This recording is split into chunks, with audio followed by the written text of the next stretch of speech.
Chapter 311. Yushu found a small courtyard in the east of the city. It was originally for the students who were going to the capital to take the exam. Because the students who lived here moved out before they could take the exam in February, the house was empty. The furniture was ready-made. The kitchen fire was only sealed for a few days, so there was no problem with the feng shui. The landlord was an auntie who was over 50 years old. Her husband's surname was Yen. Her family had a vinegar business. She was very straightforward. When she saw Yushu dressed up and heard that she was an examinee of this year's Dian examination, her widowed mother came to the capital with her maidservant. She immediately agreed to rent the house to her. She took her to the village head's house on the next street to sign the lease and set the rent at 8 taels of silver a month. Yushu paid 30 taels of silver in advance. Auntie Yen also warmly helped her with the trivial things such as unpacking the quilt and making the bed. She asked her to bring people to live here the day after tomorrow. Yushu gave her another ingot of silver and left after thanking her. Yushu went out early in the morning. When she finished these things, it was almost dusk. She didn't have time to eat lunch. On the way back, she bought a roll on the street and ate it while walking home. This place was remote and there were no carriages, so she could only rely on her feet. At this time, Yushu misses her last life's carriage very much. It couldn't fly, but at least it had 4 wheels, so it was convenient to go anywhere. Fortunately, Zhao Hui's house was also in the east of the city, not too far away. When Yushu was about to walk to the door, a carriage passed by her and stopped. The coachman, Lao Chue, smiled at Yushu. The curtain behind the carriage was opened. Shui Rui, who had changed into casual clothes, jumped out of the carriage and walked to her. "Brother." Yushu was a little surprised to see Shui Rui. She thought he was busy with work these days. She didn't expect that he had time to come to see her. "Where have you been?" Shui Rui looked at her loose robe and remembered the day he met her in autumn Osmanthus Lane. He remembered her appearance when she was setting up a stall on the roadside. Seeing her changed into a man's dress, he couldn't help but ask curiously. It's a long story. Let's go. We'll talk about it when we get back." Yushu didn't intend to hide the fact that Shui Rui had gone to the Ji family to steal someone, but it was inconvenient to talk on the street, so she led him to her home. There was still a long way to go. Shui Rui waved his hand and signaled Lao Chue to drive the car first, then slowly walked back with Yushu. Shui Rui was about half a foot taller than Yushu. The two of them walked side by side. One was tall and the other was slender. From the back, they looked like a pair of brothers who had a good relationship. "Why are you free today? Aren't you busy at the yamen? What about the Ji family's case? Is there a statement?" Yushu kept asking. It was true that Ji Huaishan had committed suicide, but the case had not been resolved yet. Yushu was very concerned about how to convict him. "This is what I wanted to tell you. The case was just decided this afternoon." Shui Rui tilted his head and looked at Yushu's expectant eyes. He hesitated for a moment. He said, Ji Huaishan was stripped of his post as the right judge of the Celestial Commissioner for leaking the Dian examination questions. He was demoted to a clumsy commoner. His whole family was sent to Gunzhou. He died because he was afraid of punishment. Considering that Ji Huaishan had made great contributions during his tenure as the Celestial Commissioner, the Emperor showed mercy and allowed his family to bury him. They were fined 1,000 taels of silver, but they were not sent out. As for Ji Xingxuan, due to insufficient evidence and junior eunuch Ren as a guarantor, she was not convicted of cheating. She was released from her home and will no longer be arrested. Even though Yushu was mentally prepared, when she heard the verdict, she still couldn't help but curse her grandfather in her heart. They really let their whole family off the hook. It wasn't that Yushu was heartless and wanted to see their family ruined to be happy. But this Ji family didn't have any good people. Now that they had formed a death grudge with her, staying in Jing City and not leaving would be a disaster for her. Shui Rui was also very clear on this point. When he saw Yu Shu's depressed face, he comforted, the right magistrate has already been defeated. The Ji family doesn't have a deep foundation in Jing City. Without Ji Huaishan, they can only tuck their tail between their legs. You don't have to worry about them finding you for revenge for the time being. Just a few steps away from the door of the house, Yu Shu stopped. She asked him worriedly, "Isn't there still Ning Wangyi?" She wasn't afraid of the current Ji family. She wasn't afraid of Ji Xingxuan, a defeated opponent. What she was worried about was Ning Wang, Lu Hao, who had come out at the end of the court to save the beauty. She wasn't arrogant to the point where she considered everyone beneath her. In front of true power, she was just an ant. Shui Rui's eyes flashed. He smiled slightly as he said, "Even though Ning Wang has feelings for Ji Xingxuan, he isn't stupid enough to openly support them. Also, the Twin Yang gathering of the second month is coming. He's busy recruiting talents and doesn't have the extra energy to manage other matters. Also, I'm here, what are you worried about?" Hearing the protectiveness in his words, Yu Shu laughed dryly as she scratched her neck. She didn't want to see Shui Rui go against Ning Wang because of her. "Right, what's going on with the Twin Yang gathering? That day at the restaurant, I heard you and the Ninth Prince talking about it. Didn't you say that the participants are all traitors? Why do I hear that there are also matters of the princes?" Yu Shu asked curiously. Last time, Shui Rui had told her that the Twin Yang gathering would start from the Dragon Festival on the second day of the second month and would last for 49 days. All the major trading halls in Enling City would participate.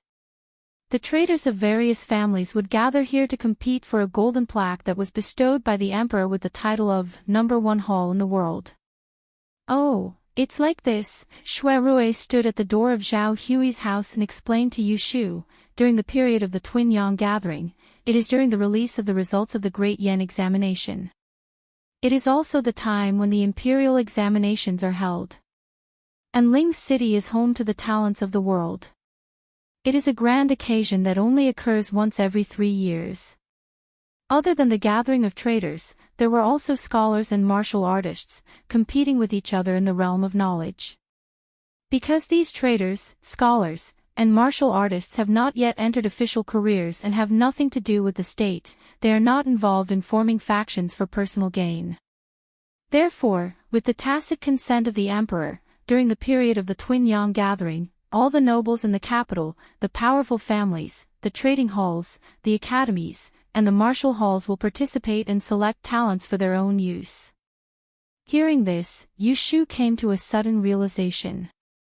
Wasn't this Dual Yang Society just a talent exchange meeting? It was just that it was only held once every 3 years, so there were a lot of high-quality human resources accumulated. It was no wonder that all the princes were rubbing their hands together. After all, how could they miss this opportunity to openly recruit talents? So that's how it is.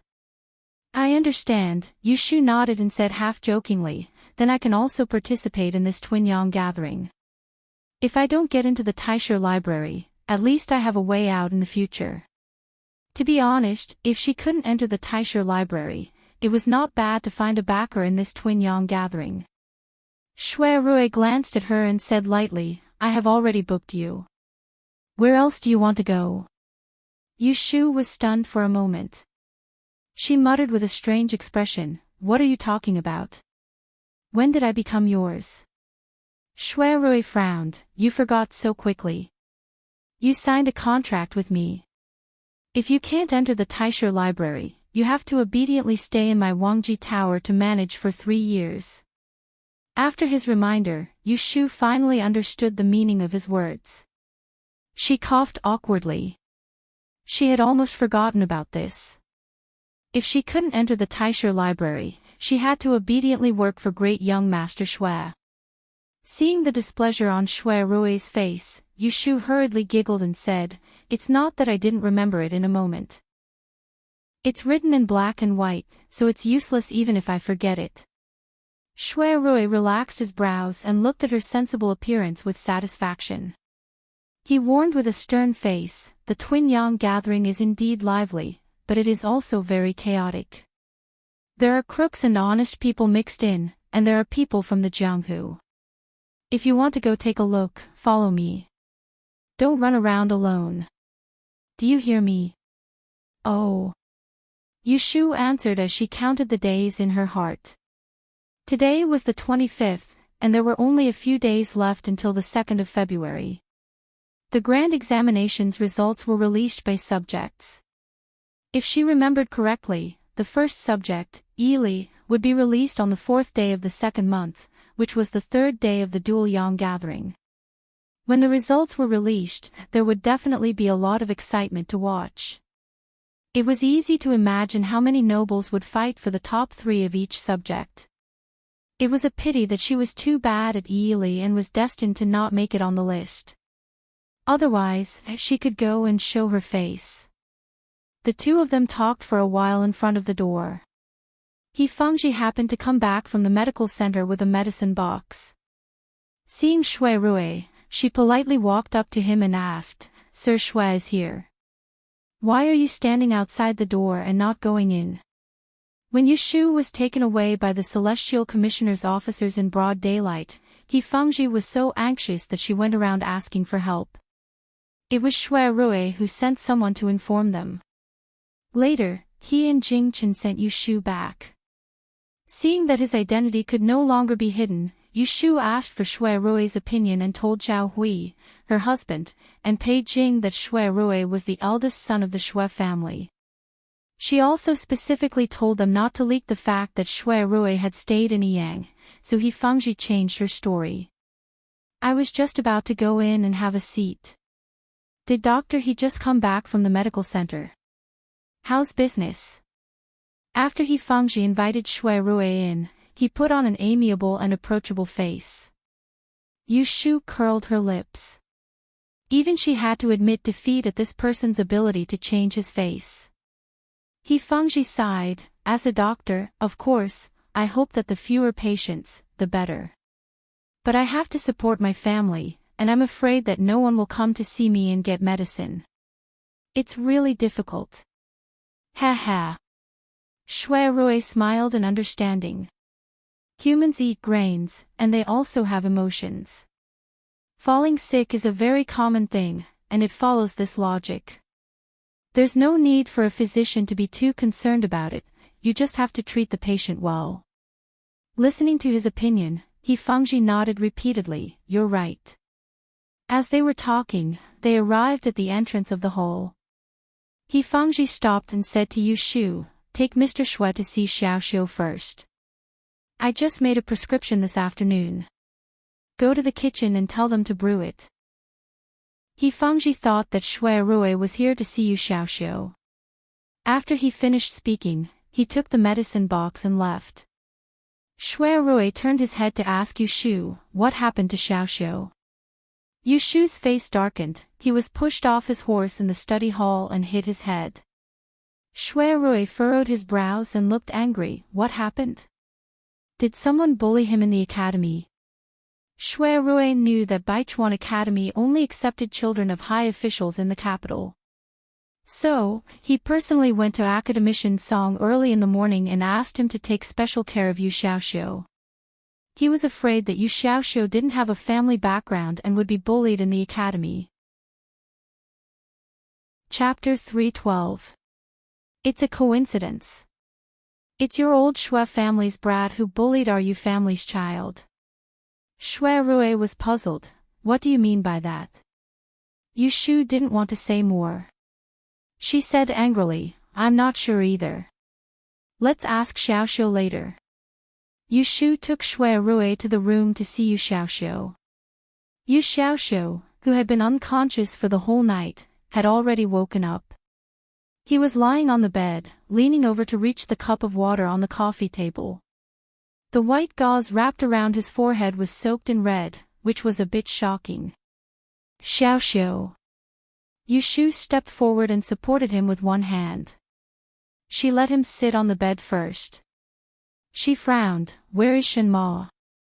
Why are you left alone in the room? Xiaoxiu panted slightly. He leaned on Yushu's shoulder and whispered with his eyes closed, Go and boil some water for me to wash my face. Shui Rui came over and bent over to take a cup from the coffee table. He poured some water and handed it to Yushu. He motioned for her to feed Yu Xiaoxiu first and said, I see that there are only a few servants in your house. You can't even move your hands away from doing things. Now that you have enough money, why don't you buy a few more servants? At least, you can add a book boy for Xiaoxiu. Yushu thought about it. There were indeed few servants in the house. In the past, she and Xiaoxiu were used to doing things by themselves. They didn't need anyone to pour tea and water for them. But recently, it seemed a bit rushed. Yundo had to take care of the pregnant Zhao Hui, and the gatekeeper had to be responsible for cleaning the courtyard. Shenma was originally a servant who washed clothes, and she was arranged to do things in the room. In case there was an emergency, she couldn't make time for her. Thinking of this, she nodded and noted down the matter of buying a servant. Then she looked at Yu Xiaoxiu in her arms, pulled up the quilt on him, and said gently, Xiaoxiu, Brother Shui is here to see you. Yu Xiaoxiu opened his eyes and stretched his neck. Only then did he see Shui Rui standing beside the bed. He obediently called out, Brother Shui. Shui Rui gently stroked his hair and said, I heard from your sister. Someone pushed you off the horse and that's why you fell. Tell Brother Shui, who did this? Yu Xiaoxiu pursed his lips, turned to look at Yushu, and said in a muffled voice, It's that Shuiwenjia. Shuiwenjia. Shui Rui murmured the name. It sounded familiar. Then he thought that Yushu said that the person was from the Shui family, and he knew who it was. The Shui family did not have many branches and leaves, but in his generation, there were even fewer descendants. But there were a few people in the branch family. If he remembered correctly, this Shuiwenjia was the son of a cousin of his grandfather, which was the youngest son of his uncle. It seemed that he was raised in the southern water area. He only saw him at a family banquet a few years ago. It seemed that he had returned to the capital and happened to be studying with Yu Xiaoxiu. Shui Rui looked at Yu Xiaoxiu's injured head. He felt a little distressed. Compared to a cousin that he didn't know, Yu Xiaoxiu was more like a younger brother in his eyes. Why did he push you? Did he do it on purpose? Shui Rui asked. It didn't matter if it was an ordinary fight between kids. But if someone deliberately bullied Yu Xiaoxiu, he couldn't just sit back and do nothing. Yushu was also waiting for Yu Xiaoxiu to explain. She guessed that Shuiwenjia made trouble for Yu Xiaoxiu because of Ji Xingxuan's family. But she didn't know why they quarreled. Yu Xiaoxiu touched the gauze on his head and recalled what happened in the academy's shooting range yesterday afternoon. His face darkened and he said, I don't know what happened to him. When I was riding a horse, he rushed towards me and said sarcastically that you were ungrateful and framed Miss Ji family and killed old Master Ji. I said that Ji family deserved it and it had nothing to do with us. I even warned him that if he talked nonsense again, I would tell others that he was taken to an altar to worship heaven. Yu Xiaoxiu took a deep breath and endured the headache. He continued, then he suddenly came up and hit me. I was unprepared and fell off the horse. Sister, is there something wrong with Shuiwenjia's brain? It has nothing to do with him whether Ji family is good or bad. He doesn't need to stand up for them and bite people like a mad dog. Was he struck by lightning that night? He hasn't recovered yet. Yu Xiaoxiu didn't like to talk before because he felt inferior. In fact, he had a sharp tongue. Yushu and Shui Rui listened to the story. The former was furious while the latter looked at Yushu in confusion. Why did Shuiwenjia? Yushu knew what he was confused about. She explained, this young master of the Shui family used to live in Yiyang City and studied in Sanju's study house like us. He has a good relationship with Ji Xingxuan. When I sent Xiaoxiu to the academy a while ago, I happened to meet his mother who was taking him to school. He should have just returned to the capital city. Ji family has a funeral these 2 days. He might have gone there and heard someone gossiping about him, so he vented his anger on Xiaoxiu. Yushu's words were vague, but it didn't stop Shui Rui from understanding. He thought for a while and said to Yu Xiaoxiu, "Did he come to apologize for hurting you like this?" Yu Xiaoxiu shook his head slightly and said disdainfully, "I fell off the horse." He ran away faster than a rabbit when he saw what happened. I heard from Hu Tianer that he went to school as usual today as if nothing had happened. He didn't feel anything wrong at all. During the day, Yu Shu went out to run some errands. Hu Tianer came to visit Yu Xiaoxiu at noon and told him about Shui Wenjie's current situation. Shui Rui glanced sideways and saw Yu Shu's sneer. His eyelids twitched. He knew that Yu Xiaoxiu was the apple of her eye. She couldn't touch him and she couldn't do anything to him. Now that he was hurt by someone maliciously, he didn't know how she would vent her anger. So he said to Yu Xiaoxiu, "You should recuperate first. When you're better, Brother Shui will accompany you to the academy and let him apologize to you in person." Yu Shu heard his words and raised her eyebrows. "Brother, you don't have to worry about this. I will teach that guy a lesson." She told Shui Rui the truth, but she didn't want Shui Rui to stand up for him. She had already thought about it. After 2 days, when Yu Xiaoxiu could get out of bed, she would find 2 ruffians in the suburbs and take them to the north of the city. Then she would lure Shui Wenjie out of the academy and cover his head. At that time, she would let Yu Xiaoxiu beat him with a stick to vent his anger. Then she would take off his pants and throw him at the gate of the academy. Shui Wenjie loved his face very much. He wouldn't make a big deal out of such a shameful thing. Even if he suspected something, he wouldn't be able to get any evidence afterwards. Yu Shu had done this kind of shady business when she was in school. As long as she knew the severity of it, there would be no worries. Shui Rui said with a smile, "How is it none of my business? Didn't you just say that my Shui family's people bullied your Yu family's child? Shui Wenjie is my younger cousin. As his elder brother, of course, I have to control him. He must apologize to Xiaoxiu." Yu Shu thought, what's the use of apologizing? It doesn't hurt. I have to beat him. Shui Wenjie is itching for a beating. Shui Rui noticed Yu Shu's disapproval with a single glance, and he intentionally said in the blink of an eye, "There's something you don't know. That uncle of mine is a strict person, and he has an upright temperament. If he finds out that Shui Wenjie has injured someone, he'll surely bring out the clan's discipline. After this incident, he can't avoid having to lie on the bed for a few days. After that, he won't dare to act arrogantly and cause trouble again. What's important is to let little Xiao study in the academy peacefully."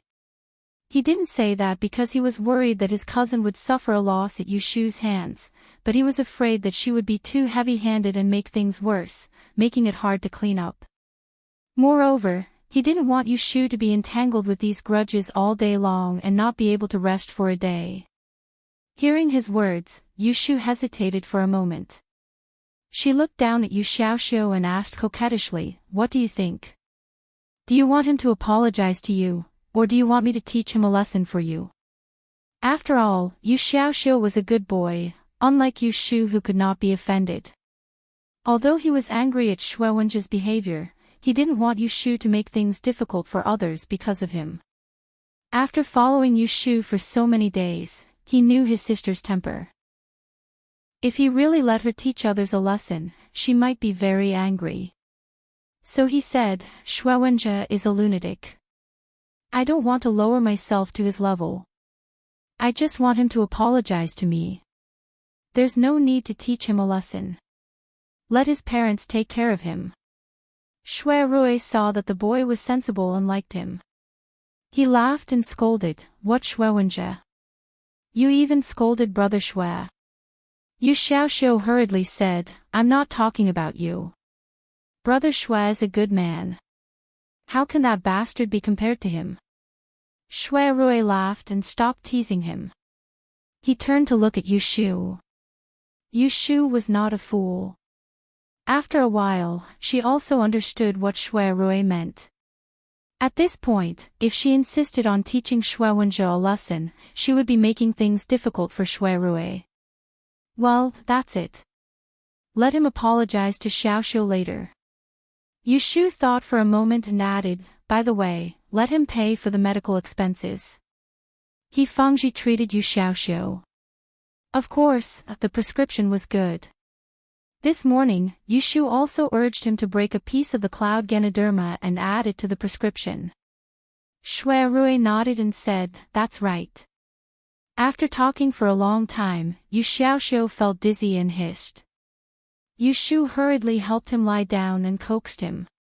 He Fengji just came in and checked his pulse. After confirming that there was nothing wrong, Yu Shu left Xiaoxiu in his care and took Shui Rui to the next room to talk. Yu Shu told Shui Rui that she went to the Ji family yesterday to rescue Aunt Shui.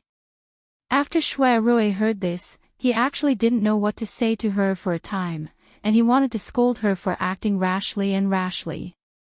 It just so happened that besides this, there was no better way to allow his mother to escape, and he could only feel fortunate in his heart.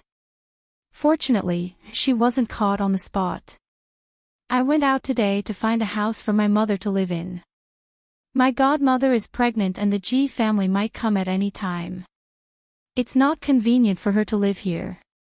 I've already taken a look at the house. After 2 days, I'll clean it up and let her and the maidservants move in to avoid the limelight for a while. Shui Rui never doubted Yu Shu's efficiency. He had just talked to her about this the night before yesterday and she had already settled the people in today. She said that she didn't need help and she didn't need help. Even a man like him couldn't help but be impressed by her nimbleness. Eldest brother, are you staying for dinner? The sky was dark. Yu Shu looked outside and asked Shui Rui. No, I have an appointment with Zhao Miao and the others tonight. I'm going over now. Shui Rui rushed over from the Supreme Court in the evening. He wanted to tell Yu Shu the verdict of the Ji family's theft case. He also wanted to meet her and have a chat. Seeing that she didn't continue to be depressed because of the separation with Jing Chen the day before yesterday, he was relieved. In the end, he didn't ask Yu Shu if Jing Chen came to see her yesterday. Although he really wanted to ask, he was patient. Chapter 313. Shui Rui went to visit Yu Xiaoxiu. When he was free the next morning, he asked the steward to prepare a visiting gift and took some time to visit that uncle of his. Without beating around the bush, Shui Rui directly mentioned that Shui Wenjie had injured someone in the academy. He said that Yu Xiaoxiu was his friend's younger brother, but he didn't say much about Yu Shu. He just deliberately said that Yu Xiaoxiu's injury was more serious. In fact, Yu Xiaoxiu's head was bleeding and bedridden. To tell you the truth, although my friend doesn't have a strong family background, she is stubborn and doesn't fear the nobles. She insisted on going to the magistrate to ask for an explanation, but I happened to see her and stopped her. Otherwise, if this matter was blown out of proportion, people would gossip and say that our Shui family took advantage of our power to bully others. This bastard. Someone, go to the academy and call the second young master home.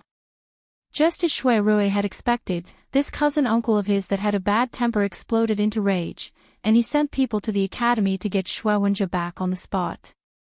Shui Rui tried to persuade him, don't be angry. Wait for him to come back and ask him. Maybe he will hurt someone. Shui Rui knew the reason why Shui Wenjie fought with Yu Xiaoxiu, but he didn't say a word. Baichuan Academy was not far from the mansion, so a carriage was sent to pick him up. Shui Rui sat down and drank 2 cups of tea before he came back. Master, the second young master is back. Let him in. Shui Rui turned around to look outside the door, and he saw a young man around the age of 15 or 16 walking in. The young man wore a pair of bright red boots, and he wore a brown and gold-colored cotton shirt. His complexion was white like jade, and his appearance was extremely good. However, his expression was impetuous, and he didn't seem to be someone great. Seeing this good-looking cousin, Shuai vaguely felt that he was familiar, as if he had seen him before, but he couldn't remember where. "Father, are you looking for me?" Shuai was in the middle of class when he was called back. He heard the scolding at the door and knew that it was not a good thing to come back, so he lowered his head as soon as he entered the house, afraid that he would make his father unhappy.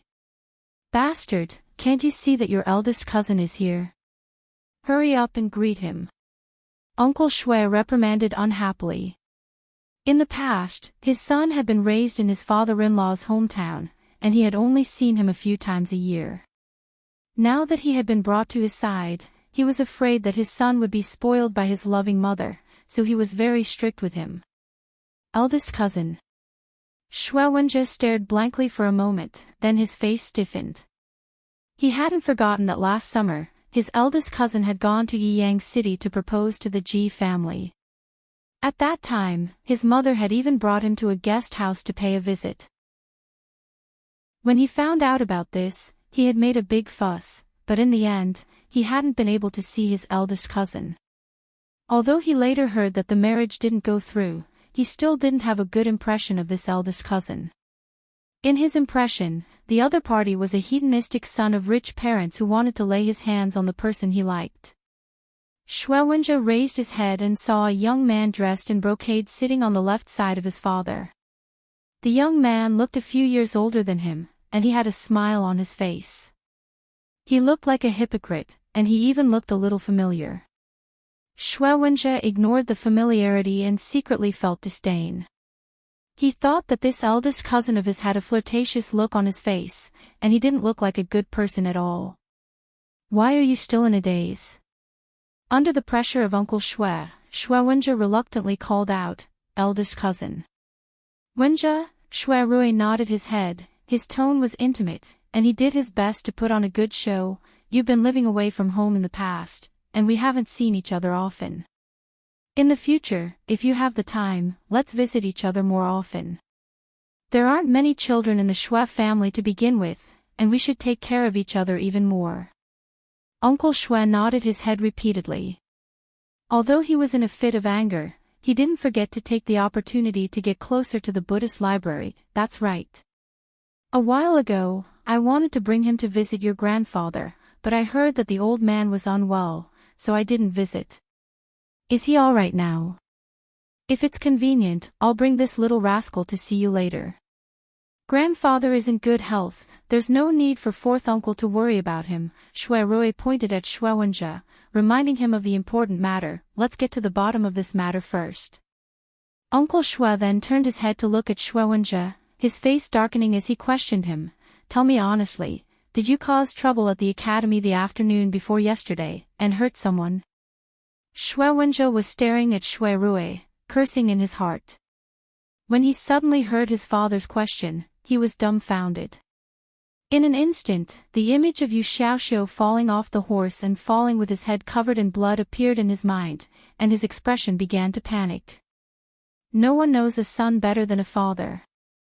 Looking at his son's expression, Uncle Shuai knew that it was true, and angrily slammed the table. "You dare not say a word after hurting someone, how dare you? Do you know that you almost killed someone? He's lying unconscious on the bed right now, and he's about to report you to the authorities to arrest you, do you know that?" Shuai was frightened by these two sentences, and his face turned pale. He stammered, Father, I didn't do it on purpose. He fell off the horse himself. It has nothing to do with me, I didn't push him."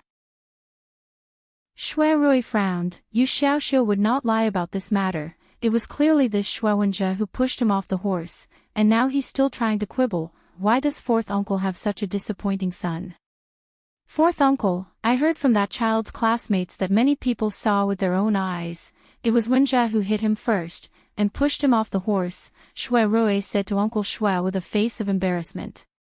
On the surface, it was obvious that he was worried for Shuai, but in reality, he was trying to expose his lies. You're talking nonsense. As soon as Wenjie saw Shui Rui, his fear disappeared, and he said angrily with a red face, It was he who fell off the horse himself. Shut up. Uncle Shui roared, and he glared at Wenjie, you unfilial son, you have no respect for your elders. Not only did you hurt someone, but you also dare to lie in front of your father. If I don't teach you a lesson today, sooner or later, you'll do evil things like murder and arson. Go get the family punishment. I'm going to teach this bastard a good lesson today. Wenjie had seen the power of the family punishment. Seeing that his father was going to get serious, he was so scared that his legs softened, and he almost knelt down, but because Shui Rui was present, he didn't want to lose face in front of his rival in love, so he braced himself to resist. Fourth uncle, calm down, don't get angry. Shui Rui pretended to persuade a few words, but in fact, he was waiting for Wenjie to be beaten, so that he could report to Yushu later. Not long after, the steward came with the family punishment, a horse stick as thick as 2 fingers. At the same time, Wenjie's mother, Lu, also rushed over. Master, why are you so angry? If there's anything, can't we talk it out? Why do you have to beat a child? Wenjie, quickly kneel down and apologize to your father.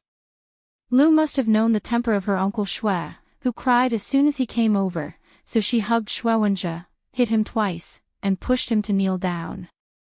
However, Wenjie was stubborn, and he didn't lower his head no matter what, and he even said with grievance, what kind of father is he?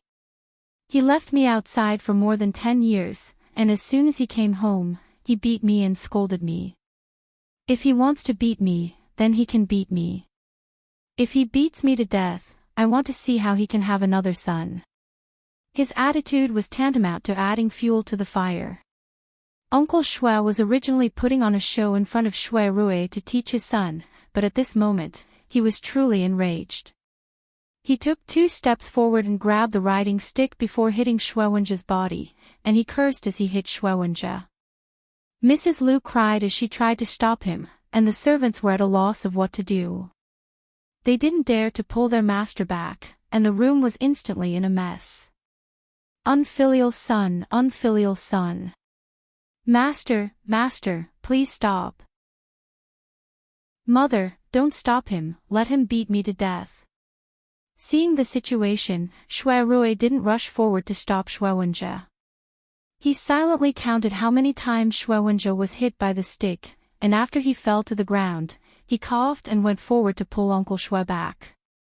He used a bit of strength to take the horse stick away, and gave it to the steward to take away, lest he really hurt someone, and that would be boring. Under Shui Rui's dissuasion and Lu's tears, Uncle Shui angrily stopped, and looked at his only son with love and hate. Tell me, why did you hurt people? Wenjie, hurry up and tell me, don't make your father angry. Lu pushed his son and urged him. Wenjie sat on the ground, clutching his shoulder in pain. His eyes were full of tears, and he said tremblingly, It's their fault, I didn't do anything wrong, they killed Xingxuan's grandfather, and made her suffer. After listening for a long time, Uncle Shui still didn't understand what he meant, but Lu somewhat understood. A few days ago, the old master of the Ji family passed away, and someone was sent to their mansion to inform them. She remembered their old friendship, and the day before yesterday, she took Wenjie to the right magistrate's residence to mourn. She also heard some inside information. It seemed that the Ji family was in trouble today, and they were framed. His son also liked the 4th miss of the Ji family, so he must have gotten into an argument with someone because of this. Stop talking. Lu was quick-witted, and quickly interrupted Wenjie, lest his feelings for Ji Xingxuan be revealed, so she wiped her tears and said, Master, it's this child's fault. Tomorrow, let him go to the family to apologize and apologize. It's my fault for not disciplining him strictly. If you want to punish him, I will listen. But nephew Gu is here, don't let him laugh at you. Shui Rui also said, 4th uncle, don't be angry, I have already persuaded my friend not to report to the authorities. As long as Wenjie apologizes to the family and prepares a generous gift, this matter will be over. Uncle Shui glared at Shui Wenjie fiercely and sighed to Shui Rui, "Thank you for coming here, otherwise I would have been kept in the dark. If this matter is blown up, it will be shameful. Tomorrow, I will let this bastard go to apologize to the family. Of course, it will be the best if it can be reduced to a small matter." It wasn't that this cousin Uncle Shui was afraid of trouble. If it was an ordinary person, then Shui Rui would just beat him up, and he would actually not go to the extent of taking it to the extreme. But Shui Rui had stood out after all, and he knew that Shui Wenjie wouldn't let the matter rest if he didn't give an explanation. So he forcefully caught Shui Wenjie and beat him up. After the agreement, Shui Rui bade farewell and did not stay to meddle in other people's family matters. Before he left, he looked at Shui Wenjie on the ground and shook his head inwardly. With this temper and style, even if he used the name of the Shui family, he would still be at a disadvantage when he walked in Anling City in the future. He could only hope that he would learn a lesson this time. After Shui Rui left, Uncle Shui sent him out, leaving only Shui Wenjie and his mother in the room. Lu called for servants to carefully help Shui Wenjie up and back to the room. She called for someone to call for a doctor, and after dismissing the servants, Lu Shi asked her son alone, "Wenjie, tell mother, the day before yesterday evening, mother brought you to the Ji family to mourn. Who told you that old Master Ji was killed by someone? Was it that girl Xingxuan who told you?" Shui Wenjie avoided the wound, grimacing in pain as he lay on the bed. He said unhappily, "Mother, it was not Xingxuan who said it. She doesn't like to speak ill of people behind their backs." "Then who?" Chapter 314. On the morning of the 27th day of the first lunar month, Lu took Shui Wenjie and followed Shui Rui to the Yu family to apologize. Uncle Shui didn't show up in person for the sake of his reputation, but he warned Shui Wenjie to apologize to them before he left. Shui Wenjie was beaten yesterday. Although he was very unwilling, he knew that he had to go, so he could only go with Lu with his head drooping. Yu Shu had received a notice from Shui Rui yesterday afternoon. Knowing that someone would come during the day, she put off the matter of picking up Aunt Shui and specifically waited for Shui Wenjie. He Fengji went to the medical center early in the morning. Zhao Hui went back to her room to sleep after breakfast. Yu Xiaoxiu drank his medicine and lay in bed. At this time, Yu Shu was in charge of the family alone. She didn't tell Zhao Hui and her husband about the inside story of Yu Xiaoxiu's broken head, so she could solve this matter without them. The sun had just risen, and a ray of light shone through the door of the north-facing south living room. Yu Shu was wearing a loose robe and her hair was tied up in a bun. She sat on the master seat and looked coldly at the mother and son standing in front of her.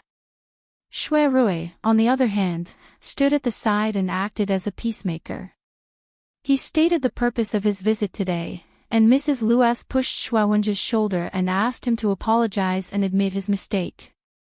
Shui Wenjie's eyes reddened the moment he saw Yu Shu, and there wasn't a trace of guilt on his face. Instead, he looked like a fierce dog that couldn't wait to pounce and bite her. Her son refused to speak, so Lu said awkwardly, "Miss Yu, Wenjie didn't hurt your younger brother on purpose. It was a mistake. He is still young and ignorant. I hope you don't take it to heart. I heard that your younger brother was seriously injured. How is he now? Is it convenient for me to see him?" Yu Shu stood up and glanced at Shui Wenjie. She said in a deep voice, "My younger brother was lucky to escape this disaster. Now he is lying in bed and can't move. If Madam wants to see him, please come with me." After that, she took them to Yu Xiaoxiu's room in the backyard. Lu was originally doubtful about Yu Xiaoxiu's injury, but when he saw Yu Xiaoxiu lying on the bed with a pale face and the shocking red gauze on his head, his face turned pale on the spot. He thought that his son almost died, so he was shocked and scared. Shui Wenjie also had a guilty look on his face. Yu Shu only let them look at the door for a while, and then she took them out to the outer room to talk. She didn't want to disturb Yu Xiaoxiu's rest. "Madam, you can see that my younger brother has been unconscious and bedridden since he was sent home the day before yesterday. If it wasn't for my godfather's proficiency in medicine, he might have died. I won't hide it from Madam, I am very angry. I originally wanted to go to the officials to seek justice. Your Shui family is a big and powerful family, and I can't afford to offend them. However, I lost my father when I was young, and I only have this younger brother to rely on. If something really happens to him, I won't have anything to live for. What's there to be afraid of?" Although he knew that Yu Shu was putting on an act, Shui Rui couldn't help but frown when he heard the end of her story. As a woman, Lu was naturally more soft-hearted. When she heard Yu Shu's sorrowful words, she felt a bit of sympathy. She blamed herself even more. She reached out and hit Shui Wenjie twice and scolded, "You evil creature, you still haven't apologized to Miss Yu." Shui Wenjie stammered and reluctantly said, "I didn't mean to hurt him. I'm sorry." Seeing his attitude that was asking for a beating, Yu Shu's eyes flashed and she coldly snorted, "My younger brother is lying in bed right now. Do you think you can get away with just an apology?" Shui Wenjie's face stiffened. Just as he was about to get angry, Lu hurriedly interrupted, "Miss Yu, I brought a lot of medicinal herbs and tonics today. I hope you can take them and take care of your younger brother's body. If you need anything in the future, just send someone to our residence to get them." Yu Shu had a disdainful expression, "Madam, you look down on our family too much. My godfather is a doctor and has been given the title of Magical Hands and Loyal Heart by the Emperor. My maternal uncle is the deputy manager of the Tai Hing Chamber of Commerce. Our family doesn't lack medicinal herbs. Hurry up and take the things you brought. Our family doesn't lack these things." When Lu saw how stubborn Yu Shu was, he awkwardly turned his head and cast a pleading look at Shui Rui, indicating for him to help. If it was an ordinary person, as the wife of the Shui family, she wouldn't beg others in such a low voice. However, on the way here, she had heard Shui Rui talk about Yu Shu's background. She knew that the young girl had a good relationship with the outside world, but she couldn't fall out with her. She could only use the soft approach and not the hard approach. Shui Rui coughed and persuaded in a timely manner. Shu, big brother knows that my little cousin brother is in the wrong in this matter. With little Xiu's current state, it's natural for you to be angry and hateful in your heart. But can you give me face and not pursue this matter any longer? We'll deal with it as we should in private." Yu Shu looked at him and said to Lu, "For the sake of my eldest brother, I cannot argue with you. However, there is something that Madam must tell me today." Seeing that she had relented, Lu hurriedly said, "Miss Yu, please speak." Yu Shu turned her gaze to Shui Wenjie and asked with a frown, "I heard from Xiaoxiu's classmate that your son had an argument with my younger brother the other day. He claimed that we were ungrateful and that I was the one who killed Lord Ji of the Right Magistrate's estate.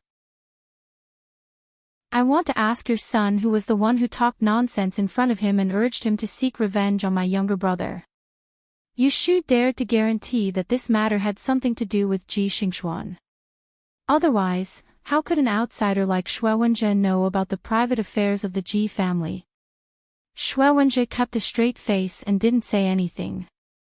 Lu was annoyed that his son was muddle-headed. After a moment of hesitation, he said, "Miss Yu, please don't blame him. Wenjie grew up in the south. Because his maternal grandfather's family has a good relationship with the Ji family, they usually get along better.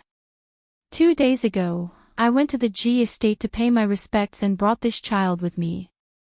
He probably heard the gossip of the servants in the estate, which is why he had this misunderstanding."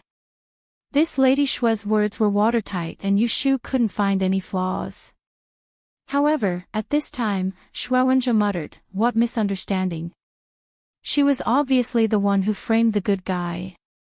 His voice wasn't loud or soft, so both Shui Rui and Yu Shu heard it.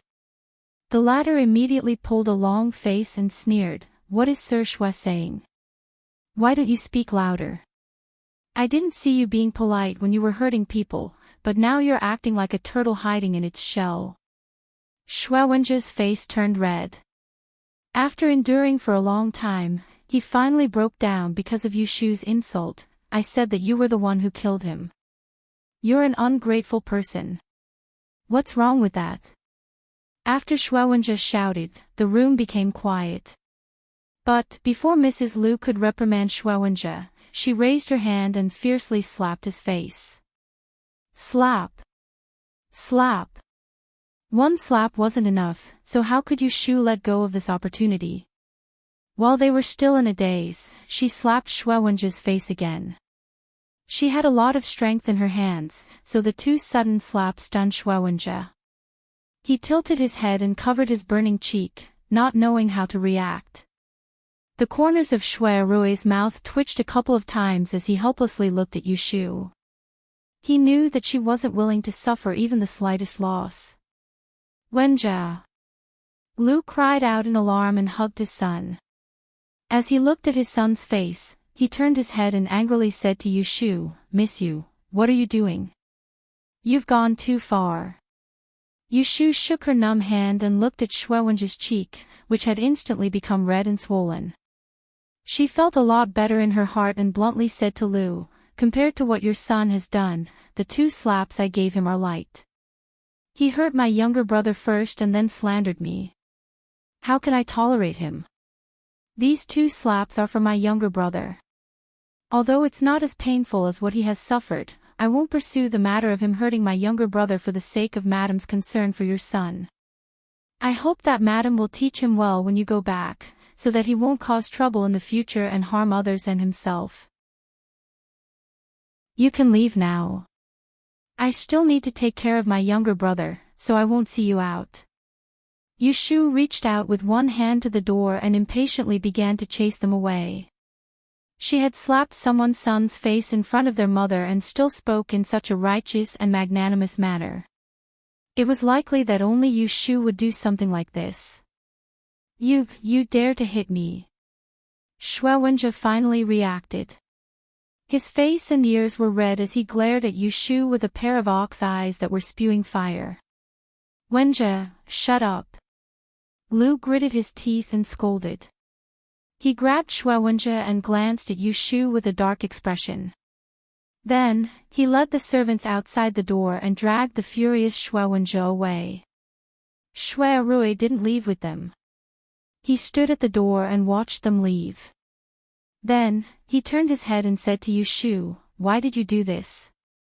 He originally wanted to let this matter be resolved amicably, but she deliberately offended someone, as if she did it on purpose. Yu Shu sat down and took a sip of tea. Her angry expression changed and she calmly said, "You also saw it. He asked for it. It's not like you don't know my temper. If it wasn't for Shui Rui's face, she wouldn't have let Shui Wenjie off so easily. She only slapped him twice." Shui Rui shook his head. He didn't know what to do with her. He walked to sit opposite her and said, "My cousin is very insensible. He must have been instigated by someone. That's why he made things difficult for Xiaoxiu." Shui Rui didn't say who it was. Yu Shu already knew who it was. She sneered, "I was still hoping that he would be peaceful for 2 days.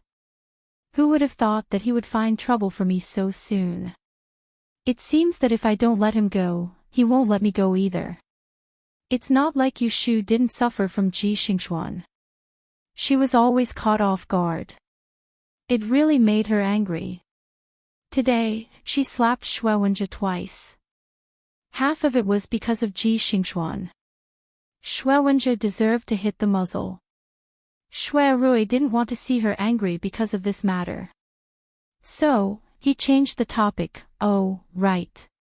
Didn't you say that you found a house for your mother? Is it ready?" Yu Shu said, "I want to go and have a look today. When it's ready, I will bring my mother in." "Oh, right.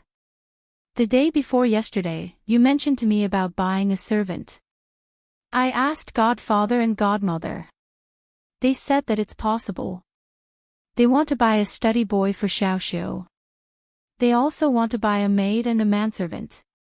But I don't know where to find a maid. I also want to find an old maid to cook for my mother. Big brother, please help me. Chapter 3:15. Jiang Zhonghua had been working in the traditional Chinese medicine department of Ning County People's Hospital for nearly 30 years. Now that he was an associate chief physician, he was a bit tired. Ning County People's Hospital mainly focused on Western medicine. Due to the relevant regulations, they had to set up a traditional Chinese medicine department, but they didn't pay much attention to it. So the patients who came to see the doctor were basically the old, weak, and disabled who couldn't afford the expensive medical fees. After all, the price of the common medicinal materials of traditional Chinese medicine was much lower than those who used intravenous drips, chemotherapy, and surgery. And the doctor's income depended on the number of patients and the medical fees. So compared to those popular departments, Jiang Zhonghua's life in Ning County People's Hospital was really bleak. So he always hoped that he could be transferred to Ning County People's Hospital, or Guan City People's Hospital, but he didn't have a strong connection. Although Ning County People's Hospital was under the jurisdiction of the health system, and Luo Han didn't have a strong backer in the health system, Luo Han's backer was the current secretary of the Provincial Party Committee, who was also a senior official in the health system of the province. Therefore, Jiang Zhonghua had every reason to believe that if he took good care of Grandpa Axayan this time, he could successfully build a connection with the Axayan family, and further gain Luo Han's favor. Maybe Luo Han would be happy and use his own connections to transfer him from Ning County to Guan City. After all, he had enough qualifications, and his medical skills weren't too bad. He was just not as good as Professor Wu. But in the traditional Chinese medicine department of Ning County People's Hospital, he was also a leading figure. Moreover, Jiang Zhonghua clearly remembered that when Luo Han came in, he said that Grandpa Axayan's illness would only be treated by Professor Wu from tonight to tomorrow morning, but after that, he still had to rely on Jiang Zhonghua. Grandpa Axayan's crooked mouth and nose was a chronic disease. When Professor Wu came, he only carried out the first and most important emergency treatment to suppress the symptoms. But as the saying goes, getting rid of diseases is like pulling silk. This kind of disease couldn't be completely cured in a day or two. After all, Professor Wu was a professor in Shanghai Chinese Medicine Hospital, and he had to see a lot of patients, so he couldn't stay in Ning County for too long. Therefore, Grandpa Axayan's recuperation still depended on Jiang Zhonghua. Therefore, as long as he took good care of Grandpa Axayan and successfully made friends with Luo Han, there would be hope for him to advance. At this moment, traditional Chinese medicine Dr. Jiang was incomparably glad. He was glad that in front of Brother Bao just now, in order to protect Uncle Liang who stole the immortal spirit spleen wine, he had done his duty as a doctor and also boldly proved Luo Han's explanation, slightly gaining Luo Han's favor and laying a good foundation for him to get closer to Luo Han. Therefore, after making a promise to Luo Han, traditional Chinese medicine doctor no longer had any scruples. After turning around, his footsteps were more powerful and brisk than before.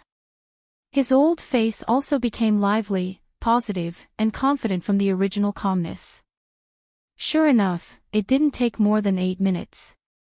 Jiang Zhonghua medicine doctor led 2 beautiful female nurses to bring the 2 bowls of black, steaming medicine that Professor Wu had ordered. Only then did Luo Han knock on the inner door, informing Uncle Liang that the danger had passed.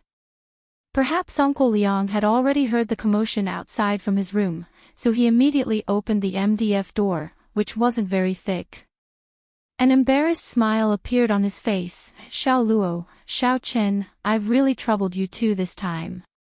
Then, Uncle Liang glanced at the 2 young men who were still standing at the door. His eyes suddenly lit up. "Oh, I didn't expect you to have such a unique skill, Xiao Luo." Luo Han felt that Uncle Liang's way of doing things was a little different from Uncle Axayan and Uncle Axayan. He was quite free and unrestrained, so he immediately smiled modestly. "It's nothing." In fact, it's mainly because they were too careless.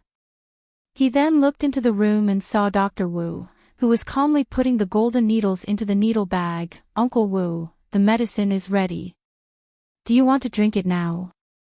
After putting away all the golden needles, Dr. Wu calmly turned around and nodded with satisfaction. "The patient's physical condition is good, so the most dangerous moment has passed." Luo Han subconsciously looked at Big Boss Xan, who was lying on the bed. Sure enough, the crooked mouth, nose, and eyes on the old face had returned to their original positions. There was a serene red color on his face, and his breathing was quite stable. There was no sense of urgency or difficulty like when he first saw him. Last time, when Luo Han delivered medicine to Hu Baifeng's father-in-law, he didn't go to the ward after Dr. Wu's treatment, so he couldn't compare. However, just from the serene face and the steady breathing, Luo Han felt that the medicine should be good. However, Dr. Wu looked at Uncle Liang approvingly. "You're quite fast. Let the patient drink the bowl of medicine first, and after a quarter of an hour, when the medicine takes effect in the patient's body, pour a cup full of immortal spirit spleen wine into a small porcelain cup and feed it to him. Then, every 6 hours, drink it according to this method. If there are no accidents, he can be discharged in a week." Hearing this, whether it was Uncle Liang, Uncle Xan, or second Uncle Xan, they all showed a bit of joy on their faces. Aunt Xan couldn't help but exclaim, "Oh, this is really amazing. I heard that there were people in our village who had this disease before, and it would take at least a few days for them to get better, and 2 weeks for them to be discharged. Just now, Dr. Jiang also said that it would take about a month." Dr. Jiang smiled at the side. "In fact, if the medicine is right, the normal crooked mouth and nose will obviously get better in a few days, and basically, he can be discharged in 2 weeks. However, your father is a little old, and he has been stimulated, so there are other hidden dangers in his body, so I just said a few more days. However, Professor Wu's medical skills are superb, so it's normal for him to be cured in advance." Chen Xiao glanced at him with a faint smile. "I understand what you mean, Dr. Jiang.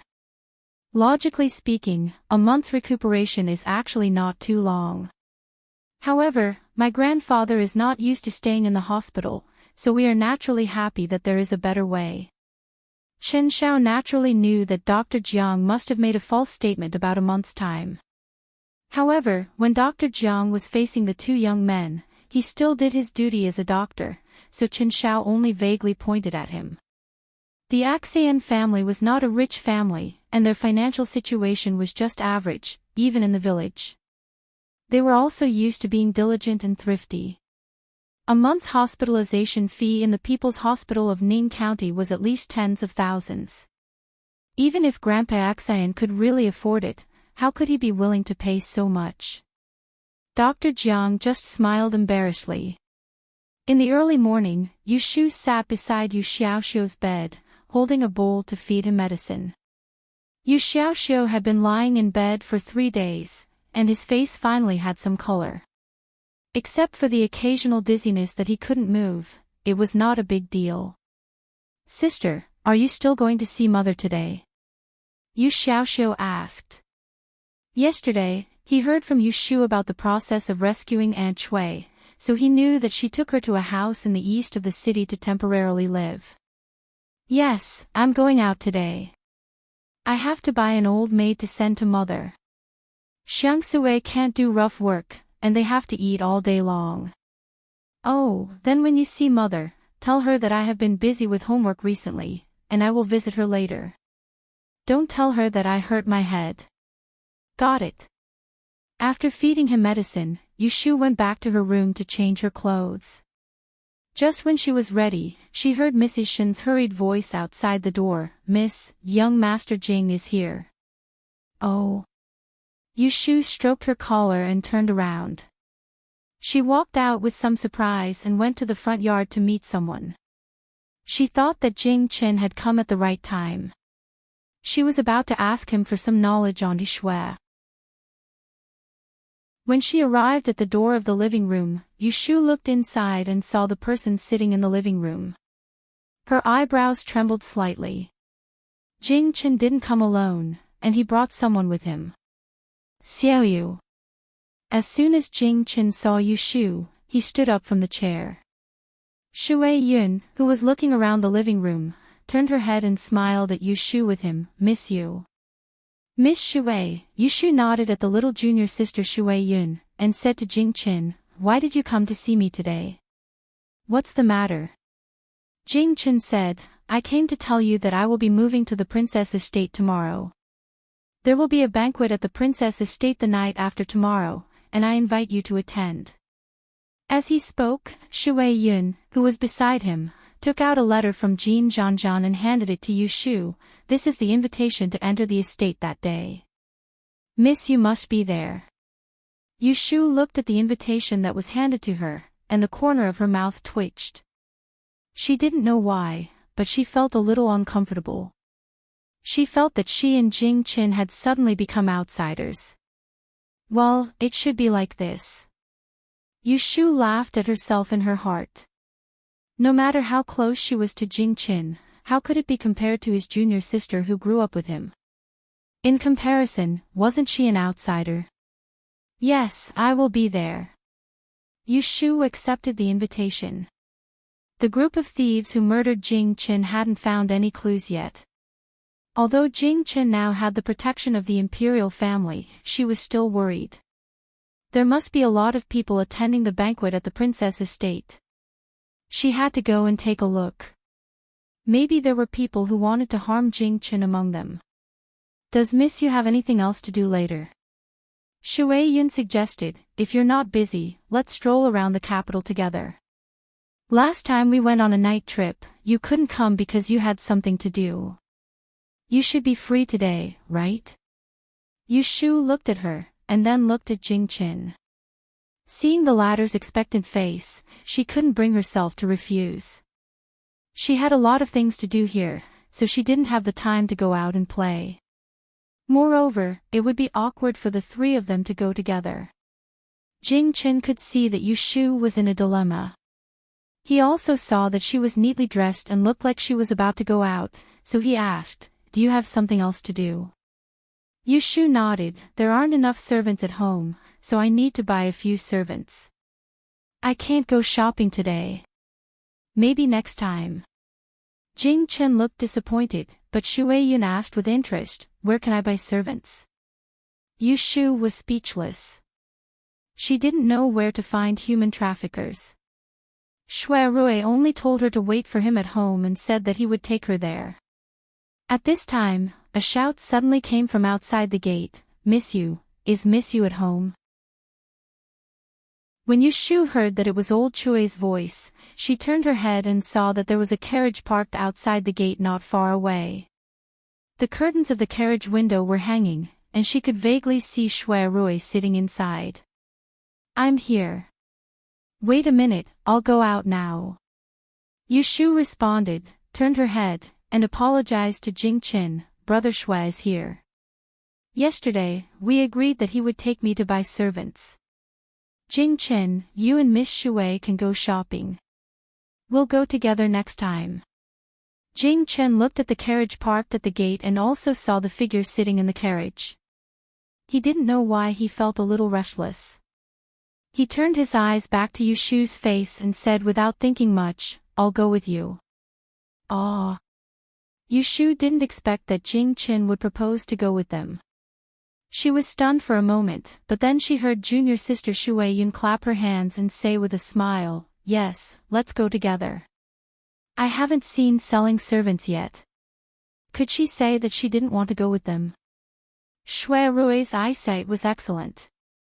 Sitting in the carriage, his sight passed through the small open space in the front yard and directly saw the movement in the living room. He saw that Jing Chen and the junior sister from Dragon Tiger Mountain were there. He didn't know what they were talking about with Yushu. After a while, the three of them walked out together. Big brother. Yushu stood under the window, pointed at the two people behind her, and winked at him secretly. Jing Chen came to send me an invitation. Where are we going later? If it's convenient, can we take them with us? Yushu's original intention was to let Shui Rui find an excuse to refuse. She was going to do business, and she didn't want to play with junior sister Shui. She didn't know whether Shui Rui understood her meaning or not. He looked at Jing Chen and smiled gently. Greetings, Daozi. How are you these days? Jing Chen nodded and greeted Shui Rui. He was not good at saying polite words, so he just said, N. Shui Rui used one hand as a pillow on the windowsill and said intentionally or unintentionally, Shu and I are going to the offering house in the west of the city to pick some servants. If Daozi doesn't mind that place being noisy, you can come with us. Okay. Seeing that they responded, Yushu turned her back to Jing Chen and Shui Yun and stared at Shui Rui. Shui Rui smiled secretly but pretended not to understand. He asked her, what's wrong? Yushu said angrily, it's nothing. If you want to go, then go quickly. Get in. Shui Rui lifted his chin towards the interior of the car and gestured for her to get in. He then turned to look at Jing Chen and said, the interior of my car is narrow, so I won't invite you to squeeze together. I saw that Daozi also came in a carriage, so you can follow behind us. Let's go, Yushu and Jing Chen said and got into Shui Rui's carriage.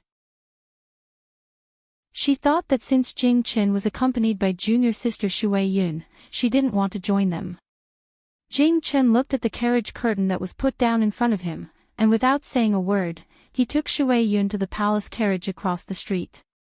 Xixiang, what's wrong? Are you unhappy? Sitting in the carriage, Shui Yun found that there was something wrong with Jing Chen. He was in a good mood when he left in the morning, but now he was obviously depressed. Jing Chen shook his head and didn't speak. He hung up the window screen behind him and looked at the carriage that slowly began to move diagonally across the street. Chapter 316. Probably because of Shui Rui's face, the supply house didn't dare to raise the price. Yushu spent 200 taels of silver to get by Rand's contract. Then she got a maid to serve tea, a guard to watch the door, and a housekeeper to sweep the floor and cook. It was almost noon. Shui Rui intended to go back to Wangjilu with Yushu. Seeing that Jing Chen and Shui Yun planned to follow them, he invited them together. The two didn't stand on ceremony and agreed. This time, 4 people were taken away. Except for the housekeeper who was going to be sent to Yanshui, the other 3 were going to be taken home. Yushu thought about it and asked Shui Rui to ask for a carriage from the supply house to send by Ran and others to Zhao Hui's house. After sending them away, Yushu looked at the remaining housekeeper and said to Shui Rui, eldest brother, I want to go to my mother's place. You and Jing Chen go to Wangjilu and wait for me. Let old Chui send me. Shui Rui looked at her and turned to Jing Chen, Daozi, do you still remember where Wangjilu is? Jing Chen nodded his head. He had been to that restaurant several times and knew the way. Shui Rui said, then you and Miss Shui go first. I will accompany Shu. Let's meet in Wangjilu later. After that, he didn't wait for Jing Chen to have any different opinions. He pointed to his carriage and let Yushu get on it first. Yushu hesitated for a moment and then got on the carriage. After thinking for a moment, she opened the curtain and said to Jing Chen, who was standing on the side of the road, see you later. Shui Rui also got on the carriage. The housekeeper was arranged to sit next to old Chui. The carriage slowly moved. Jing Chen watched the carriage disappear around the corner and then heard Shui Yun calling him. Senior brother, let's also get on the carriage. It's a bit cold outside. Shui Yun pulled Jing Chen's sleeve. The weather was fine in the morning, but now it turned cloudy. The cold wind blew at the intersection, making her face red. Jing Chen turned his head and saw her shrinking her neck. Then he remembered that she had just recovered from her illness, so he stopped thinking. He quickly let her get on the carriage. At the corner of Aunt Chui's house in the east of the city, Yushu asked Shui Rui to wait in the carriage while she led the housekeeper to the small courtyard. Aunt Chui escaped from the Ji family for a few days and found that Ji family didn't send anyone to catch her. Now that he was safe and sound again, he had nothing good to say to Yushu. He scolded her for being unfilial and blamed her for causing him to live a hard life. Yushu knew that this woman was snobbish. The results of the grand examination had not been released yet, so she did not have any scholarly honors. He didn't expect Concubine Chui to treat him well for the time being. He left Concubine Chui behind and left with a few pieces of silver. He didn't even mention to Concubine Chui that Yu Xiaoxiu had been pushed off his horse and was bedridden. She didn't expect her mother to be nice to her for a while. She left with some silver and left. She didn't even mention to Aunt Chui that Yu Xiaoxiu was pushed off the horse and was bedridden. Back in the carriage, as soon as Yu Shu sat down, she heard Shui Rui ask, "How is your mother? Is she used to living here?" Shui Rui was very clear about Yu Shu's family situation. He knew that the relationship between her mother and her daughter was not close, but no matter what, she was still the biological mother of Yu Shu and her younger brother. Shui Rui knew the situation of Yu Shu's family. He knew that she and her mother weren't close. But no matter what, she was still Yu Shu's mother. What's wrong with her? She eats well, sleeps well, and no one beats her. It's much more comfortable than the Ji family's woodshed. Yu Shu ridiculed. Hearing this, Shui Rui cleverly changed the topic. Is Xiaoxiu better today? Is he still dizzy? When Yu Xiaoxiu was mentioned, Yu Shu's face brightened up and she said, "Much better, but he doesn't have much energy. He needs to recuperate for a while before he can recover." Shui Rui nodded and took note of it. The two then talked about the banquet in the Princess Fu the day after tomorrow. This banquet is ordered by the emperor. There will be many guests that day. Why don't I go to Aunt Huai's house to pick you up first and then we can go together? Shui Rui suggested. Okay. Then I will wait for you at home the day after tomorrow. Yu Shu was happy to have Shui Rui accompany her. It was better than being alone. While they were talking, the carriage passed from the east to the north of the city and stopped in front of the backyard of Wangji building. The four of them sat at a table and had lunch. Originally, Shui Rui said that he would take them to a nearby theater to watch shadow puppets. However, Shui Yun seemed to have eaten something and was not feeling well, so Jing Chen had to take her away first. Yu Shu sent them to the backyard. Shui Yun got into the carriage first, while Jing Chen stood outside. Before leaving, he had a chance to talk to Yu Shu. "Xiaoyu, you don't know where the Princess Fu is. I will send someone to pick you up the day after tomorrow." Previously, Yu Shu and Shui Rui had agreed to go together, so she shook her head and smiled. "No need to trouble yourself. I will go together with Shui Dage." Hearing this, Jing Chen subconsciously frowned. He looked at Shui Rui who was standing behind Yu Shu. Seeing the two of them overlapping each other, he didn't know why his heart felt empty. "We are going back." Yu Shu watched Jing Chen's carriage leave. She couldn't help but let out a sigh of relief. She didn't know when she could no longer be as relaxed as before when facing Jing Chen. Shui Rui saw her every move. He was well aware of it, but he didn't point it out. He didn't explain it. He was waiting for Yu Shu to look down on their relationship and wait for the best time to make a move again. "Let's go in. Since we are here, I will check the account." She turned around and said to Shui Rui. The two of them went back to the restaurant one after the other. Shui Rui slowly followed her to the second floor with his hands behind his back. Shui Rui planned to have dinner with Yu Shu and then send her back. But in the middle of the afternoon, his subordinates came to Wangji building in a hurry. Shui Rui was not a person who would forget his private affairs for the sake of public affairs. He immediately said goodbye to Yu Shu and went back to the Supreme Court with his subordinates. Of course, he didn't forget to ask Lao Chue to stay and send Yu Shu back. After reading the account book, Yu Shu planned to go home. But as soon as she went out, she bumped into the waiter Gue Lu. "Miss, there is a letter for you." Gue Lu took out a yellow envelope and handed it to Yu Shu. Yu Shu took it and opened it. She asked curiously, "Who is looking for me?" Gue Lu shook his head, "Nothing. It's a maid. She asked me to give it to you." Yu Shu's mind brightened. She knew what was going on. She opened the letter again and saw that it was written by Xia Mingming. There was nothing elegant in the content. Xia Mingming must know that she was a rough person. "Ashu, si Xinjia. We agreed to meet at the end of the month. I have been waiting for you for a long time. I will see you tomorrow." Ah. After reading the letter, Yu Shu patted her head.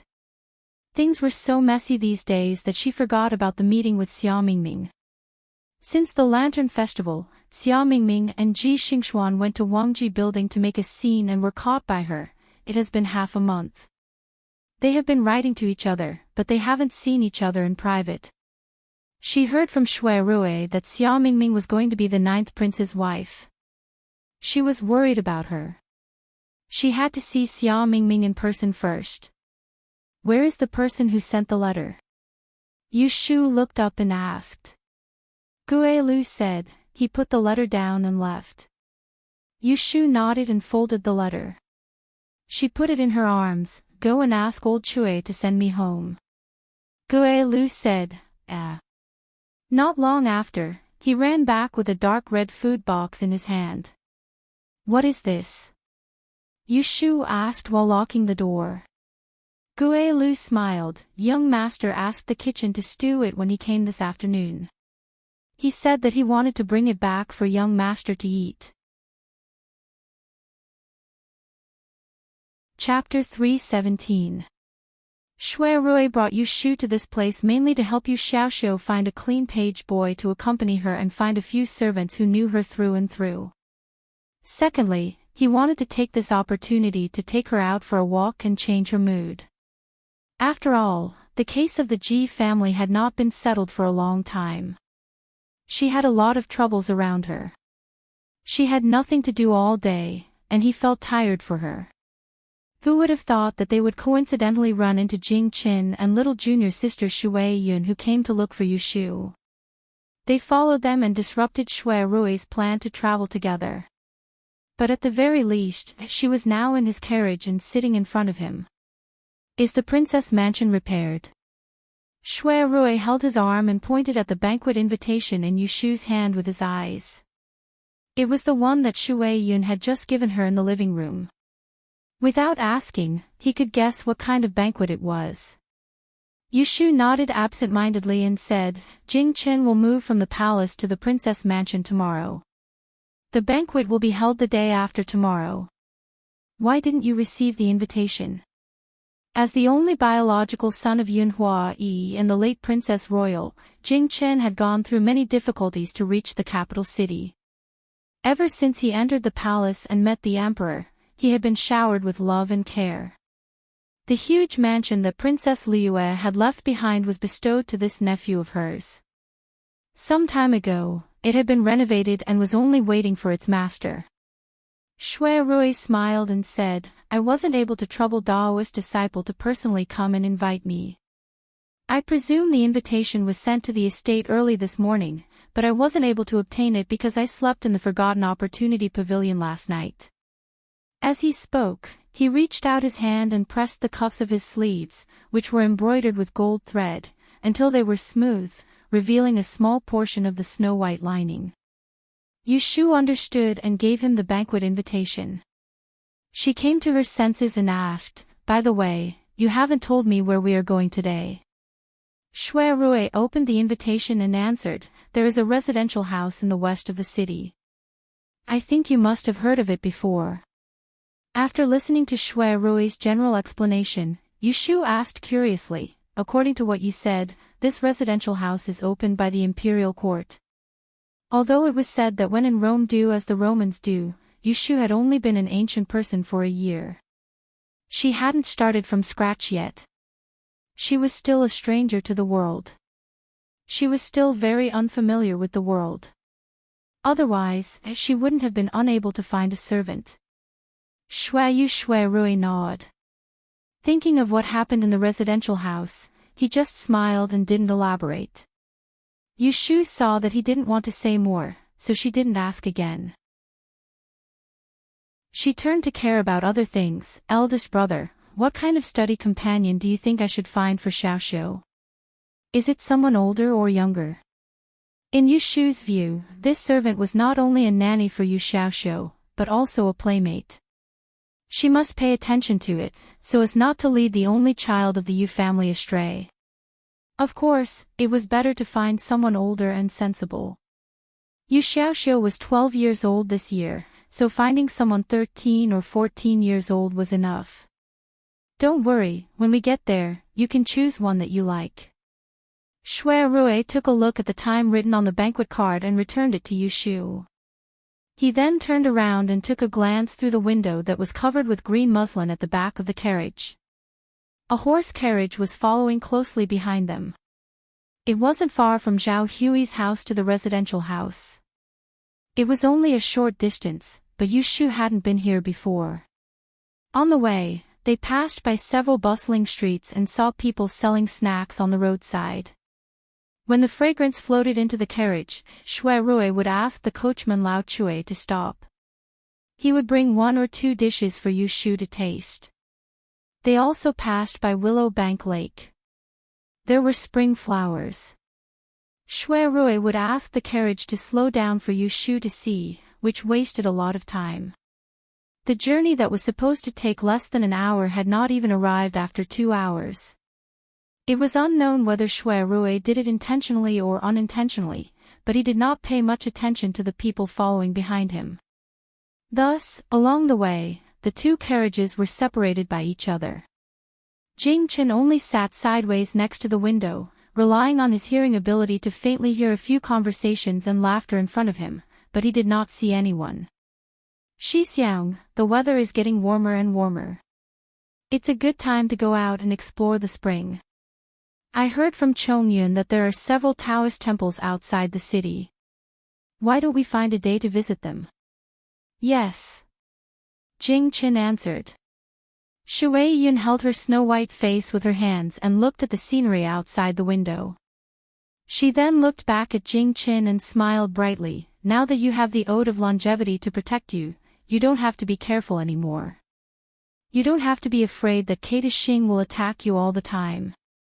Hee, Xixiang, it's so good to sit face to face with you like this. These words inadvertently revealed Jing Chen's strange and unknown secret. This sister apprentice who had been looking for him all the way from Dragon Tiger Mountain actually knew it. Hearing her sigh and thinking of the time in the mountain, a smile appeared on Jing Chen's handsome face. He turned his head to look at Shui Yun and slowly said, Shu allows you to go down the mountain to cultivate. Don't always think about playing around. After the banquet at the Princess Fu, I will ask His Majesty to send you to the Celestial Commissioner. Cultivating is the right thing to do. I know. Shui Yun pouted. Her black and white eyes turned half a circle. She whispered, Of course I remember the right thing. As they were talking, the group finally arrived at the Celestial Commissioner's courtyard. The 2 carriages stopped on the opposite side of the street. Jing Chen got off the carriage and turned his head to see the carriage in front. Shui Rui was standing outside the carriage with one hand protecting the side of the carriage. Yushu didn't need anyone to help her. She jumped down and stood firmly. She raised her head and said something to Shui Rui before turning to look at him. There was still a smile on her face. It was obvious that she was in a good mood. The main gate of the Celestial Commissioner's courtyard opened to the north. There was a row of old poplar trees in front of the gate. 2 neat and tidy manservants stood inside the gate, welcoming people in and out. Is it here? Jing Chen and Shui Yun walked forward and asked. Shui Rui nodded and led the three who had not seen the world into the main gate. He waved to a manservant who followed and walked towards the east courtyard with familiarity. The outside of the Celestial Commissioner's courtyard looked like an ordinary luxurious residence. There were no pavilions on the inside. There were long corridors that led to flower halls and tea rooms. Along the way, Yushu saw several people dressed as stewards leading 2 or 3 or 5 clean and tidy people into different rooms. But because there were flower curtains hanging in front of the doors, she couldn't see what was going on inside. At the corner, there was a tea room with a bamboo curtain hanging in front of the door. It seemed different from the room they had seen along the way. Shui Rui stopped and reached out to push the curtain open. He first invited Jing Chen and Shui Yun to enter before walking in with Yushu.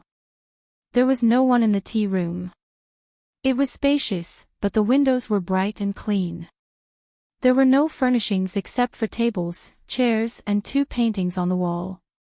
Shui Rui gestured for them to sit down. Shui Yun sat next to Jing Chen. Yushu walked around the room before sitting on the empty armchair next to Shui Rui. She asked in confusion, "We are just sitting here. Don't we need to call someone to greet us?" Chapter 318. Yushu's group of 4 sat and waited for a while in a tea room in the consecrator courtyard. 2 cups of tea were exchanged before a middle-aged manager with hair and a brown fur collar walked in hastily, and he swept the room with a calm and collected expression before wiping off the sweat on his forehead.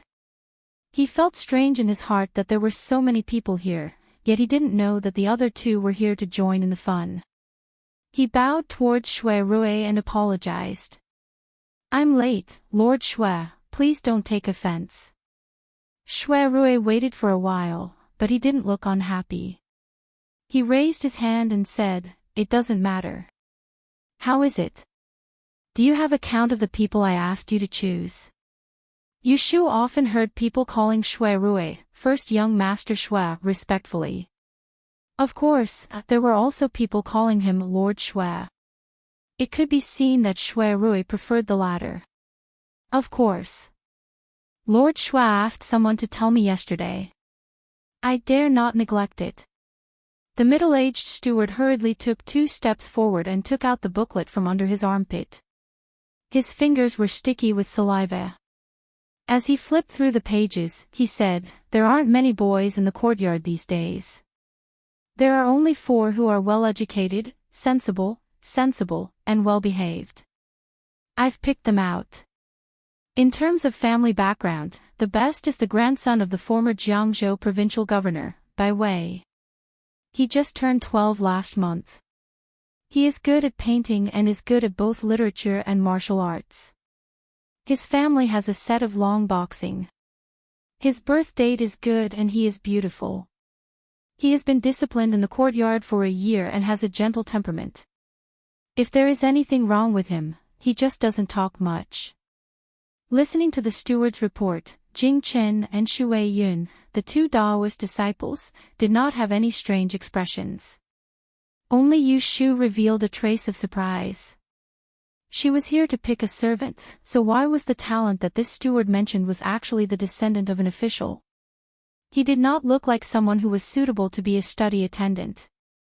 He was good enough to be adopted as a son. How much does it cost? In fact, Yushu didn't know much. The common servants referred to servants who had been sold. However, servants were also divided into high and low ranks. The better ones were the children of rich and powerful families. He had been educated since he was young, but he didn't let out much. Those who came close to it were poor people who sold themselves as slaves because of poverty or famine. Apart from that, there was also a type of servant who had a high status. He also had a good upbringing, his body was pure and clean, but because his family declined, he was reduced to a slave because of his crimes, and entered the Ministry of Revenue's slave registry, and was detained by the imperial court, unable to escape.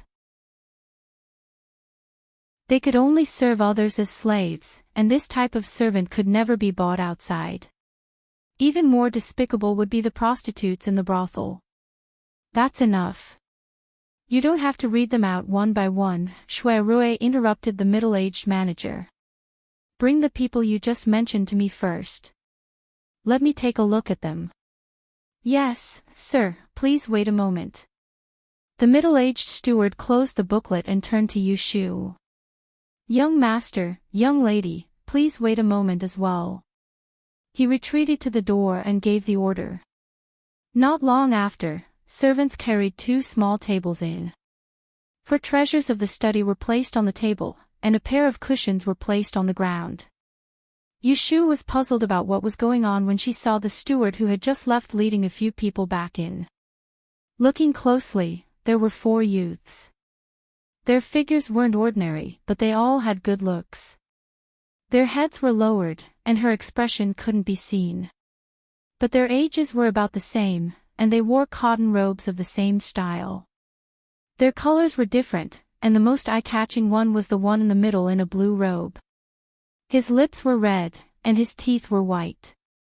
He was very beautiful, and no one would believe that he wasn't a child raised by a rich family. Perhaps it was because of her preconceived notions that they were all full of energy, and Yu Shu had a cold heart. She didn't have much sympathy for their past experiences, and how they were reduced to slaves. She was only thinking about how much it would cost to buy such a book boy. If she didn't have enough money on her, she would have to borrow from Shui Rui. Sir, these are the ones. The middle-aged steward extended his hand and pointed at Shui Rui. He then turned to the 4 youths behind him and said, "This is Lord Shui from the Supreme Court of Justice, and also the eldest son of the Minister of State. There are also the other young masters and young ladies, why aren't you greeting them?" Greetings to Lord Shui, young master, and young lady. Perhaps the steward had instructed them beforehand, but the 4 youths greeted them politely. If it wasn't for the fact that Yu Shu had heard that they were either from a scholarly family, or that they had fallen to such a state after becoming an official, she would have thought that they were 4 young masters raised by some family, and that their parents had called them out to show off in front of the guests. Ta! Shui Rui wiped the teacup in his hand, and looked at them one by one. He then said to them, "You should be able to read and write. Write a poem for me to read." Yes. Yu Shu looked at the 4 youths sitting on the ground in front of her, writing at the small study table. Only then did she realize what the 4 treasures of the study were for. Bring their 8 characters and 4 pillars over. Taking advantage of the time they were writing their poems, Shui Rui took a piece of paper from the steward of the conclave and passed it to Yu Shu. "Take a look, see if there's anything wrong with it." Yu Shu nodded and carefully compared the 8 characters in her hand. She secretly calculated, but there was nothing that countered Yu Xiaoshu's fate. These youths didn't waste time. Soon, one of them finished writing a poem. The maidservant serving tea brought it to Shui Rui's hand. Shui Rui glanced at it, nodded, and handed it to Yu Shu. He casually joked, "This character's writing is better than yours. Take a look." Yu Shu glanced at him and looked at it seriously. Although she didn't know much about poetry, she could at least see that it was smooth. At least this 5-character sentence was something that Yu Xiaoshu, who had only been in school for a few months, couldn't write. "Miss Yu, let me take a look." Shui Yun stretched out her hand and asked Yu Shu with some interest. Yu Shu passed it to her and casually asked, "Does Miss Shui know poetry?" "I know a little. My father taught me." Shui Yun nodded and tilted her head to look at Jing Qin with a smile, "But I'm not as good as senior marshal brother. Miss Yu doesn't know, but my second marshal uncle said that if senior marshal brother went to the capital to take the imperial examination, he might be able to become the top scorer." "Oh, is that so?" Yu Shu turned her head to look at Jing Qin. Her mood was a bit complicated. She couldn't help but say, "I've known you for so long, but I didn't know you knew poetry." After saying that, she felt that she had spoken too quickly. Her words sounded like she was complaining and more or less sounded a bit depressed. However, this was inevitable. No matter what, Jing Chen was the person she had liked wholeheartedly. He was a man who she had wanted to spend the rest of her life with. How could she just say that she didn't care? Jing Chen met Yu Shu's gaze. It was unknown if he had noticed something, but he seriously said, "At that time, I lost my memory. I could even forget martial arts and Taoism, let alone these things. If I don't remember, how would you know?" Yu Shu's eyes moved and she said in a low voice, "That's true." Jing Chen still wanted to say something, but Shu Yun pulled his sleeve to look at the poem and diverted his attention. Yu Shu looked at the pair of martial siblings who had a close relationship in front of her and couldn't help but feel a bit uncomfortable. When she turned her head, she happened to meet Shui Rui's dark and bright eyes. Her eyelids immediately twitched. Afraid that he would see through her discomfort, she coughed to conceal it and said, "Didn't you say that this place is interesting? How come I don't see it?" Shui Rui moved his gaze away and casually pointed at a youth below. He said in a warm voice, "Tell me about your background." Chapter 319. Bai Ran's life experience wasn't strange, but it could be said to be full of twists and turns. His grandfather was once a high-ranking official, and he grew up in luxury. However, after his birth mother passed away, he was mistreated by his stepmother, and he suffered hardships at a young age.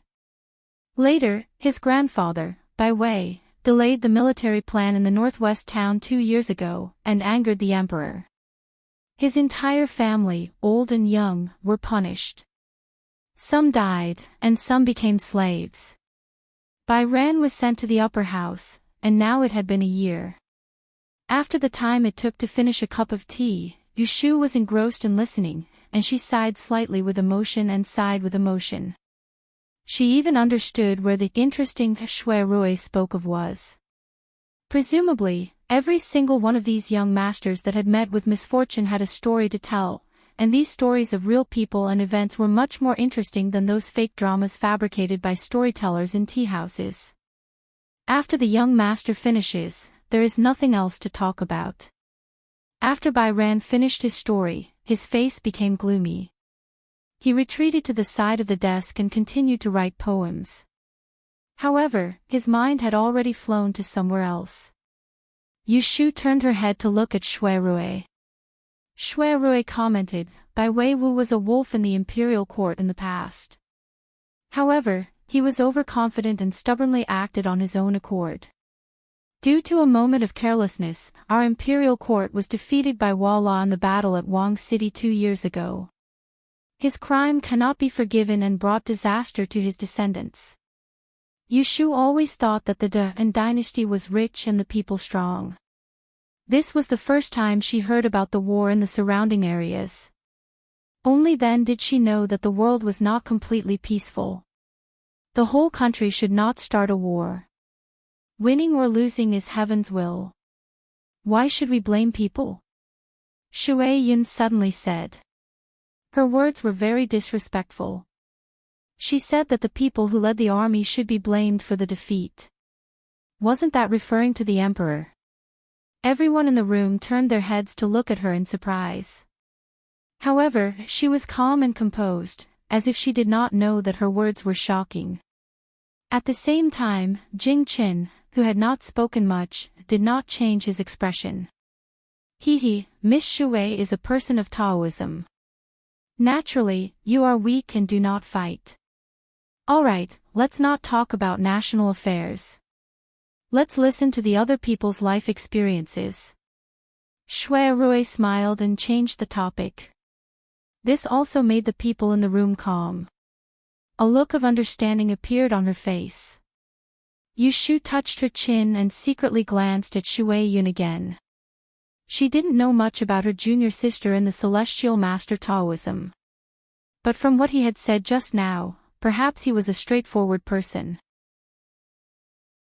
Following that, the remaining 3 boys each told their own personal experiences, but none of them were as euphemistic as Bai Ran's. Yushu compared their handwriting and always felt that Rance was definitely better, and his temperament was better. He had a good image and she liked him.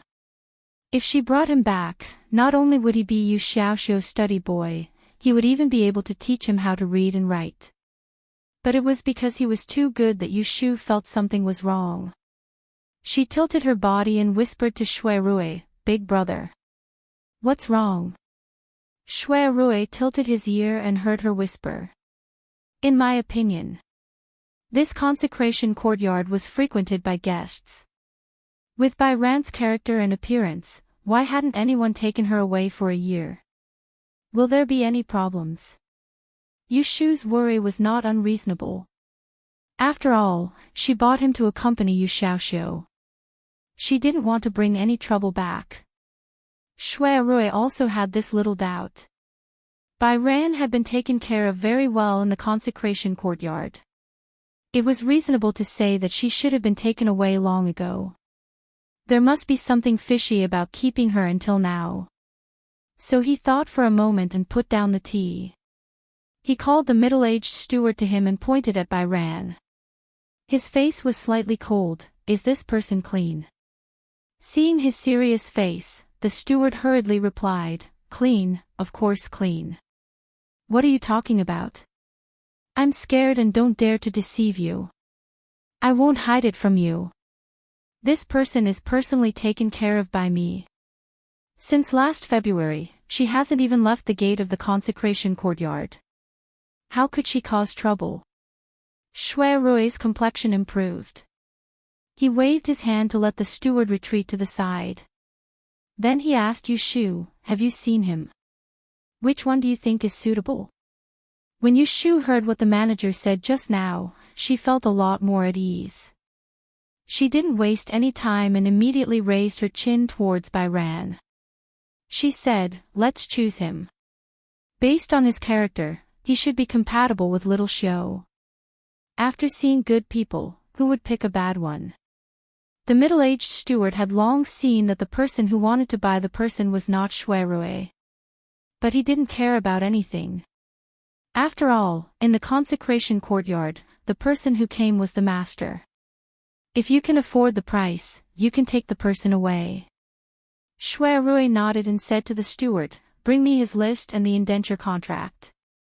The steward happily said, "Wait a moment, I'll go." Ran, who stood below, heard their conversation, and her beautiful face suddenly went grim. She swiftly raised her head to glance at Shui Rui, and she shuddered without anyone noticing. Her lips trembled as she suddenly spoke in a low voice. Her voice wasn't loud, yet it was heard by everyone in the room. I'm not willing to sell." The corners of Shui Rui and Yushu's brows raised at the same time when they heard this. The manager walked to the door before turning around with an embarrassed expression, and he first smiled apologetically to Shui Rui and said, "Sir, please don't blame him. It's the first time he's met a guest, and he was too nervous and lost his sense of propriety. Please sit down. I'll take him to the back and preach to him. I'll bring him back later." With that, she winked at the servant at the door. Someone came forward and supported Rance's arm. He wanted to take him out, along with the other 3 youths who were not chosen.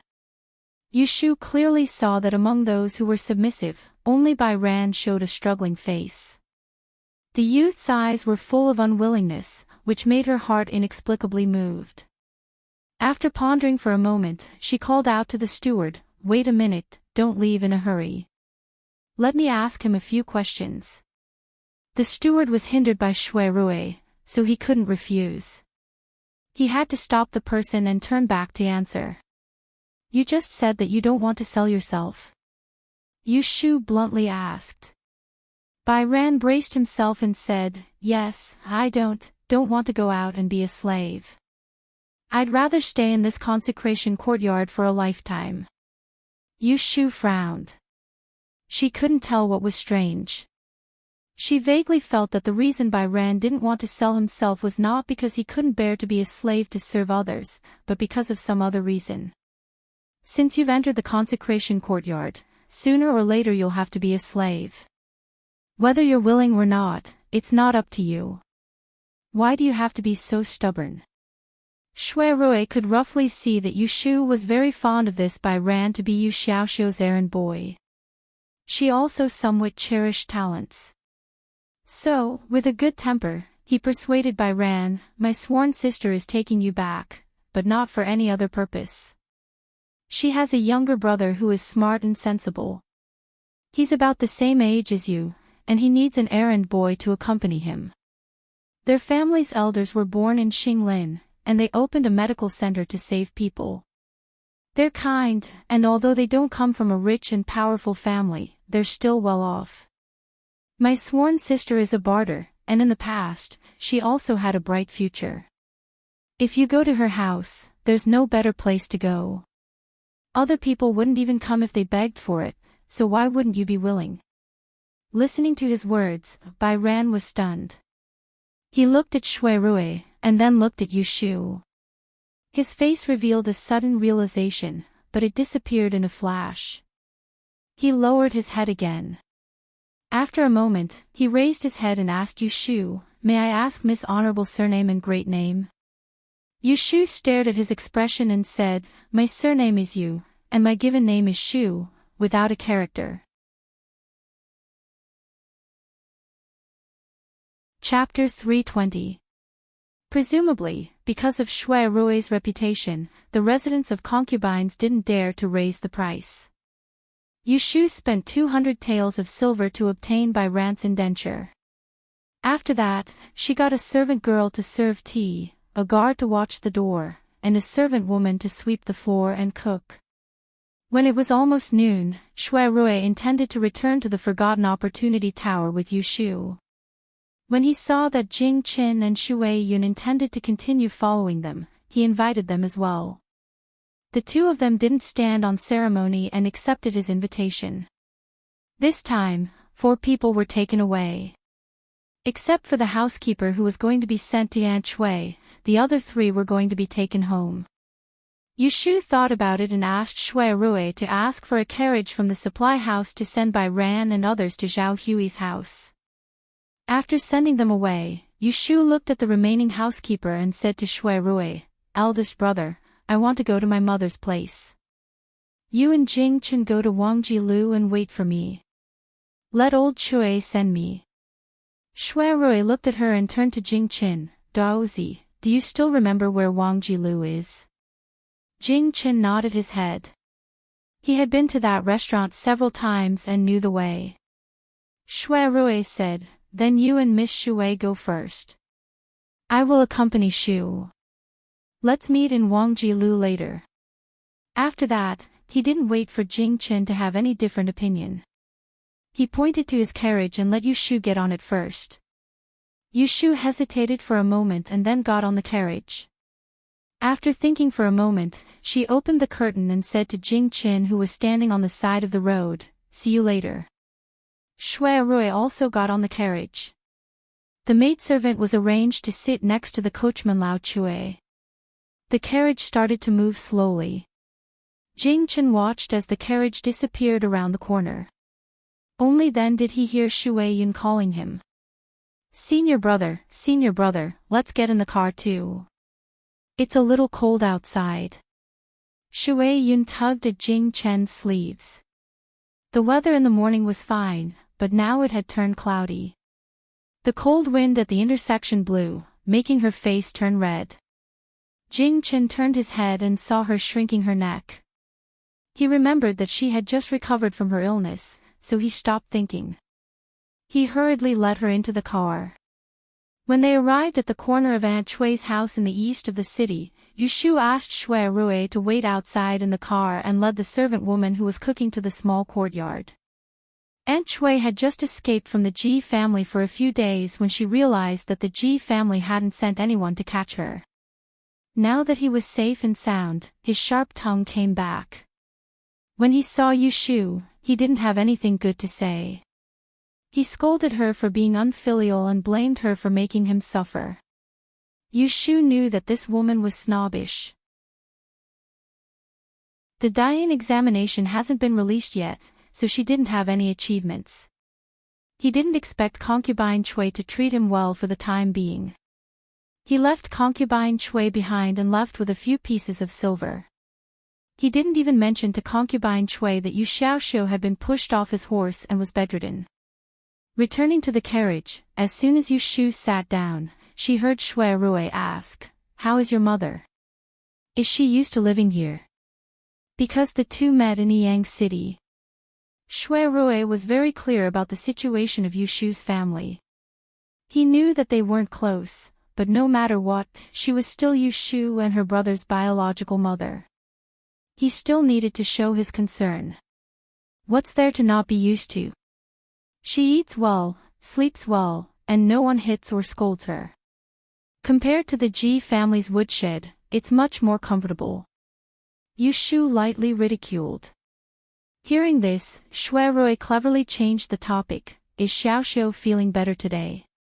Is his head still dizzy? When Yu Xiaoxiu was mentioned, Yu Shu's face brightened up and she said, "Much better, but he doesn't have much energy. He needs to recuperate for a while before he can regain his strength." Shui Rui nodded and took note of this. The two continued to talk about the banquet at the princess residence the day after tomorrow. This banquet was ordered by His Majesty.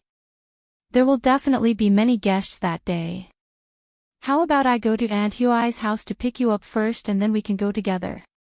Shui Rui suggested. Okay. Then I'll wait for you at home the day after tomorrow.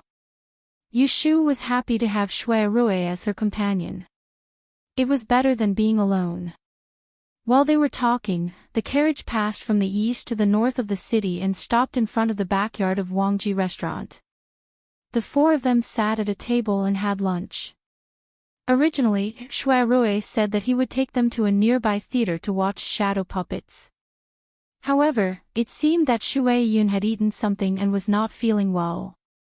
So, Jing Chen had to take her away first. Yu Shu sent them to the door of the backyard. Shui Yun got into the carriage first while Jing Chen stood outside. Before leaving, he finally had a chance to speak to Yu Shu. "Xiaoyu, you don't know where the princess residence is. I'll send someone to pick you up the day after tomorrow." Previously, Yu Shu and Shui Rui had agreed to go together. So, she shook her head and smiled. "No need to trouble yourself. I'll go with Shui Dage." Hearing this, Jing Chen subconsciously frowned. He looked at Shui Rui who was standing behind Yu Shu. Seeing the two of them overlapping each other, he didn't know why his heart felt a little empty. "We're going back." As Yu Shu watched Jing Chen's carriage leave, she couldn't help but inwardly let out a sigh of relief. She didn't know when it started, but she couldn't be as relaxed as she used to be when facing Jing Chen. Shui Rui saw her every move. He was well aware of it, but he didn't point it out. He didn't explain it. He was waiting for Yu Shu to look down on their relationship and wait for the best time to make a move again. "Let's go in. Since we're here, I'll check the account." She turned around and said to Shui Rui. The two of them went back to the restaurant one after another. Shui Rui clasped his hands behind his back and slowly followed her to the second floor. Shui Rui planned to have dinner with Yu Shu and then send her back. But in the middle of the afternoon, his subordinates came to Wangji restaurant in a hurry. Shui Rui was not a person who would forget his private affairs.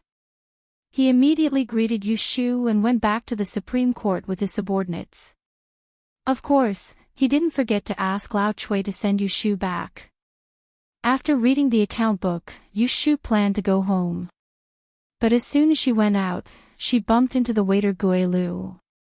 "Miss, someone sent a letter to you." Gui Lu took out a yellow envelope and handed it to Yu Shu. Yu Shu took it and opened it. She asked curiously, "Who is looking for me?" Gui Lu shook his head, didn't say. "It's a maid. She asked me to give it to you." Yu Shu's mind lit up and she knew what was going on. She opened the letter again and saw that it was indeed Xia Mingming's handwriting. There was nothing fancy about the content. It seemed that Xia Mingming also knew that she was a rough person. Ashu, Si Xinjia. We agreed to meet at the end of the month. I've been waiting bitterly, but I've been waiting for so long. Ah. After reading the letter, Yushu patted her head. Things were so messy these days that she forgot about the meeting with Xia Mingming. On the day of the Lantern Festival, Xia Mingming and Ji Xingxuan had caused a ruckus at the Wangji Tower and were caught by her. It had been half a month since then, and the two of them had been communicating through letters, but they hadn't met in private once. She heard from Shui Rui that Xia Mingming was going to be the 9th prince's wife. She was worried about her. She had to see Xia Mingming in person first. Where is the person who sent the letter? Yushu looked up and asked. Gue Lu said, he left the letter and left. Yushu nodded and folded the letter. She put it in her arms. Go and ask old Chui to send me home. Gue Lu replied with an eh. Not long after, he came back with a red food box. What is this? Yushu asked as she locked the door. Gue Lu smiled. Young master asked the kitchen to stew it when he came this afternoon. He said that he wanted to bring it back for young master to eat. Chapter 321. In the evening, when Yushu returned home, Yu Xiaoxiu had already met Bai Ran. From Bai Ran's mouth, he found out that Yushu had bought him a page boy. After dinner, Yushu called the people she bought today to Zhao Hui. Zhao Hui kindly recognized them and assigned them detailed tasks to do. She also arranged a place for them to eat and sleep. Then, Yushu pretended to be a black face and reprimanded them a few words before letting them go with Shinmama. After they left, Zhao Hui asked her about Bai Ran. Yushu said that Bai Ran was a scholarly son who had fallen on hard times. In the morning, when she took him out of the senior's courtyard, she told Bai Ran not to tell the family about his life. She was afraid that Zhao Hui would feel uncomfortable knowing that he was the son of the provincial governor's family. So, Bai Ran was very obedient and didn't say anything. Zhao Hui was a woman and couldn't read many words. When she heard that Bai Ran was literate and could read, she had a much higher opinion of him. She discussed with Yushu, this child, I think he is a sensible child. His life is also pitiful. Since he is found to accompany Xiaoxiu, I think we shouldn't arrange for him to live in the servant's room. Let him sleep in the same room as Xiaoxiu. Boys also have something to talk about, so that Xiaoxiu won't have to lie in bed for a few days. What do you think? Yushu nodded and agreed, as long as godmother thinks it's good. Yu Xiaoxiu's room was spacious. There was a small room opposite the hall, which was originally empty for the page boy. There was a set of simple furniture in the room. Zhao Hui asked Shinmama to add 2 more quilts so that the bed could be made to sleep. Suddenly, there was a boy who was about the same age as him in the room. Yu Xiaoxiu did not have much resistance. This was inseparable from Bai Ran's gentle and quiet temperament. Of course, it was mainly because he was brought back by Yushu. In Yu Xiaoxiu's view, no matter what his sister did, it was for his own good. In the evening, Yushu looked after Yu Xiaoxiu's room for an hour and then went back to her room. She had been running outside during the day and was a little tired. She leaned against the headboard of the bed and read for a while with the classics. Then he fell asleep. On the other hand, Yu Xiaoxiu slept a lot during the day and couldn't sleep well at night. He supported his tightly wrapped head and sat up from the bed. He put on his clothes and got out of bed. Just as he was about to find a book on the table to read, he heard a soft voice outside the door, "Young master, have you rested?" After hesitating for a moment, Yu Xiaoxiu walked over to open the door and saw Bai Ran standing in the dim light. Bai Ran was looking at him with some embarrassment. The boy had not grown up yet, and he was at most 2 fingers taller than him. "Young master, did I disturb your rest?" Hearing such a polite boy call himself a villain and respectfully call him young master, Yu Xiaoxiu scratched his neck and shook his head uncomfortably. No.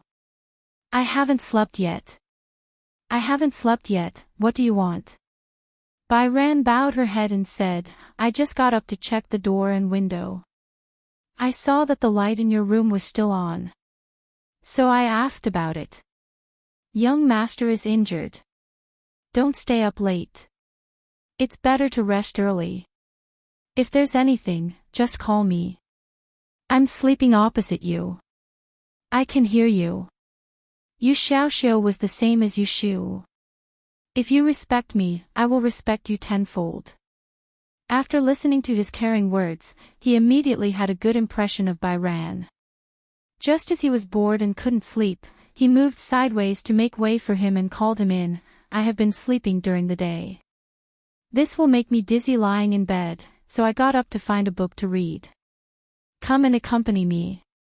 When Yu Xiaoxiu was in Yiyang City, he was often bullied by others.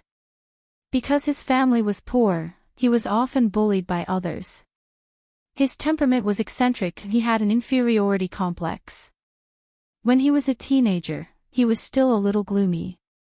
After he followed Yu Shu to the capital, his personality gradually became more cheerful. A boy of his age loves to make friends. He felt that Bai Ran was a newcomer and sold herself as a slave. She didn't even have a relative. Yes, young master. Bai Ran followed Yu Xiaoxiu's intention and entered his room. He looked around the room. He had been here during the day. The size of this room, compared with his residence when he was a young master in Jiangzhou's Bai Mansion, was really small. However, even though the house was small, it had everything it needed. There was a desk, a bookshelf, a vase, calligraphy, and paintings. It had everything it needed, and it was clean and tidy. There was even a brand new short bow hanging on the wall. For a family like this, it was quite rare. It could be seen that Yu Xiaoxiu was very spoiled at home. Don't stand, sit down. Yu Xiaoxiu pointed to the tea chair and took the lead to sit down. He opened the gauze button on the tea table. There were 2 plates of delicate and small desserts. They were brought back by Yu Shu from Wangji Building and were specially prepared for Yu Xiaoxiu by Shui Rui's order. A piece of suha blowing leaves and a piece of candied peach cake were Yu Xiaoxiu's favorite sweets. Yu Xiaoxiu had eaten a lot at dinner, so he didn't have time to taste the desserts. He was hungry in the middle of the night, so he picked up a piece and stuffed it into his mouth. He handed another piece to Bai Ran and said, Try it. Thank you, young master. Bai Ran had been taught in the Institute for Concubines for a year. He learned a lot about people's expressions. He could see that Yu Xiaoxiu liked him. He breathed a sigh of relief and took a bite of the dessert. The faint fragrance of lotus spread in his mouth. It was so sweet that he was stunned and triggered a vague memory. This dessert, well, what? Yu Xiaoxiu didn't understand what Bai Ran said, so he looked up and asked him. Bai Ran came to his senses and smiled implicitly. This dessert is really delicious. Yu Xiaoxiu didn't think much and generously pushed the plate in front of him. If it's delicious, you can eat more. Wait here, I'll go pour some tea. Then he stood up and walked to the bedside to pick up the teapot. Bai Ran saw this and hurriedly stood up to stop him. Young master, don't move, let me do it. Seeing that he was flustered, Yu Xiaoxiu touched his head and sat back. When he came to pour tea, he stared at him for a while and suddenly said, That, Bai Ran, right? My sister said that you should study with me in the future and see each other all day. Don't call yourself a villain in the future. I feel uncomfortable. What do you think? Bai Ran, who was pouring tea, paused and raised his head to look at Yu Xiaoxiu. Under the light, his eyes met with Yu Xiaoxiu's simple and pure eyes. He couldn't help but grin and nod, all right. Yu Xiaoxiu felt comfortable. He felt that he was a little closer to this fair and clean boy in front of him. He stretched out his hand and patted him on the shoulder with a smile. My sister said that you can read. Did you go to school before? Yu Xiaoxiu asked curiously. Yes, I went to home school for 2 years. Bai Ran replied modestly. That's good. I've only studied in textbooks for a few months. There are many words that I don't recognize. Yu Xiaoxiu said enviously. There are words that I don't know either. Young master, where are you going to school now? In Beichuan Academy. Have you heard of it? It's in the north of the city. When my injury is healed, I'll take you to the academy. Oh, right, do you know how to ride a horse? Chapter 322. Yesterday, Xia Mingming sent someone to deliver a letter to the Forgotten Airport. The next afternoon, Yu Shu went to wait for her as promised. Xia Mingming was very punctual. As soon as the sun set, she showed up. Yu Shu asked the shopkeeper in the front building, Old Lin, to keep an eye out for Xia Mingming. When Xia Mingming appeared, he immediately led her to the back building to meet her. Knock knock. Lin Fu knocked on the door on the second floor. Miss Xia is here. Xia Mingming stood outside the door, visibly excited. Her watery eyes stared at the door, waiting to see Yu Shu. Let her in, the door isn't closed.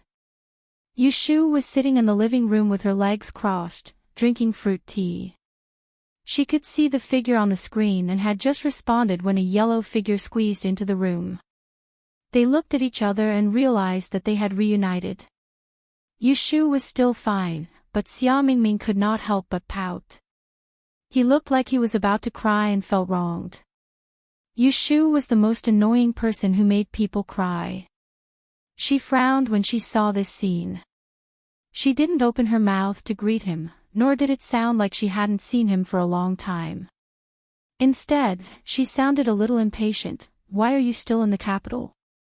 Didn't you say that you wanted to go back to the south and find a remote mountain or forest to seek immortality? What Yu Shu mentioned was a secret of Xia Zhang's family. It had been passed down by Xia Mingming himself. As of now, it was a somewhat old matter. Speaking of which, the Xia Zhang family was the leader of the southern school of Yi, but they didn't have many children. In recent years, there were signs of a lack of talent in the school of Yi, so the older generation came up with a rotten idea to send the girls of the family to the mountains to seek the Tao. This was akin to sacrificing the children to lure the wolf. As the Xia Jiang family's fifth miss, Xia Mingming was originally the Xia Jiang family's candidate for this generation to seek the Tao. However, Xia Mingming heard the news in advance and was unwilling to accept the fate of the rest of her life, so she ran away from home. She wanted to participate in the Triennial de Yen examination in the capital to escape. Who would have thought that she would suffer along the way? She became acquainted with Yu Shu and the others, forming a friendship through trials and tribulations. However, Xia Mingming dreamt that her fourth sister was murdered. After she contacted someone to warn them, the one who should die still died. The young lady of Xia Zhang's family was murdered in Taisher Library. This case caused a sensation in Anling City for a while. When Xia Zhang's family received the news, someone in charge quickly came to the capital, so Xia Mingming was naturally arrested. After that, Yu Shu went to look for Xia Mingming, but Xia Mingming's father seemed to be quite wary of her. Yu Shu stopped her from seeing him. After not seeing him for a few times, Yu Shu also calmed down. Originally, she thought that the two of them would never see each other again. Who knew that they would meet again on the opening day of the Wang Ji building half a month ago? What made Yu Shu feel even more uncomfortable was that at that time, Xia Mingming and Ji Xingxuan, that girl, looked like two sisters. If she didn't know that Xia Mingming didn't know about her grudge with the Ji family, it was understandable that she would be won over by Ji Xingxuan, who was good at money and power. Just based on this point, Yu Shu would definitely not pay any attention to this former friend in trouble, no matter what Xia Mingming was secretly planning. She didn't want to make friends with an ungrateful wolf. Shu, I'm sorry for making you worry about me these days. Xia Mingming walked in front of Shu with red eyes.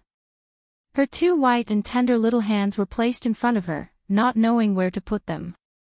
She was like a child who had made a mistake. She couldn't be blamed for this. From a moral point of view, she was indeed the one who had let Shu down. Speaking of how Shu treated Xia Mingming, there was nothing to say. They met by chance. She saved her life in the past and took care of her later. Coupled with their friendship, perhaps in Xia Mingming's eyes, except for her father, there was no one else in the world. Shu was the one who was closest to her. What did I worry about? Don't flatter yourself. Shu pursed her lips. She didn't want to admit that at the beginning, she was indeed worried about Xia Mingming's situation. But after she used the time of calamity to divine for him and knew that he was safe, she gradually put him at the back of her mind. Xia Mingming didn't mind Shu's cold words. It was probably because she had written some things about herself in the letters she had sent to Shu. It wasn't hard for her to speak now, but she was careful. Looking at Shu's expression, she said, Shu, it's right for you to be angry at me. You treated me so well, but I left that day and didn't even send you a message. I've heard that you came looking for me, but you were chased away by my father. Don't blame my father. That's just his temper. He always thinks that others covet the benefits of our Xia Jiang family. I've told him many times that you're not that kind of person, but he doesn't listen. As she mentioned it, Shu remembered that day when Qiu Biao and Bai Qing bumped into her in the capital and wanted to kill her. She went to the Xia Jiang family for help, but was rejected by the Xia Jiang family. She couldn't help but snort and say in a bad mood, "You're wrong. I'm that kind of person. The few hundred taels of silver that your father asked someone to give me as a reward is still in my cabinet. Since I've accepted the gift, we're even." Seeing her cold attitude, Xia Mingming was scared. She really wanted to break up with her. Her tears fell again. She was usually eloquent, but at this moment, she could only choke with tears. Don't be angry with me, Shu. Sob. Seeing that she was crying so sadly, Shu knew that she had scared her enough. She wasn't angry, but mainly to test how many old feelings Xia Mingming still had in her heart. If there were less, then she could save the rest of her words. After all, she wasn't someone who had nothing better to do. Why should she bother with a person who wasn't worth it? She could just say a few perfunctory words and send him away. Shu's face softened. She sighed pretentiously. She stretched out her arm to hold Xia Mingming's cold little hand and pulled her to sit beside her. She casually grabbed the handkerchief on the table and wiped her face with it. Xia Mingming didn't realize that she was almost treated as a passerby by Shu. Seeing that Shu's attitude had improved, she was stunned for a moment and then cried even harder. It seemed that she wanted to vent all the worries and fears of these days. She held Shu's hand that was wiping her tears and cried loudly on her shoulder. Hearing this devilish voice piercing her ears, Shu had to exert a great deal of effort to restrain herself from turning hostile again. She raised her hand and then lowered it again, gently patting Xiang Xiaolong's back. Hitting someone with a stick and then giving them a carrot was her usual trick of coaxing people. It was effortless. All right, I'm just teasing you. All right, you brought people to my restaurant to make trouble, and you don't allow me to lose my temper. You're a big girl, yet your snot and tears are everywhere. Don't be ashamed. Don't cry, or your eyes will be swollen. If your father sees it when you go home, he will be suspicious. Did you sneak out today?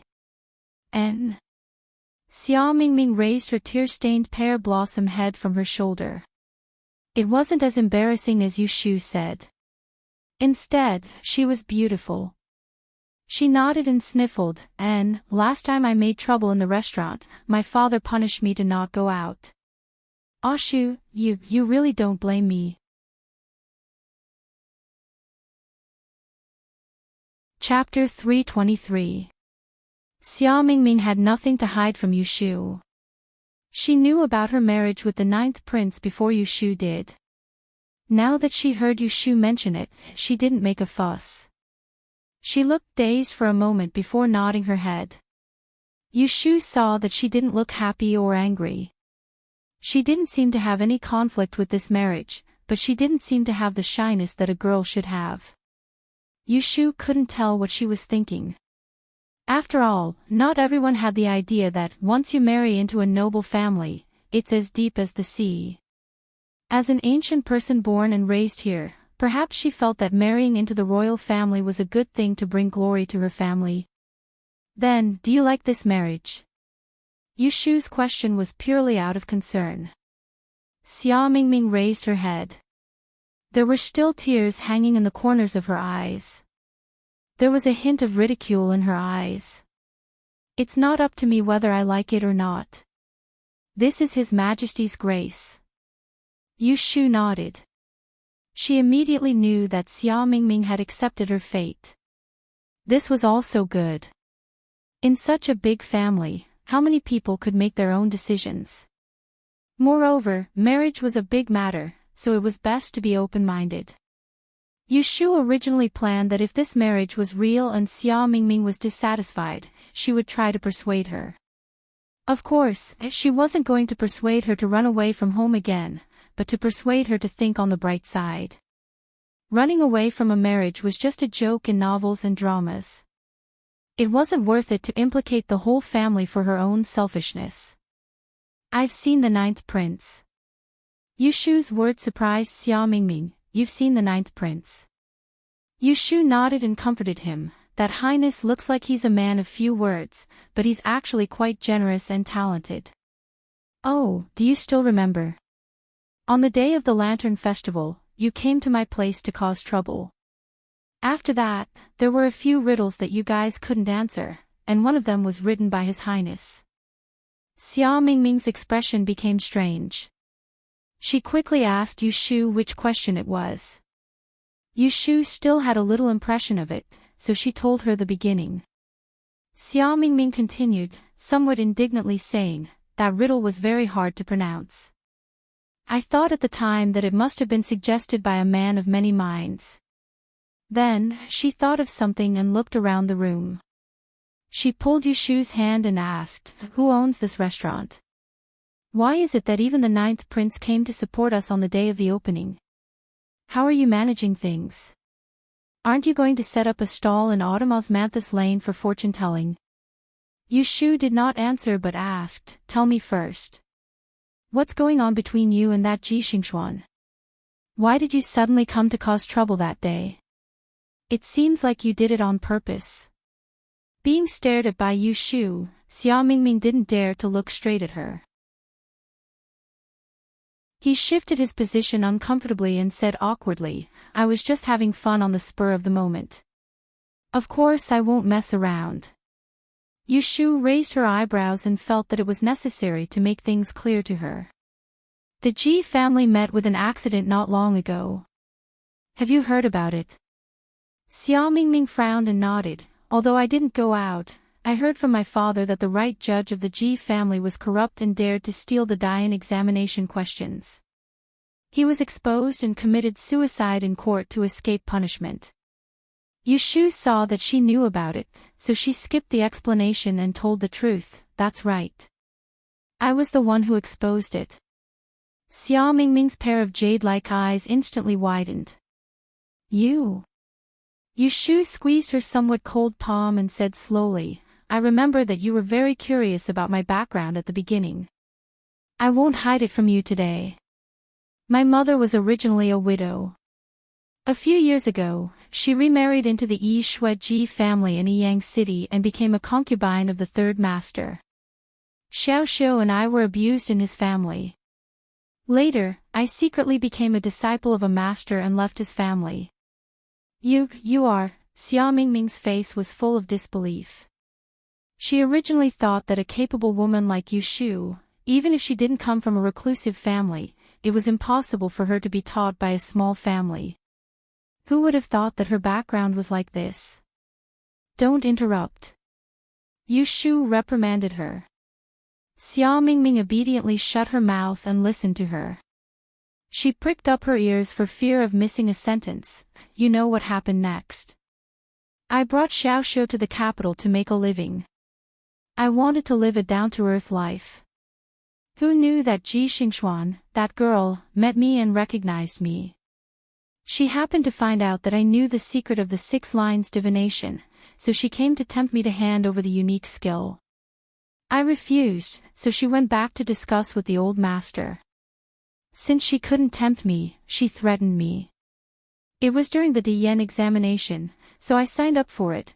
Yu Shu roughly told the whole story of how the Ji family plotted to learn her 6 lines divination and used the Yili exam paper to force her to give in. She didn't add any details, but it was enough to make Xia Mingming gnash her teeth. After a long while, she finally said, really, really shameless. When it came to aristocratic families, Xia Jiang had hundreds of years of history and had a deep foundation. She disdained those unorthodox people the most.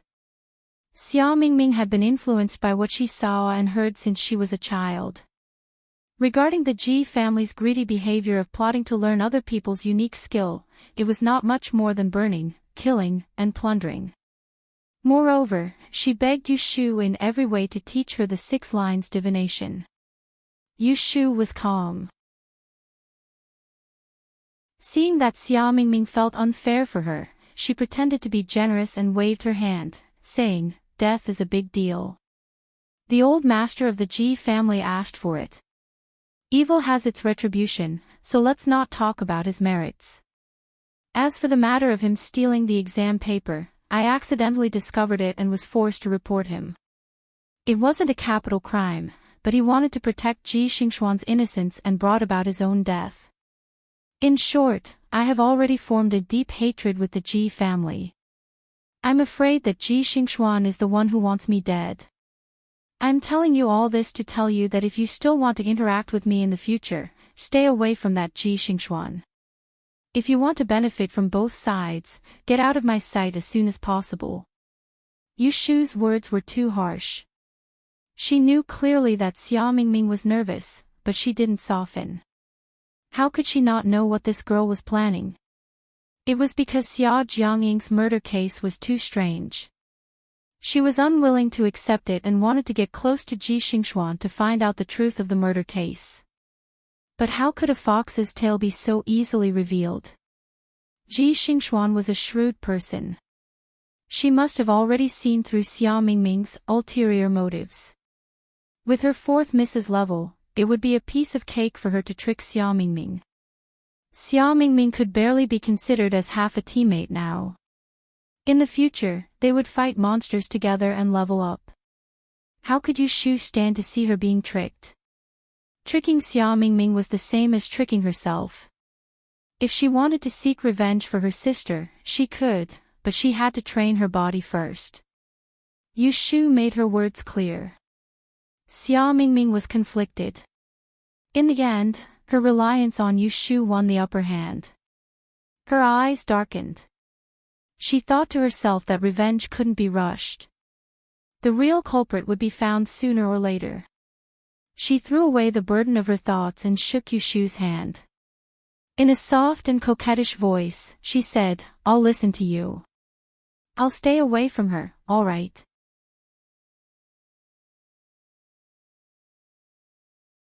Chapter 324. Xia Mingming was surprised when she heard from Yu Shu that Jing Qin was the famous Daoist in Anling City not long ago. Yu Shu told her about the friendship between Jing Qin and the 9th prince. She told her everything she could. As for what Xia Mingming thought, she didn't care. When it was dark, Xia Mingming reluctantly said goodbye to Yu Shu. She sneaked out when her father went out to visit friends today. If she was found late, she would be grounded for a few more days. Yu Shu knew that Xia Jiang didn't like her, so she told Xia Mingming not to mention her in front of her father. After seeing Xia Mingming off, Yu Shu and Lin Fu said goodbye and went home. Today, she didn't see Shui Rui for a whole day. Yu Shu guessed that there was a big case in the Supreme Court, otherwise he wouldn't have left in such a hurry yesterday. When Yu Shu got home, she went to Yu Xiaoxiu's room first. She saw Bai Ran sitting on a small chair beside the bed, holding a book in her hand and reading to Yu Xiaoxiu. She was satisfied and walked over. Don't read it. Wash your hands and get ready for dinner. When Bai Ran saw Yu Shu coming back, he quickly stood up from the chair and stood aside with his head down. Daxiu. Yu Shu nodded to him. She looked at his submissive appearance and turned her attention to Yu Xiaoxiu. She took the clothes at the end of the bed and put them on him. She reached out and touched his head. How long did you sleep in the afternoon? Are you still dizzy? Yu Xiaoxiu replied obediently, I slept for a while after you went out at noon. Fortunately, I didn't faint today. Sister, where did you go in the afternoon? Did you go to visit my mother? Look, it was said that the old don't rest, the young don't have a conscience, but her son was much more conscientious than her mother. Yu Shu said, didn't I go there yesterday? I was busy this afternoon. Do you remember your sister? I saw her. Yu Xiaoxiu was surprised. Xia Mingming. Didn't they say she went back to the south with her family? Why is she still in the capital? I didn't manage to leave. I was held up by something. Yu Shu didn't tell the child more about the inside story. After fooling him for a while, the maidservant came in with the food. Zhao Hui thoughtfully asked the servants to prepare 3 pairs of bowls and chopsticks, including Bai Ran. Under Yu Shu's invitation, Bai Ran sat next to the brother and sister in a somewhat reserved manner, eating without saying a word. Yu Shu was quite satisfied with his behavior. She didn't like to follow the rules, but that didn't matter. She liked people who followed the rules. The next day at dawn. It was rare for Yu Shu to sleep in. Zhao Hui's little maidservant, Yundo, stood outside her window. She knocked on the window lattice and softly shouted a few times, asking if she wanted to eat breakfast. When she didn't hear any movement inside, she went back to report. Zhao Hui was distressed that she had to run back and forth every day, so she didn't let people call her again. She asked Yundo to prepare a portion of breakfast and put it on the stove to keep warm, waiting for Yu Shu to sleep. Who knew that she would stay in bed until noon? Yu Shu slept too much. When she got up, her head was dizzy. After washing up, she walked around the courtyard. She walked to the door of the small courtyard in the west wing, hesitated for a moment, and then lifted her foot to enter. After a winter, the courtyard was no longer the same as when Jing Chen lived here. The trees in the courtyard had a layer of new buds, giving off a faint green color. The weeds in the corner had been cleared during the new year. The pair of red couplets in front of the door was still very new. She pushed the door open and entered. The furnishings in the room hadn't changed much. Since Jing Chen left, no one had lived in this room. Occasionally, when Pei Jing got drunk and stayed overnight, he would stay in the room next door. Yu Shu walked to the window and looked at the thick stack of books on the desk. Although she had never read these books before, she could recognize the names of the books. These were the Taoist classics that she had picked out from the exchange store and bookstore. At that time, in order to help Jing Chen recover his memory, Yu Shu had been scratching her head a lot. She casually flipped through the dusty books on the table, and it wasn't difficult to find the biography of Lu Yi. This was the only book that she bought for Jing Chen that had nothing to do with Taoism. It was a story about love between a man and a woman. She still remembered that on the night when he left in a hurry, this book was upside down on the table. In a daze, Yu Shu recalled that day. It was the first snowfall, and it was freezing outside. She crazily ran out to find Jing Chen, and in the end, she was almost frozen into ice. Now that she thought about it, she was really stupid. For a man, she even risked her life. Was this something stupid she would do? So stupid, so stupid. Yushu shook her head. Although she said so, she didn't regret it at all. She rearranged the books on the table, picked out the biography of Lu Yi, and put it in the drawer. After finishing all these, she went out of the room and closed the door. She took a deep breath, and her mind became clear. When the sun went down, Shui Rui came to Zhao Hui's house to pick him up. The coachman, Lao Chui, called the new gatekeeper to deliver the message. After a while, Yushu came out. Shui Rui had changed to another carriage today. It looked very gaudy from the outside, and it was spacious inside as well. It was enough to seat 7 or 8 people, but there were only 3 people in the carriage, so it was really a little empty. Oh, I have to mention that Shui Rui brought a manservant with him today, and he was sitting at the corner of the carriage with the curtains drawn. He looked very smart, and he seemed to be 15 or 16 years old. Yushu had never seen the servant beside Shui Rui before. She looked at him a little more. He was just a servant, so Shui Rui didn't introduce his name. He looked at Yushu, who was wearing a beard and had her hair tied up. He touched his forehead and regretted that he didn't remind her to dress up the day before yesterday. Tonight was the banquet, which was appointed by the emperor. It was the first time that Daozi appeared in public. Maybe there would be an imperial edict. None of the female guests dressed so casually. What's wrong? Yushu looked at Shui Rui. The way he looked at her was a little strange. Nothing. How is Xiaoxiu? Is he better? Shui Rui saw that she didn't seem to be aware of it. He shook his head and thought, forget it. He didn't want to talk about her.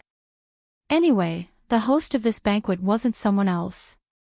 Yushu smiled, he's recovering well. Godfather said that in another 7 or 8 days, he can go to school.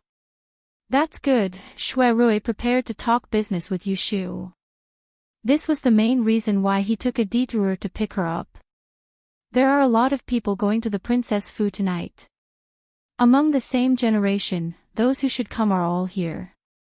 At that time, there will be many people asking about Daozi's arrival in the capital. The emperor has rewarded you before, so it's not small. There are many people here who know that you have done a meritorious service in escorting Daozi. If someone talks to you at the banquet, you just need to be polite. You don't need to say much to them, especially about Daozi's death on the road. Remember not to talk too much about it. Otherwise, there will be people who have bad intentions towards you. Yushu had long thought that this banquet wouldn't be easy. Maybe there were people who had bad intentions towards Jing Chen mixed in. After listening to Shui Rui's advice, she nodded and said, I know. Don't worry, I know how to deal with it.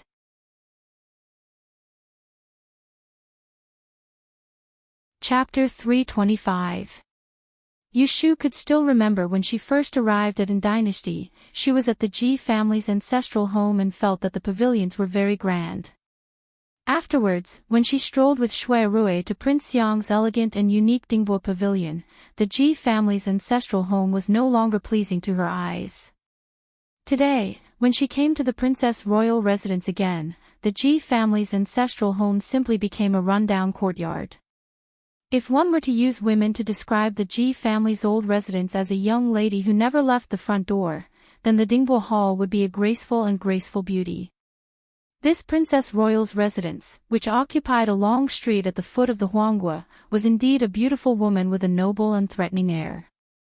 Yushu held the invitation in her hand as she followed closely behind Shui Rui and entered the entrance of the princess residence that had just been repainted with gold not too long ago. Seizing the opportunity when Shui Rui was chatting with his acquaintances, she fiercely glared at the row of trees that were over 6 meters tall that were planted around the flower bed in the front courtyard. The crowns of the trees were connected above their heads, and they were lush to the point that they didn't care about the season.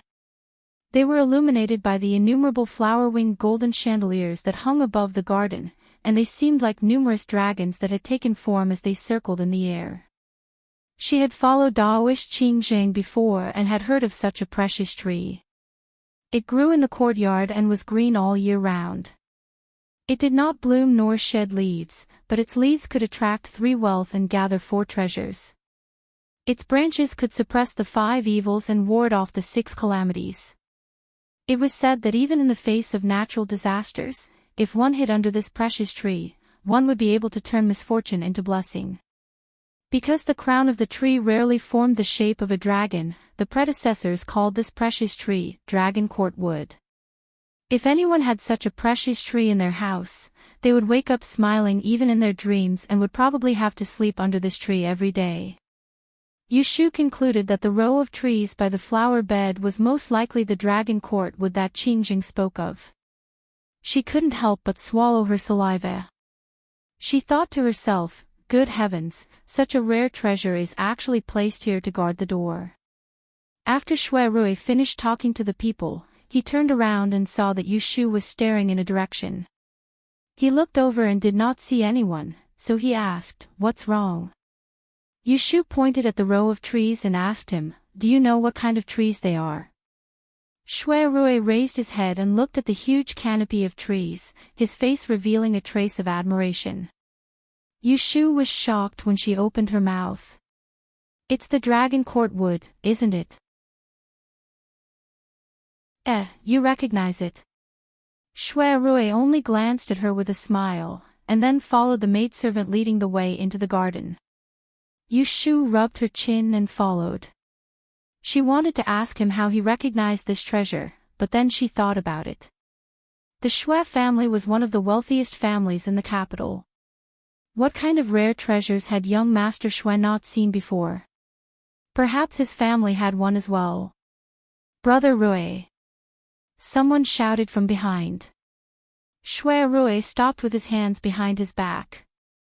Yushu turned around and saw Feng Zhaomiao running after them. He was not surprised to see Yushu here. He grinned at her and said, "I haven't seen you for a while. How have you been? I heard from Brother Rui that you were injured. Have you recovered?" The young master of the general's mansion had some personal friendship with Yushu, so he was closer to her than ordinary people. Yushu saw him and was also very happy. She raised her hand and showed him her little finger that was wrapped with medicine. She said, "I haven't recovered yet."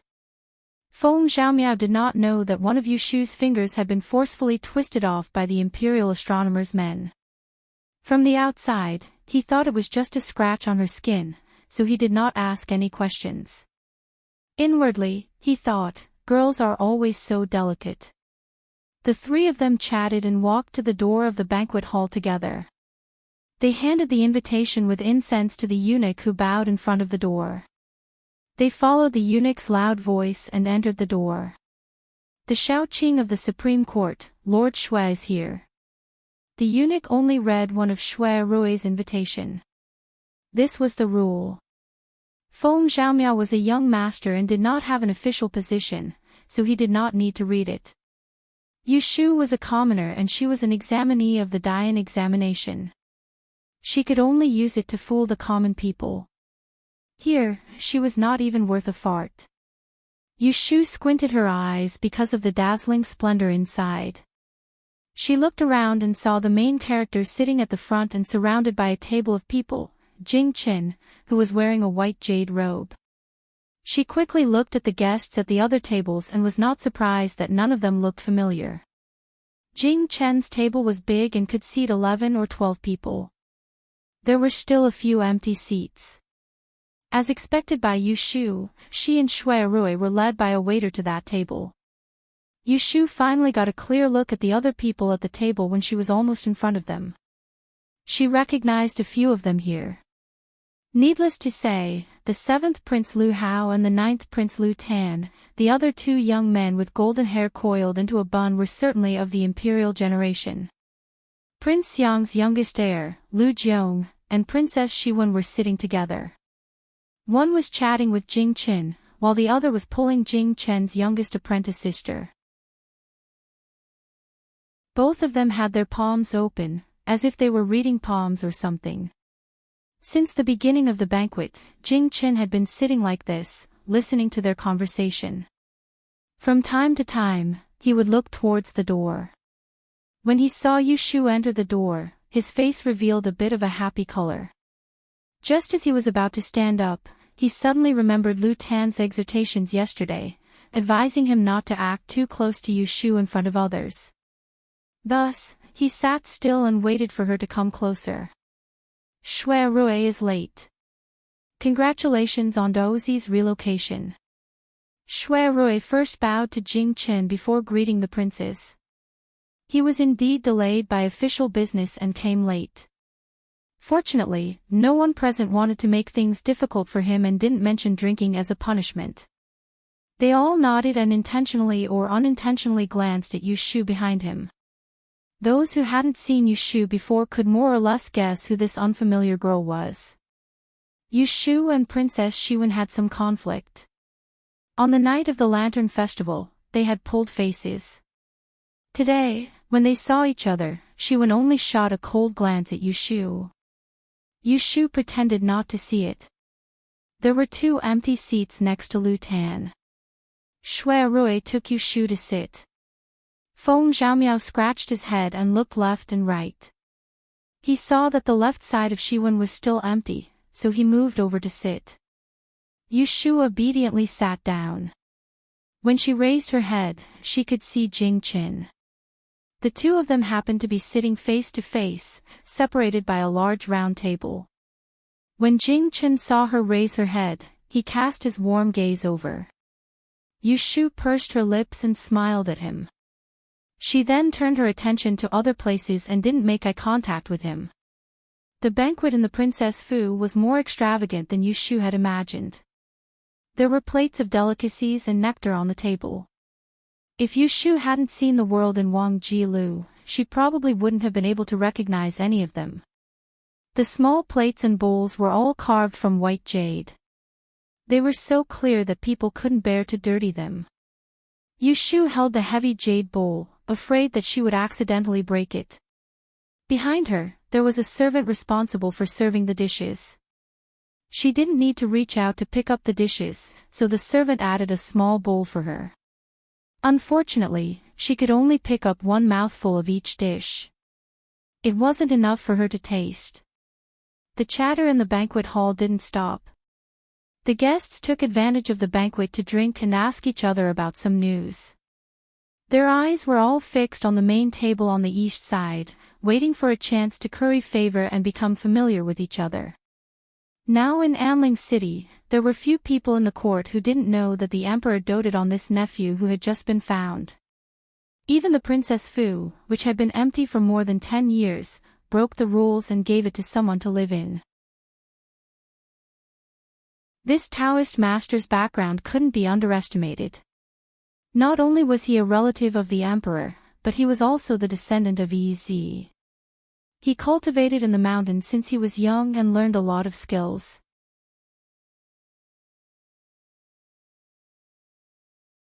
Chapter 326. When Jing Chen was still a baby, he was sent to Mount Longhu by the royal family. He had been away for 18 years and stayed in the deep mountains and forests. Since he could remember, he had been taught by his martial uncles and learned both literature and martial arts. He had never done any heavy work, nor did he have time to play. When he was younger, he began to wander in the mountains and forests. Compared with humans, he was more familiar with flowers, birds, and beasts. Listening to Jing Chen's plain and straightforward answers, the people at the table listened with great interest at first, but then they became bored and gradually changed the topic to Jing Chen's journey to the capital. "Cousin, I heard that you encountered some danger on your way to the capital and were injured. Is that true?" The one who asked this question was Lu Zhou, the 8th prince, who was ranked between Lu Hao and Lu Tan. His biological mother was an unfavored noble in the palace. Like the 11th prince, she followed Lu Hao in and out of the palace all day long. Shui Rui turned to glance at Lu Hao when he heard this question, and he came to an understanding in his heart. Jing Chen was framed on his way to the capital, and the murderer was unknown. The emperor ordered to keep it a secret, but the investigation was handed over to Lu Hao. Few people outside knew about it. Where did Lu Jiu hear of it? He must have been instructed by Lu Hao. Jing Chen had stayed in the palace for a while, but the person he saw every day was the emperor. Most of these cousins had only eaten a palace banquet together once, so they were still very unfamiliar with each other. Looking at Lu Jiu, who was concerned, he hesitated and nodded. After all, he was not used to lying. Jing Chen just made a small movement, but everyone at the table was shocked. They all looked at him with concern and asked at once, "What happened? Where was he hurt? Is it serious? Was it a natural disaster or an accident?" Yu Shu looked at the people at the table who were fawning over her and secretly observed their expressions. She secretly analyzed whether any of them had anything to do with the bastards who hurt Jing Chen. This was the main purpose of her coming to the banquet today. As Yu Shu observed, she found something strange. Shui Rui, Lu Tan, and Lu Hao were sitting and drinking. Not only were they unmoved, but why was little Princess Xiwen pulling little junior sister Shui Yun to study her palm? As if sensing Yu Shu's gaze, Xiwen turned around and their eyes met. Another sneer. Then she turned her face and whispered something to Shui Yun. Shui Yun raised her head and looked at Yu Shu for a while. Then she turned her head and said a few words to Xiwen. Xiwen burst into laughter. Yu Shu looked at her smiling face and didn't know what Shui Yun had said to make her so happy. If Yu Shu had been sitting closer, she would have been able to hear the conversation between the two of them. "Sister Shui, do you see the lady opposite us? Can you help me look at her face?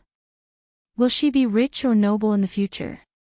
Miss Yu has a neutral appearance, but she is not destined to be rich and powerful."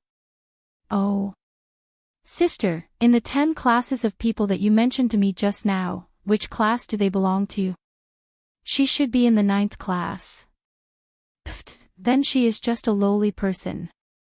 Shui Yun frowned and didn't answer. But she let go of Xiwen's hand without a trace. Xiwen was too happy. She didn't notice the disapproval in her eyes. The people at the table all knew how to read people's faces. After caring for a long time, they saw that Jing Chen was unwilling to say more. Most of them settled down, but there were also some who didn't know what to do. "By the way, I also heard of something." Lu Jiu scratched his head and glanced in Yu Shu's direction. A while ago, the palace bestowed a reward to a girl who was said to have escorted cousin to the capital. Is there such a thing? Jing Chen liked peace and quiet the most. He had a headache after being surrounded by this group of people for a long time. But when someone asked about Yu Shu, he concentrated and answered, "Yes, I was in danger on the way. Thanks to a friend who took care of me, I was able to reach the capital safely." "Oh. Which lady is it? Is she here today?" Lu Jiu looked left and right, pretending to be confused. The others looked at Yu Shu. It was obvious that this unassuming young lady was qualified to sit here with them because she had escorted Daozi. "Yes, she is here." Jing Chen didn't plan to introduce her, but everyone knew it. Yu Shu found that she had become the focus of the table. She put down her heavy white jade shoes and smiled at them. Because there were some sesame seeds on the corner of her mouth, she looked a little silly. "May I ask for the lady's name?" someone asked. Replying to Your Highness, "This student's surname is Yu, and my first name is Shu." Yu Shu saw that the one asking the question was a prince, so she didn't dare to offend him. Shui Rui, who was sitting next to her, was drinking wine and watching her deal with it. "Oh. You call yourself a student. Are you an examinee this year?" "Oh, the imperial examinations don't accept women." "Are you an examinee for the Great Yen examination?" "This student is untalented, but I am an examinee for this year's Great Yen examination." "Oh. Lu Hao, who had been silent for a long time with his wine cup in hand, suddenly interjected, "May I know where Miss Yu is from and which aristocratic family she comes from?" Yu Shu had heard Shui Rui mention the relationship between Lu Hao and Ji Xingxuan. She was wary of this Prince Ning. She paid attention to the traps in his words and carefully answered, "Your Highness, please don't laugh. This student is not from an aristocratic family. My hometown is in the southern wetlands. I only had a master to guide me. Later, we were separated by fate." "Is that so?"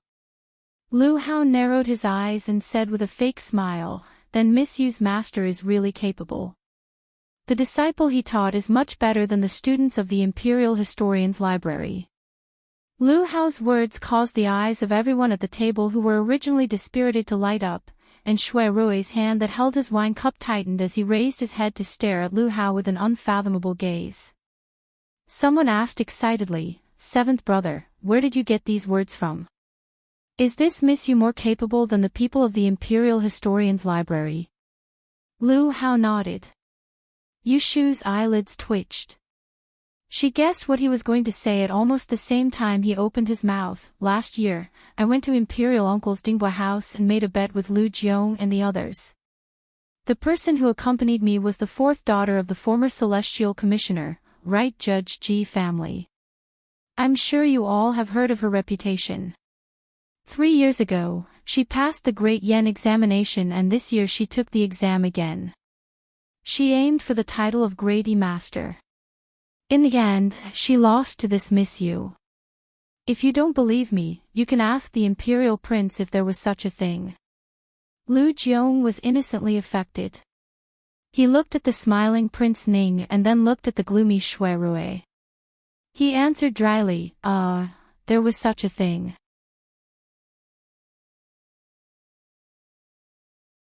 Chapter 327.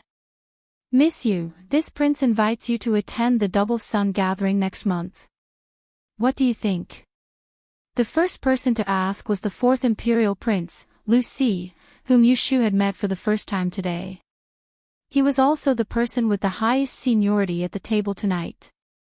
If Shui Rui hadn't introduced him in a low voice earlier, Yu Shu wouldn't have been able to tell that this fair and tender young man was 5 years older than the seventh Imperial Prince, Lu Hao.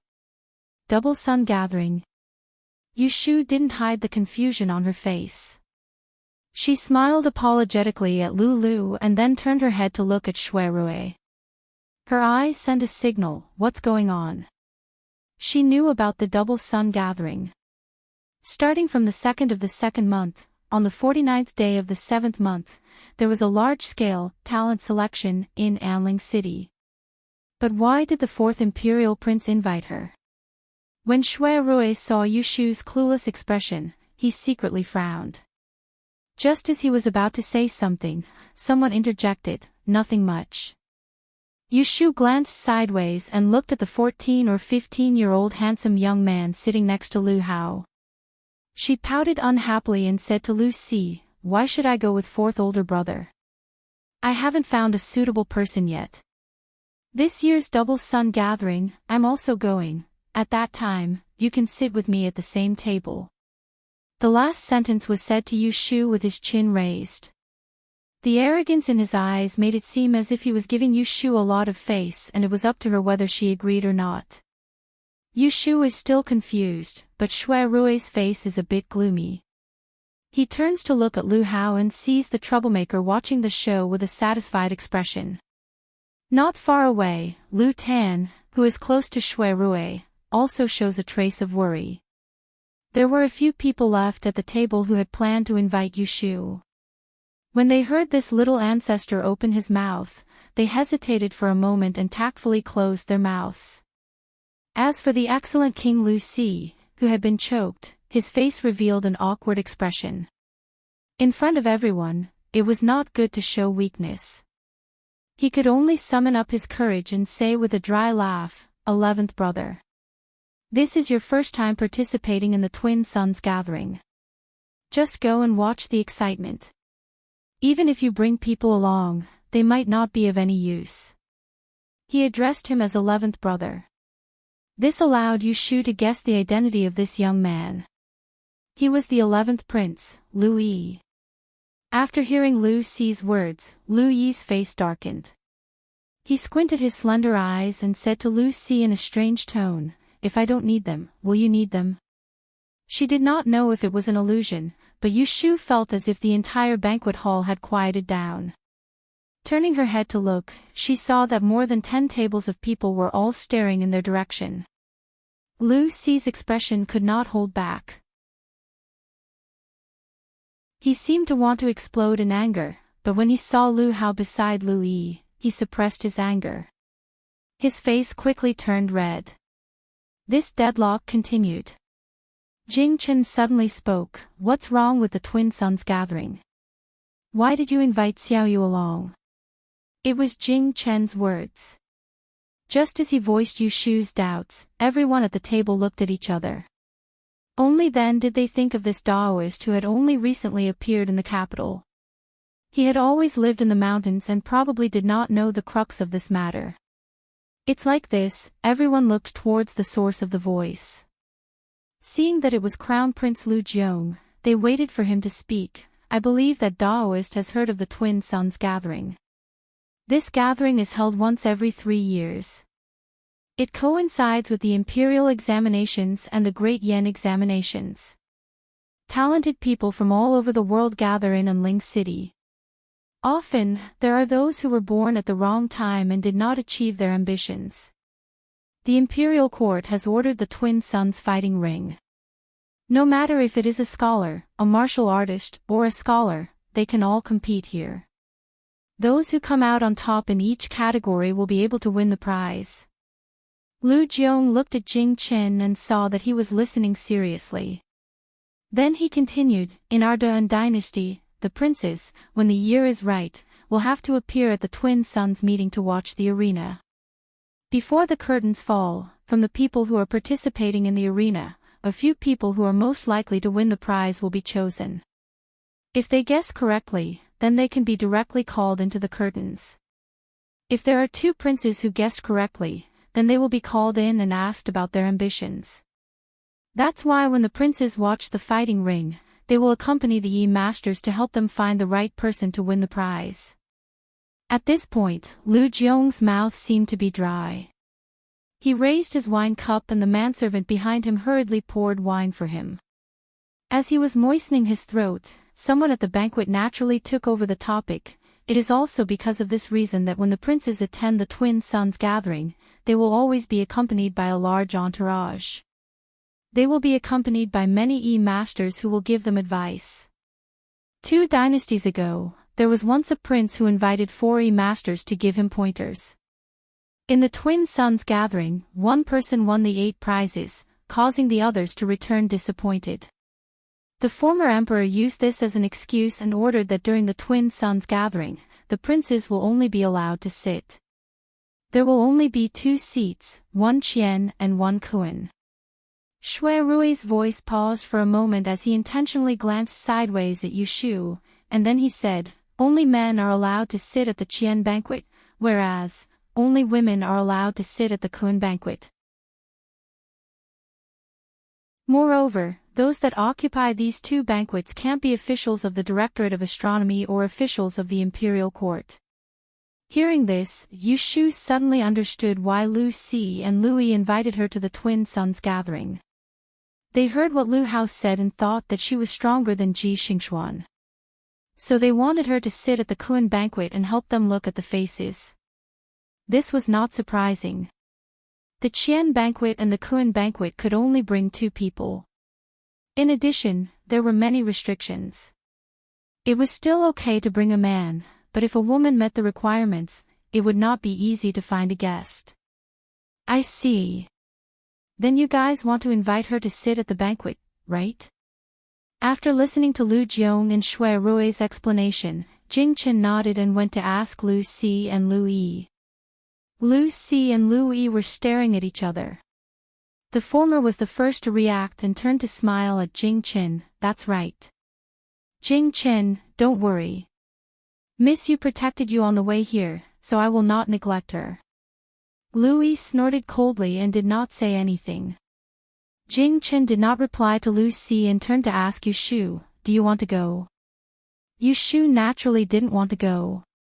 Not for any other reason, but merely based on Shui Rui's expression from before, she knew that this wasn't a good thing. If it was a good thing, then there would have been people fighting over it since a long time ago. How could a nobody like her have a chance? The twin sons meeting is held once every 3 years, so there are very few opportunities to see the arena up close. Miss, you might as well go and take a look. Lu Hao seemed to be calculating the time to speak, so he stopped Yu Shu from saying no. He swirled the wine cup in his hand and said to Lu Si with a faint smile, "Didn't fourth older brother already invite Miss Zhuge from the Imperial Historian's Library to take charge? Let's not fight with 11th brother and let Miss Yu sit with him." Lu Si's expression froze, but he quickly concealed it. He could use his older brother's identity to pressure Lu Yi, but he did not dare to openly oppose Lu Hao. Even though he was unwilling, he still forced a smile and nodded his head. Lu Yi smiled proudly when he saw this. He turned to Yu Shu and said, "Come to my residence tomorrow morning." Yu Shu pursed her lips and did not wait for the man beside her to speak. She stood up first and cupped her hands towards Lu Yi. She lowered her head and said, "Many thanks for your highness's favor. However, this student is not talented and is afraid of delaying your highness's business. Please find someone else."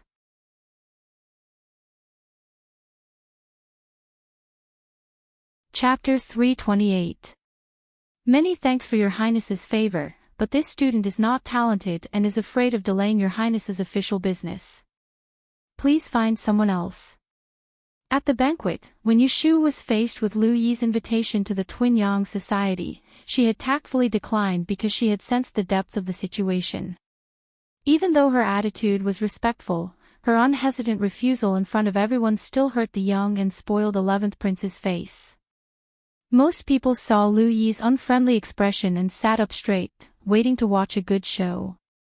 Of those who were able to attend the banquet at the Princess Fu tonight, who did not know in their hearts that the Daozi, who had lived in seclusion since childhood, had suddenly returned to the capital. He was greatly favored by the emperor and would inevitably gain some power in the future.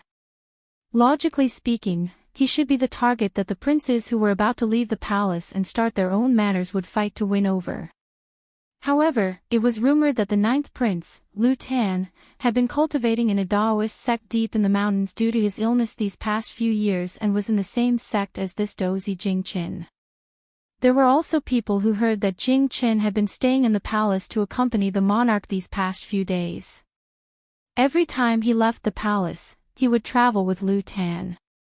From this, they knew that the rumors were not false and that the two were already close friends. Although the princes who had originally wanted to win over Jing Qin were wringing their hands, most of them did not give up on the idea of befriending Jing Qin. Before they came, they had investigated this Daozi in detail, wanting to curry favor with him. However, they knew very little and were worried about where to start. When Ning Wang had mentioned that Yu Shu had once defeated Ji Xingxuan of the Grand Historian's Library in the Art of Yi, they had all sent out invitations. It was all because they valued the relationship between Yu Shu and Jing Qin and wanted to use her to get close to Jing Qin. Otherwise, with just a nameless minor character like Yu Shu, even with a few good words from Ning Wang and Lu Hao, these shrewd geniuses would not treat her differently. Just now, when Louis had snatched the initiative, the people at the banquet were dissatisfied, but because of some fear, they could not say anything. Who would have thought that this little examinee would dare to not buy Lu Yi's words and throw away Lu Yi's face? If it was someone else, perhaps they would have given face to the host of the banquet and not bicker with Yu Shu. But the one who had been rejected was Lu Yi. How could he be someone who would swallow insults? As expected, Lu Yi slammed the wine cup in his hand down heavily on the table, making a ping sound. He turned to look at Yu Shu and coldly said, "You are full of empty words. You are a woman. If you do not have any outstanding abilities, how could you have escorted Dozi safely back to the capital? I heard that Daozi had met with danger on the way and was only able to escape because of your rescue. Imperial Father had issued an edict to reward you. Now that I am inviting you to the Twin Yang Association, you are saying that you do not have the ability to do so. Could it be that the matter of you escorting Daozi is false? Could it be that you are deceiving the Emperor? As he said the last few words, Lu Yi's eyes shone with a murderous light. He did not care about Jing Qin, the host, and directly attacked Yu Shu. Jing Qin frowned. Seeing Lu Yi's aggressive attitude towards Yu Shu, he was about to say something when Shui Yun, who was sitting next to him, touched his elbow under the table. He couldn't help but turn his head to look at her. In this moment of distraction, Yu Shu had already respectfully bowed in the direction of the distant imperial city and left without waiting for anyone else. She said, "This commoner is terrified." To be able to assist Daozi on the way to the capital was due to luck. I do not dare to claim credit for this. However, His Majesty is benevolent and generous and bestowed a reward. If your Highness has any doubts, then. She raised her head and looked at Lu Yi with a cautious attitude.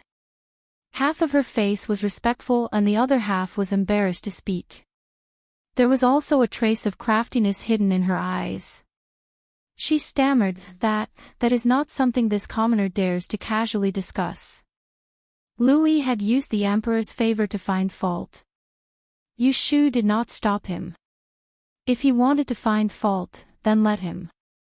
As long as he had the guts to question his Emperor, if he said that she was deceiving the Emperor, then he would undoubtedly be offending his superior.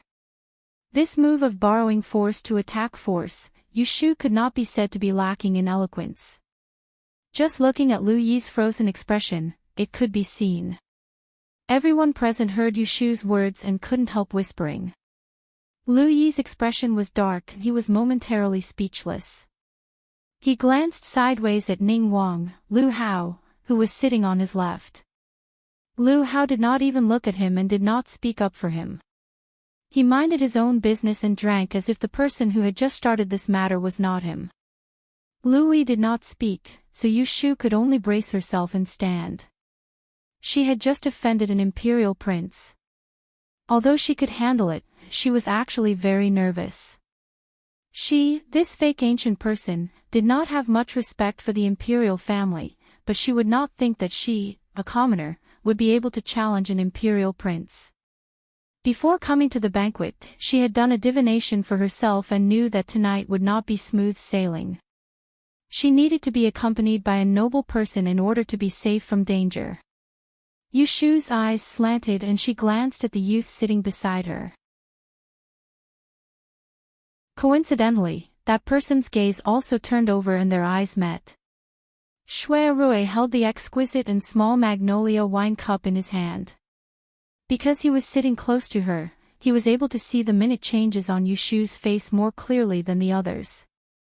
He saw the shrewdness in the depths of her eyes. Earlier, when he heard about the invitation to her, he was still a little gloomy. Now that he shook the clear wine in his cup, his face became handsome again in the blink of an eye.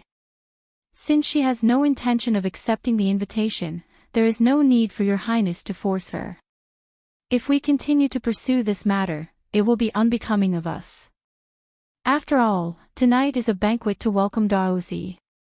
It is not good to get angry. Shui Rui spoke amidst the whispers around him. This attracted everyone's attention. They all thought that eldest young Master Shui was going to speak up to smooth things over. They all stopped their discussions to see Lu Yi's reaction. Lu Yi looked at Shui Rui's smiling face and did not dare to act up. He said in a strange tone, "Why would I lower myself to the same level as this unruly commoner?" Shui Rui smiled and turned to signal to Yu Shu, who was still bowing with her head bowed.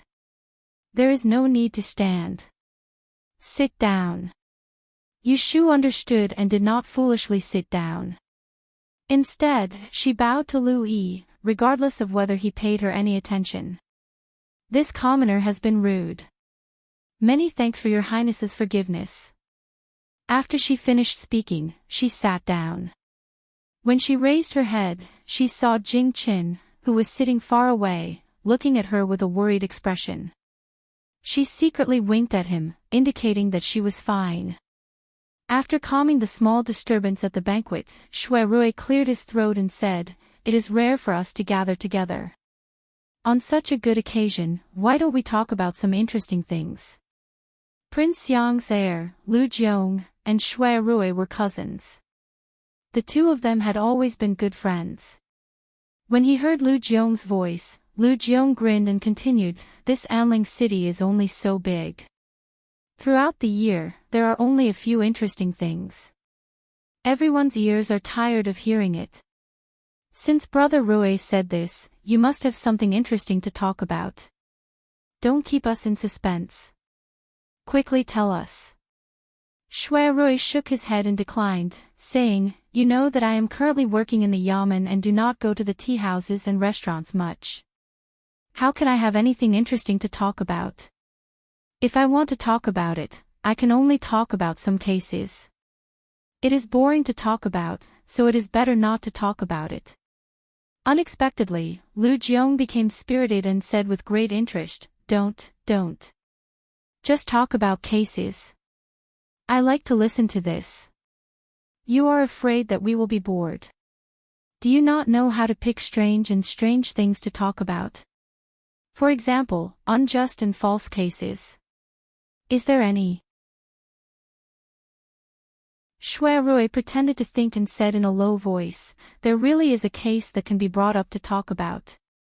However, it is not a case in Jing City.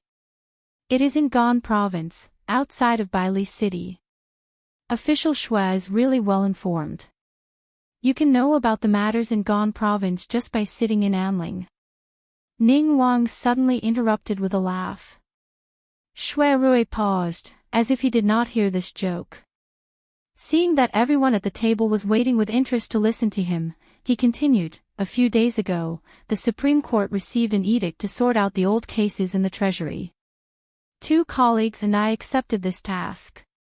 After several days of investigation, we really did discover a few cases that had no beginning or end. Among them, there was a strange case that came from Gan Province. The case that Shui Rui was talking about happened in the early winter 2 years ago. In a city in Gan Province, there was a merchant family with the surname Wang. In one night, 19 people in the residence were all murdered. All of them were killed with their throats slit with a sharp weapon. There was not a single chicken or dog left in the residence. It was such a shocking and tragic case of family extermination that the Yamen investigated for 3 months without any clues. In the end, they could only report it to the Supreme Court and hastily close the case. From the case files, when the 19 people of the Wang family were murdered, most of them died on their beds. They lost their lives in their sleep and did not even have the chance to struggle. Not a single cat or dog in the residence was spared. They were all dead. If it was robbery, there was not a penny missing from the family. If it was revenge, old Master Wang was a kind person and close to the villagers. He did not have any enemies. From anyone's point of view, the annihilation of the Wang family in one night was an undeserved calamity. After half a year, the Yamen's investigation was fruitless. Unfortunately, the murderer is still at large. Shui Rui finished narrating the case in detail. He ordered the servants behind him to refill the wine and tea. He sighed lightly and did not speak anymore, leaving everyone to speculate and discuss. Ning Wang silently tightened his grip on the wine cup in his hand. He expressionlessly swept across Shui Rui's cultured face and a thread of wariness appeared in his heart. Yu Shu saw that the attention of the crowd had shifted away from her. She finally turned her stiff neck and wiped away the sweat at the tip of her nose. She poured herself a cup of thick wine and slowly drank it. It was so spicy that she narrowed her eyes. She felt much better and was about to take another cup when the place where the wine pot had been placed had been replaced by a purple silk teapot. When she touched it, there was a layer of heat that burned her fingertips. She stared at the teapot that had appeared out of nowhere for a moment and her brows gradually relaxed. Just as Yu Shu was sipping on a cup of hot tea, Princess Shi Wen, who was at the same table, was looking at her and secretly gritting her teeth. The two of them had quarreled during the Lantern Festival. This little princess of the Xiang Wang Fu was also on good terms with Ji Xingxuan and naturally could not bear to see her live a good life. Not long after, the imperial edict was delivered. Following the loud announcement outside the door, a group of eunuchs and servants from the palace rushed into the banquet hall. The person at the front was holding a bright yellow banner. Everyone stood up. Jing Chen and the princes left their seats and went forward to kneel to listen to the edict. The late emperor's eldest daughter, Princess Lu Yu, was filial and kind, virtuous and wise. When she was on her deathbed, she entrusted her only son with her mother's wish and sent him to cultivate in seclusion. He worshipped the three pure ones for more than 10 years. Today, he has returned. Jin will take good care of him and announce it to the world. He will be conferred the title of Daozi and be bestowed the name Zhuoran. All officials below the 5th rank must bow when they see him. His salary is equal to that of a prince's heir. Moreover, he is specially permitted to walk in the front court. This imperial edict was voluminous and clear. It was to rectify Jing Chen's name, confer a title and announce it to the world. It was enough to show the emperor's love for him. The sound of the imperial edict was still echoing in the richly ornamented beams and painted rafters. For a moment, the minds of everyone at the banquet were spinning. Looking at the tall white figure who received the imperial edict, some were shocked, some were envious, and some were flattering. After Jing Chen had received the imperial edict, the people from the palace left. Following that, a group of guests swarmed forward and surrounded Jing Chen, congratulating him generously. In the distance, Yu Shu stood behind the crowd and looked at Jing Chen, who was surrounded by people and was getting further and further away from her. Not only did she feel a sense of loss, but she also felt a sense of worry.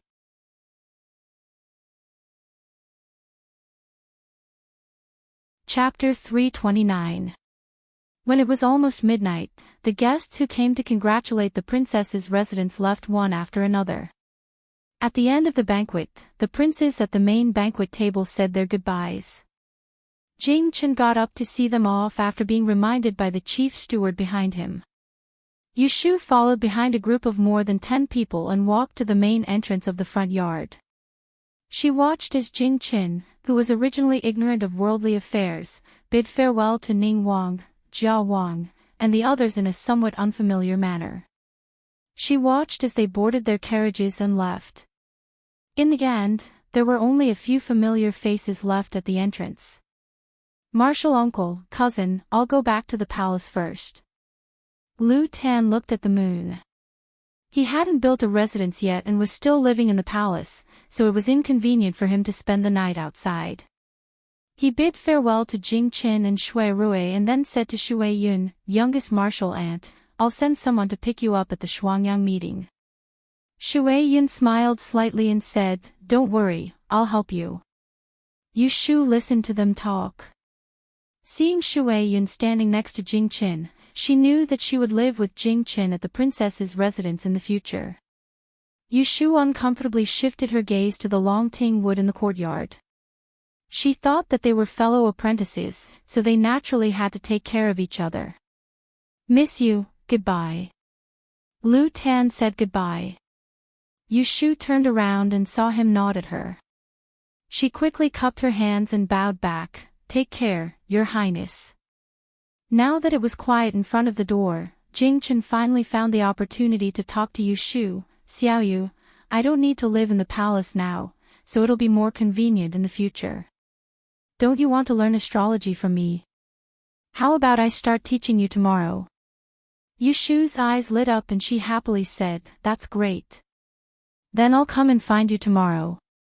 Jing Chen nodded, then I'll send someone to pick you up tomorrow morning. Seeing that they were going to meet again, Shui Rui calmly reminded the two of them, today, the Daoist was conferred the title of Daoist. There are many spies outside. If Shu frequently goes in and out of the princess's residence, it's hard to guarantee that she won't be targeted and get into trouble again. How about this, why don't you arrange to meet at the Forgotten Machine Tower? That's our own place, and it's convenient for us to act. Yushu thought that it was reasonable and agreed with Jing Qin. She didn't think as much as Shui Rui, so she naturally didn't have any objections. The two of them then changed from the Princess Mansion to the Wangji Tower. What he didn't know was that Shui Rui was thinking, it seems that Shu hasn't given up on Jing Qin yet. If I let them continue to get along, they might rekindle their old feelings. Since it's inconvenient to stop them, I might as well put them under my nose and watch them. Lao Chui drives the carriage to the door, jumps off the carriage, and hangs up the curtain. Shui Rui urges Yushu, who is still talking to Jing Qin, it's late, and it's cold outside. Let's talk tomorrow when we meet. Get on the carriage first, I'll drive you back. Jing Qin, then I'll be leaving. Come find me at the Forgotten Opportunity Tower tomorrow. Okay, be careful on the road. Yushu walks in front of Shui Rui and gets into the carriage. After sitting down, she opens the window and looks outside. On the high gate of the Princess Mansion, there is a row of bright lanterns, which clearly illuminates everyone's faces. Jing Chen and his junior sister are standing side by side under the lanterns. As the carriage moves, their figures gradually get further and further away, blurring into a group. That faint feeling of sadness comes up again. Yushu thinks unhappily, does this count as a successful retreat? Close the window, the wind is blowing in. A big hand reaches over and puts down the curtain. Yushu rubs her nose, which has turned red because of the cold wind outside. She turns around and looks at Shui Rui. She smiles embarrassedly. She is afraid that he will notice something, so she hurriedly lowers her head and pretends to play with her clothes. She murmurs, just now on the table, I have to wash it. Shui Rui notices that Yushu is acting strangely, but he doesn't expose her. He just looks at her quietly. He remembers that when they reunited a few months ago in Autumn Osmanthus Lane, she was still doing fortune-telling at a roadside stall. She was dark and skinny, and anyone would think that she was a tomboy. Since Xiao Hui's family moved from Yang, she lived with her elders. Her food and drinks were all taken care of. Her skinny and dry body just gained a few pounds of flesh. Later, when Jing Chen disappeared, she lost weight again. This happened repeatedly. It was not until the end of the Dian examination and the closure of the Ji family's case that her cheeks slowly became round again. It was not in vain that he secretly asked the Forgotten Opportunity Tower to give her a special meal with tonic soup. He is not a young man who has his first awakening of love, but other than his mother and younger sister, this is the first time that he is so interested in a woman. He definitely likes her. Although it is not to the point that he must have her, this little girl who is stubborn and competitive and has someone else in her heart, makes him feel pity and worry about her. In the carriage, both of them have their own thoughts. After a moment of silence, the carriage turns around the corner. Yushu thinks of something and clears her throat. She curiously asks Shui Rui about tonight's banquet. The princes are unusually enthusiastic in inviting her to go with them to the Shuangyang group. Shui Rui says with a smile that is not a smile, they have ulterior motives.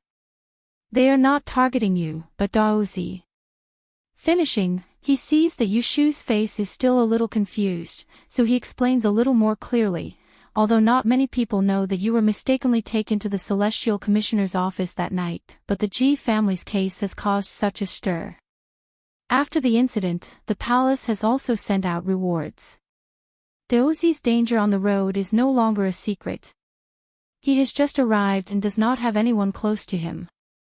You, an examinee without any scholarly honors, can sit at the main table tonight with a group of nobles. How can it not be eye-catching? Naturally, there will be people who want to use you to get close to Daozi, or feel indignant, or take out their anger on you. Fortunately, you are clever tonight and no one has any information that can be used against you. Yushu furrowed her brows and thought back to tonight at the wine table. That 11th prince who had turned against her after failing to invite her, the person sitting next to him seemed to be Ning Wang Lu Hao, who is also Ji Xingxuan's flower protector. Yushu thought of something and asked, Ning Wang and the 11th prince are from the same mother? Shui Rui shook his head. The 11th prince was born in Yanfu Palace and is the son of consort Lu Xian. Because consort Xian's body is weak and sickly, he was raised by consort Shu's side when he was young and is very close to Ning Wang. Shui Rui only spoke up to this point and did not point out the crux of the matter. Since Yushu knew that the two princes were from the same nostrils, how could she not know that Lu Yi's treatment of her was due to Ning Wang's orders? She thought about it and was still puzzled. Tonight, it was I who refused to attend the meeting with him, so he took the opportunity to make things difficult for me and almost accused me of deceiving the emperor. If I were to listen to them and agree to go with him to the Shuangyang group, what would they do? Could it be that they really want me to give them advice at that time? A cold expression flashed across Shui Rui's face and his tone was chilly. If you agree, then your future will be ruined. Ah. Yushu asked in astonishment, is it that serious? Shui Rui did not reply. There were some dirty things in this that he was not willing to tell her in case it dirted her ears. Actually, tonight, it was Yushu who had refused early. If she had spoken up a step later, he would have stood up for her and not allowed her to be taken to Lu Yi's fu. Yushu saw Shui Rui's expression and was silent for a moment. She said in annoyance, I think that the 11th prince is not someone to be trifled with. I embarrassed him tonight and he must bear a grudge. Do you think he will do something in secret? Should I be on my guard, lest one day I get caught again and break another finger? Shui Rui detected her uneasiness and his expression relaxed. His voice was steady, there is no need to worry about this. Ning Wang is cautious in his conduct. Right now, Daozi is in the limelight. He will not allow the 11th prince to act against you. Shui Rui was half lying. It was true that Lu Hao and Lu Yi would not act against Yushu, but there was another fate. The corners of Yushu's lips jerked. Because of Shui Rui's reassurance, she was much more at ease, but she did not lower her guard. At the corner of the street not far from the main entrance of the Princess Fu, a carriage was parked in the darkness. Watching from afar as the carriages and horses left, the window was pulled down with a schwa sound. Lu Yi turned his head with a cold expression. His two hands were in the golden fur sleeves. He said to the man drinking tea in front of him, we really underestimated Lu Tan in the past. We only thought that he lived in the mountains and cultivated a pure heart and few desires. We didn't think that he was also ambitious. It hasn't been long since he returned to the capital and he has already found two good helpers. Who would have thought that the only son of the eldest princess would be sent to Jiangxi to cultivate, allowing Lu Tan to get involved so early? That's fine. But that two-faced Xue Qingbi. A few years ago, he was still with 7th brother. Who would have thought that after 2 years of fooling around, he would turn his back on us? Humph. Lu Hao held a cup of hot tea with his brows slightly furrowed. He appeared to have a lot on his mind. He did not know how many of Lu Yi's sarcasm had entered his mind. And that stinky girl who came out of nowhere. Just because she has someone backing her, she dared to humiliate me in front of everyone. Who does she think she is? The more Lu Yi spoke, the angrier he became. He slapped his thigh and said fiercely, she isn't even fit to warm my bed. Tomorrow, I will have her tied up. Lu Hao raised his brows and finally had some reaction. He said in a low voice, don't be impulsive. Lu Yi said disapprovingly, 7th brother, you are too cautious. Lu Hao knew that this brother of his was impetuous. He was afraid that Lu Yi would not listen, so he put on a stern face and lectured, the double Yang group is coming. You better behave yourself.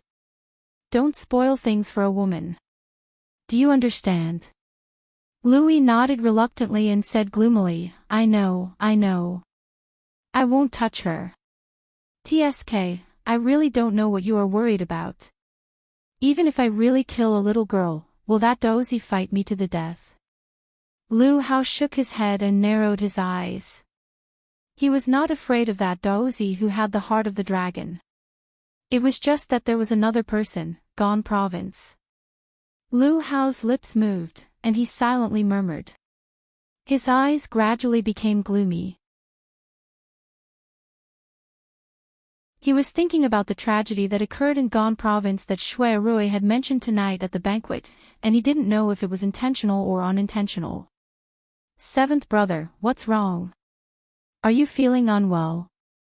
Lu Yi looked at Lu Hao's changing expression and asked in confusion. Lu Hao waved his hand and took a deep breath. He said softly, I am fine. I drank too much and have a headache. Let's go. Stay at my residence tonight and don't go back to the palace.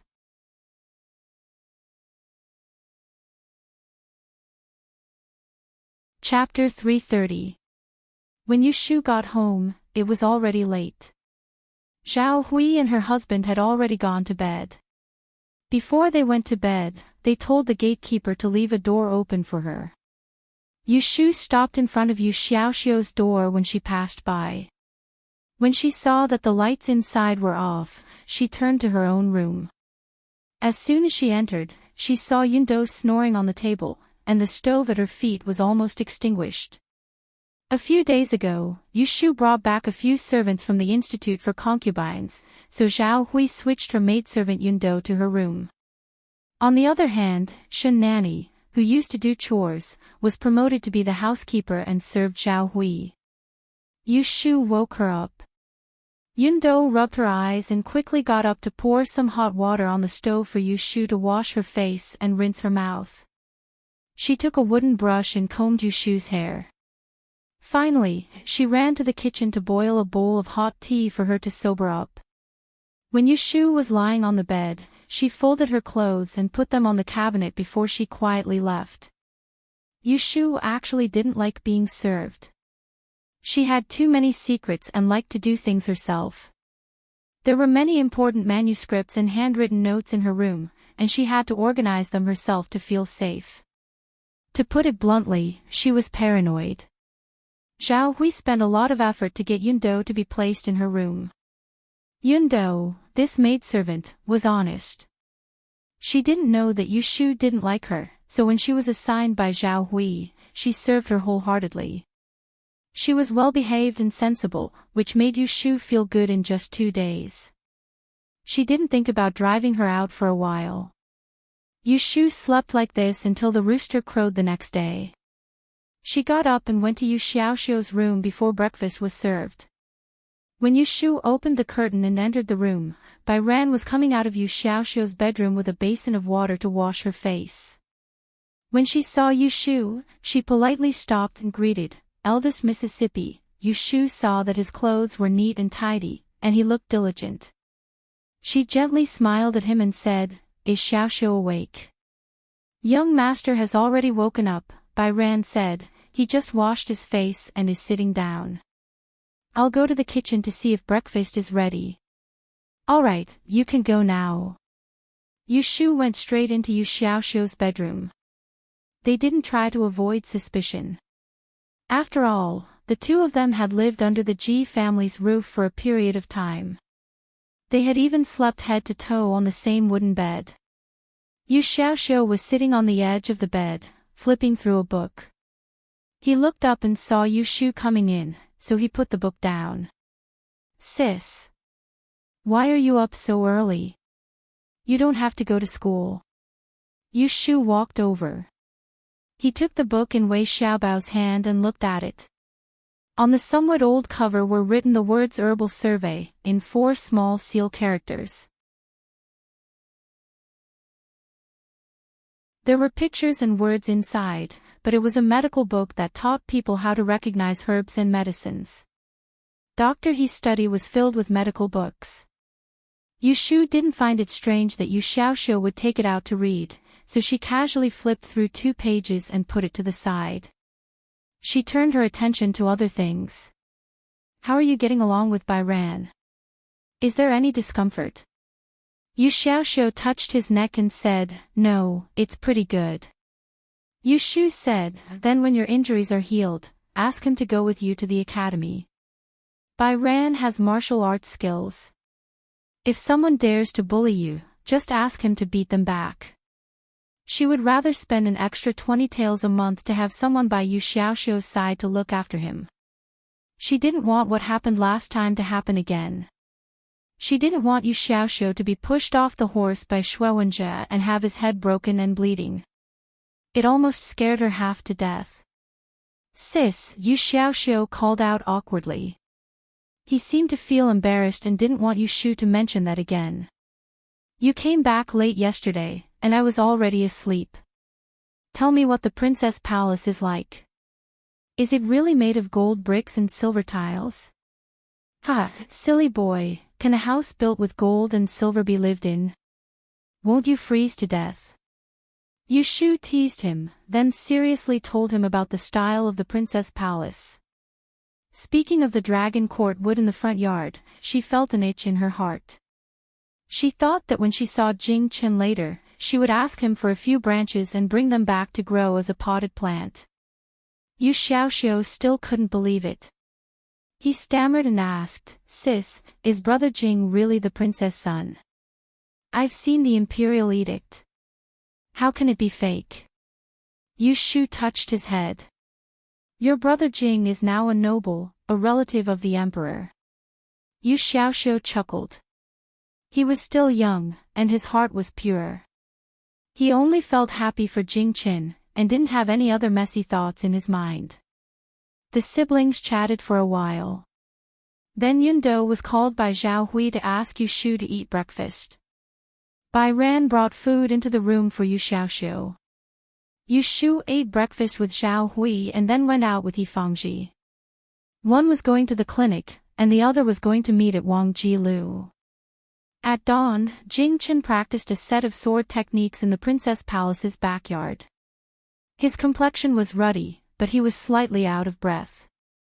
Shui Yun, who had been watching from the side for a while, walked forward with a smile. She handed over the sweat towel in her hand and generously praised, Shi Xiang's flowing cloud sword technique has 90% of my father's skill. If he saw it, he would be very happy. Jing Chen shook his head, but he was dissatisfied with himself. Before I lost my memory, I couldn't practice for a period of time. I slacked off a lot.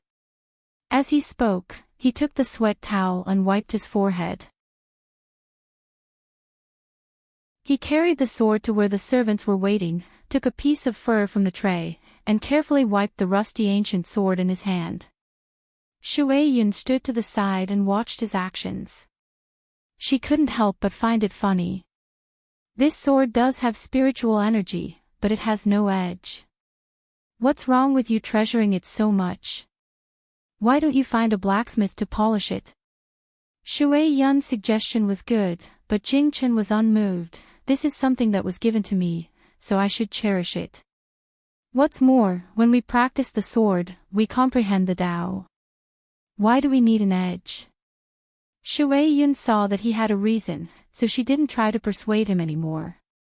Then she thought of the unparalleled sword that he had lost on the way and said regretfully, if second martial uncle knew that the gentleman's sword that he had painstakingly forged for you was lost as soon as it was unsheathed, I don't know how heartbroken second martial uncle would be if he knew that the gentleman's sword that he had painstakingly forged for you was lost as soon as it was unsheathed.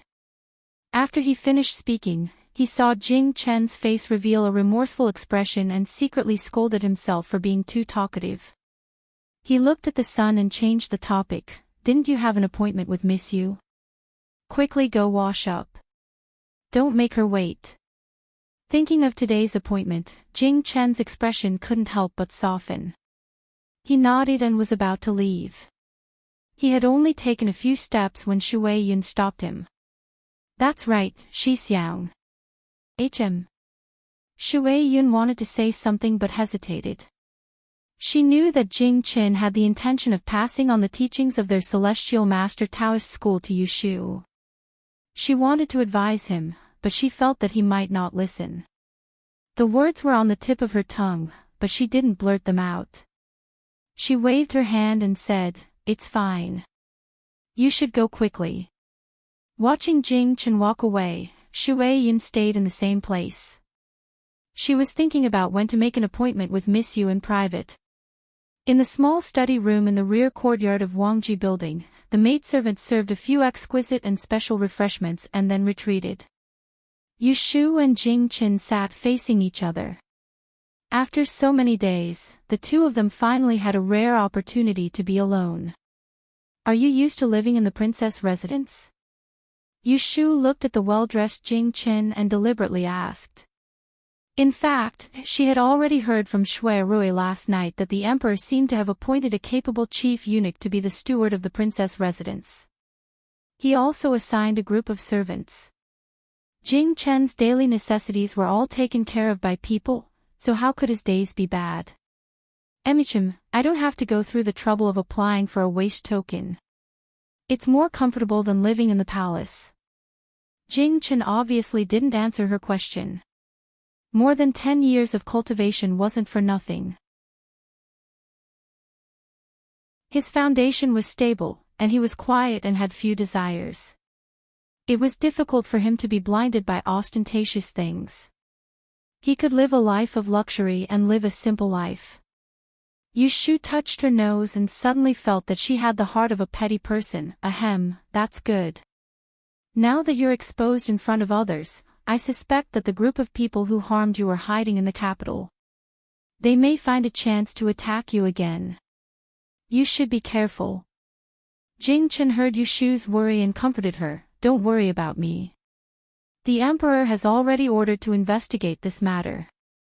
There will be a result in the future." Yushu didn't think much of it. She thought that the person responsible for investigating Jing Chen's death was Lu Hao, the Prince of Ning. He took on this task most likely to protect Ji Xingxuan and might not be doing his duty. After chatting for the time it took to drink a cup of tea, Jing Chen took the initiative to jump to the main topic. When he still lost his memory, he promised Yushu that one day when he regained his memory, he would teach her the secret skills of Mount Longhu. Now that he had nothing to do, he could fulfill it. Our celestial master Taoism has a total of 7 sections. My master, Huai Xianzhenren, came from Full Moon Peak. He was obsessed with the art of stargazing and formed his own sect. Unfortunately, my aptitude is stupid. I only inherited 30% of my master's skills and didn't understand the Great Path. In addition, I also know a thing or two about the art of reading people. Also, Jing Chen first explained his family's foundation. Yushu heard from his tone that he planned to teach her everything. She was surprised at first and then worried. "Is it inappropriate for you to teach me all of this? There should be rules in your sect that some secret skills can't be taught to outsiders, right?" Jing Chen's expression didn't change. He said, "It doesn't matter. Mount Longhu has many guests every year. Sometimes my master will ask his brothers to teach me a thing or two. It won't break the rules. When I return to the sect in the future, I will report to my master." Yushu thought that since she had learned other people's unique skills, she wouldn't teach it to others and wouldn't cause any trouble for Jing Chen. So she didn't have to worry about this anymore. The two talked for a while and reached a consensus. Jing Chen wanted to teach Yushu a set of stargazing skills that his master, Huai Xianzhenren, had deduced. This skill focused on deducing the celestial phenomena and seeing through the mysteries of heaven. It could actually predict natural disasters and earthquakes in the human world, as well as wars and beacons. It could be called a strange skill. Jing Chen roughly explained a small part of it. Just listening, Yushu felt fascinated. A year ago, she learned astronomy and geography from Daoist Qingjing in Yang City. In fact, she only knew the basics and didn't know how to use geometry. That was why she was absent from the Great Yen examination, because she knew her own limits. I will first memorize the general principles and details of the Celestial Divination Manual. I will slowly explain it to you later. When Yushu heard that she still had to wait 2 more days before she could read the strange technique, she couldn't help but feel disappointed. Because she couldn't wait any longer, she shamelessly urged him, "Then why don't you go back now and copy it?" Jing Chen couldn't help but smile. He said, "There's no rush. There's still one more thing to do." "What is it?"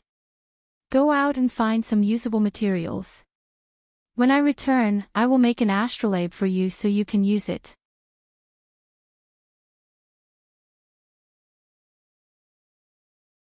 Chapter 331. Jing Chen said that he wanted to make an astrolabe, so Yushu followed him to buy it. On the way, she inquired about the use of this thing. It turned out to be a miniature star palace, which was used to simulate various star maps to calculate the stars. This was also created by Taoist Hui Xian. It was not difficult to make an astrolabe. There were ready-made carpenters in the princess residence, but they were missing a few materials and parts, so they needed to find them elsewhere. Thus, after the 2 of them left Wangji Tower, they took a carriage to the market. By the time they gathered everything, it was already late in the afternoon. After checking that there were no omissions, Yushu asked Jing Chen to send her home. The 2 of them talked on the way and knew that they would be busy in the next few days, so they made an appointment. After the astrolabe was made, Jing Chen would copy the chaotic sky divination, and then send someone to inform Yushu. Tomorrow was the first day of the 2nd month. It was the Zhanghe Festival, also known as the Spring Festival. Most people had to go out to the Taoist temples to burn incense and add oil. In the morning, Yushu heard from Zhao Hui that she was going to the Ascending Cloud Temple outside the city to pray for the safety of her family. Naturally, Yushu had to accompany her. As for Jing Chen, the double sun meeting would begin on the 2nd day of the 2nd month. As the Daozi personally conferred by the emperor, he had to appear at that time. The carriage stopped at the He residence. Yushu raised her hand to stop Jing Chen, who was about to get off the carriage with her. She said, "Don't go in. Xiao Xiao is probably sleeping right now. Godmother is pregnant and can't go out of the house. You can go in and make her panic." With Jing Chen's current status, people would welcome him wherever he went. Yushu was probably the only one who would block people at the door and not let them in. However, with the relationship between Jing Chen and her, he wouldn't care about these common sense. "Okay, you can go in." Jing Chen still followed her out of the car, but he didn't go in. He watched Yushu walk over the threshold, and suddenly remembered to ask her to stay. He walked up to her, took out a palm-sized jade pendant from his sleeve, and handed it to her. He said a few more words. "I observed your complexion today." He seemed to have lost something. Recently, he might have been caught up in some trouble. "If you run into any trouble, you must send someone to the princess mansion to find me." Yushu took it and played with it a few times. Nodding his head, he did not decline. The next day, before dawn, Zhao Hui urged He Fangji to wake up. She also called for the servant who was guarding the door to boil water for them to wash up. He Fangji only got a beautiful wife in his middle age, so he naturally cherished her. Therefore, when Zhao Hui was pregnant, the couple slept separately. However, they still slept in the same room. He checked her pulse 3 times a day and inquired about her well-being. This was to ensure that his beloved wife would be able to give birth naturally and suffer less. "It's still early. Furen, go back to sleep. I'll massage your hands and feet." Doctor He put on his outer robe. Sitting by Zhao Hui's bed, he rubbed her legs through the blanket and yawned. Last night in the middle of the night, Zhao Hui cried out a few times. He did not dare to close his eyes for the rest of the night. Zhao Hui was lying on her side. She had just woken up and her face was a little red. She lifted the blanket and covered his legs. She said gently, "Let's go out early. There will definitely be a lot of people going to burn incense today. If we go late, I'm afraid that the ancestors will hear too many wishes and won't be able to take care of us." Didn't eldest brother say? The results for the Yen examination are about to be released.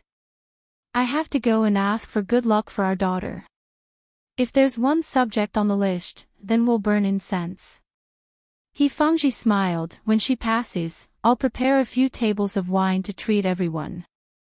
As the couple discussed in private, Yushu had already gotten up.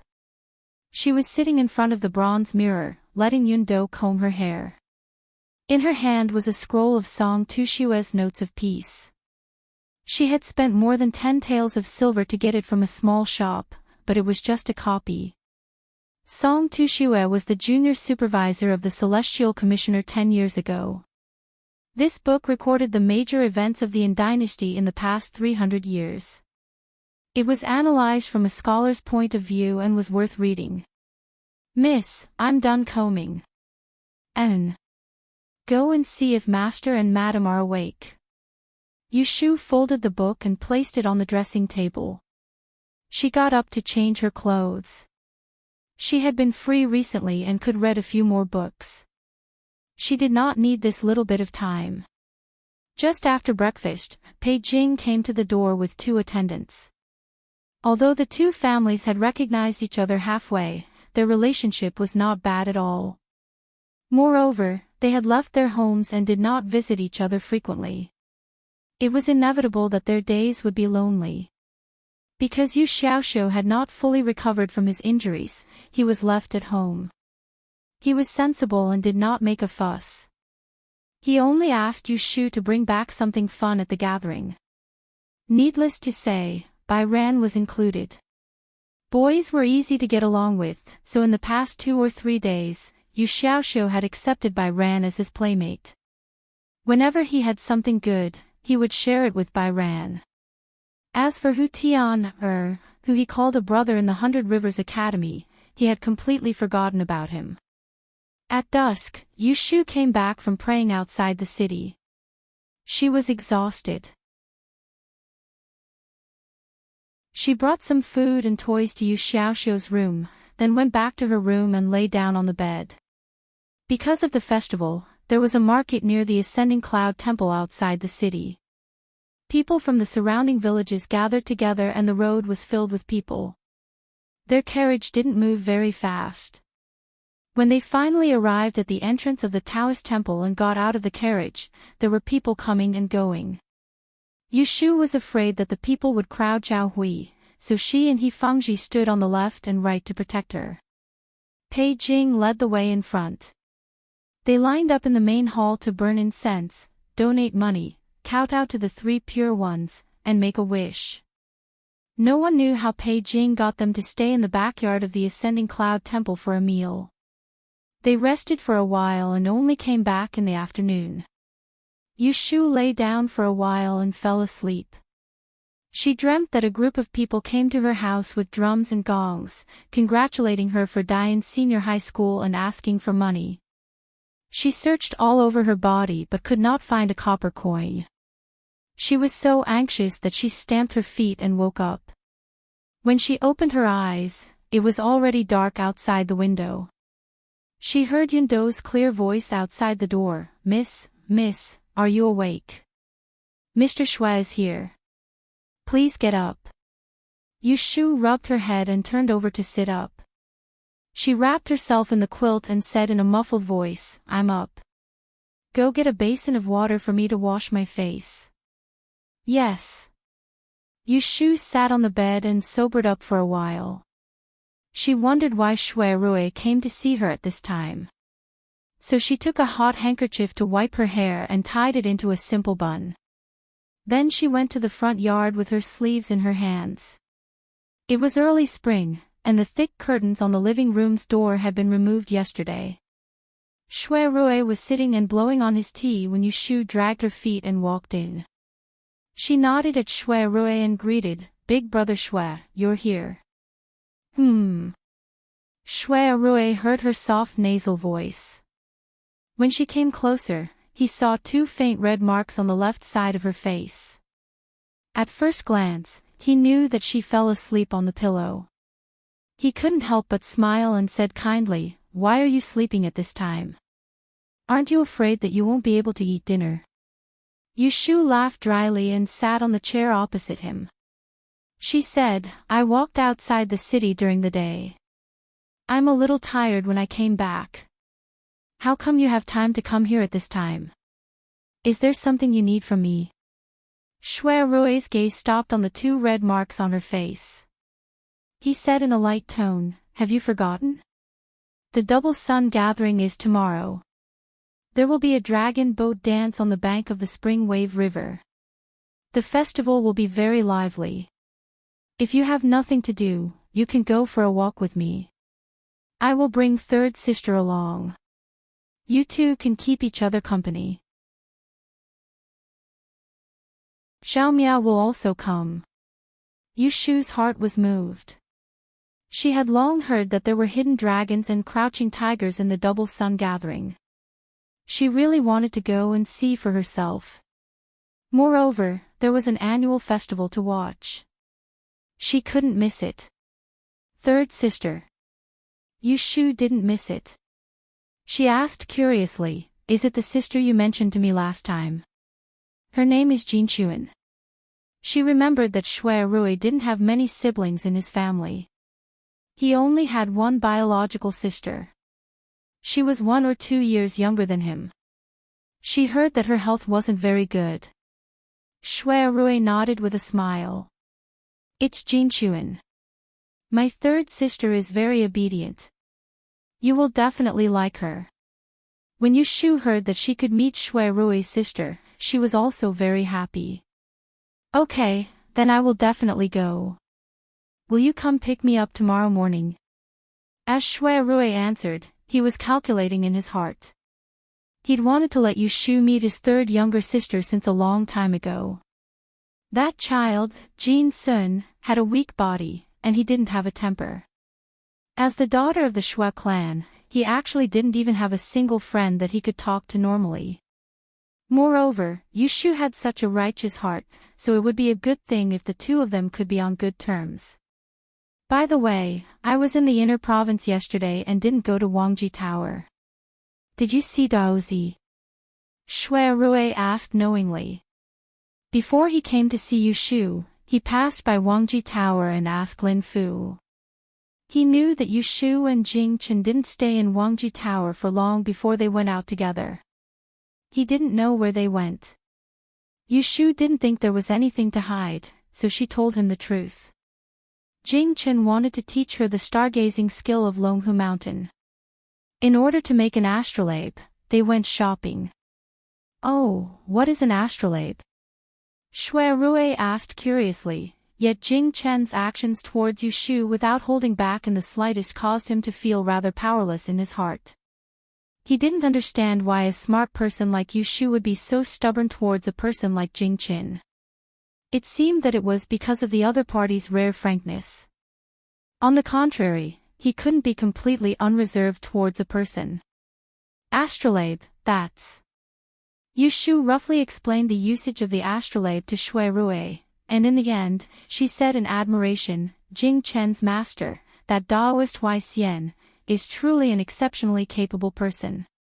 If I'm able to learn his ability to observe the stars, even if it's only 10%, it would be enough to benefit me." Shui Rui saw that she was confused, so he said, "It's true. All the officials in the Celestial Commissioner who can be of great use are proficient in the art of stargazing. You need to know that watching people is just small, but watching geniuses is the way. If you have the ambition to be a female official in the Celestial Commissioner, it's necessary to understand the art of astrology." Yushu listened to Shui Rui's words and knew what was going on. She sighed and said, "It's a pity that it's difficult to learn that strange art. Jing Chen learned it since he was young and only saw through a little. I don't know how long it will take me to understand it."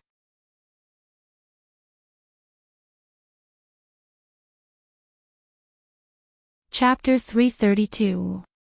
On the second day of the second lunar month, the sleeping dragon wakes up in winter. The spring thunder starts to sprout, and all living things come back to life. In the morning, the servants set up the incense table in the west room. Yushu followed behind Zhao Hui and her husband to light incense sticks for the two elders of the Zhao family who had passed away for many years. After paying respect to the ancestors, Yushu went back to her room to wash her hands. She packed her belongings and went to the front to wait for someone to pick her up. Shuai seemed to have calculated the time. As soon as Yushu crossed the gate of the courtyard, she saw a double-pulled carriage slowly stop in front of the gate. Lao Chui pulled the reins, and the young maidservant sitting next to him jumped off the carriage and trotted to the steps to call the gatekeeper. Yushu walked over and stopped the maidservant she had never seen before. She walked to the side of the carriage with the maidservant, greeted Lao Chui, and then got into the carriage. The roof of Shui Rui's carriage was covered with glass, and the inside was bright and spacious. There were 3 circles of leather seats, a rosin tea table in the middle, a tea set, and 3 layers of dessert boxes. Shui Rui was sitting in the innermost part of the carriage. He was wearing a bamboo-patterned gauze gown, and his hair was tied with a green polyester jade band, revealing his full forehead. As usual, he looked very ostentatious. Yushu only glanced at him, and then her eyes jumped to the inconspicuous figure on the left. She knew that this was Shui Rui's third sister, Shui Jinchuan, but she still couldn't help but be surprised. It wasn't that this Miss Shui was as beautiful as a flower. On the contrary, her appearance could only barely be regarded as delicate. Her skin was obviously unhealthy white, which was caused by the sun that she didn't see often. To put it bluntly, she didn't look like she was born from the same mother as Shui Rui. Let me introduce. Shu, this is my third sister, Jinchuan. Jinchuan, this is Miss Yu that I mentioned to you before. She is older than you, so you can call her older sister. Shui Rui pointed at Yushu and introduced her to the two. Yushu sat right opposite Shui Jinchuan, and she watched as this young girl kept her head lowered while her hands were placed obediently on her knees, and she didn't move in the slightest.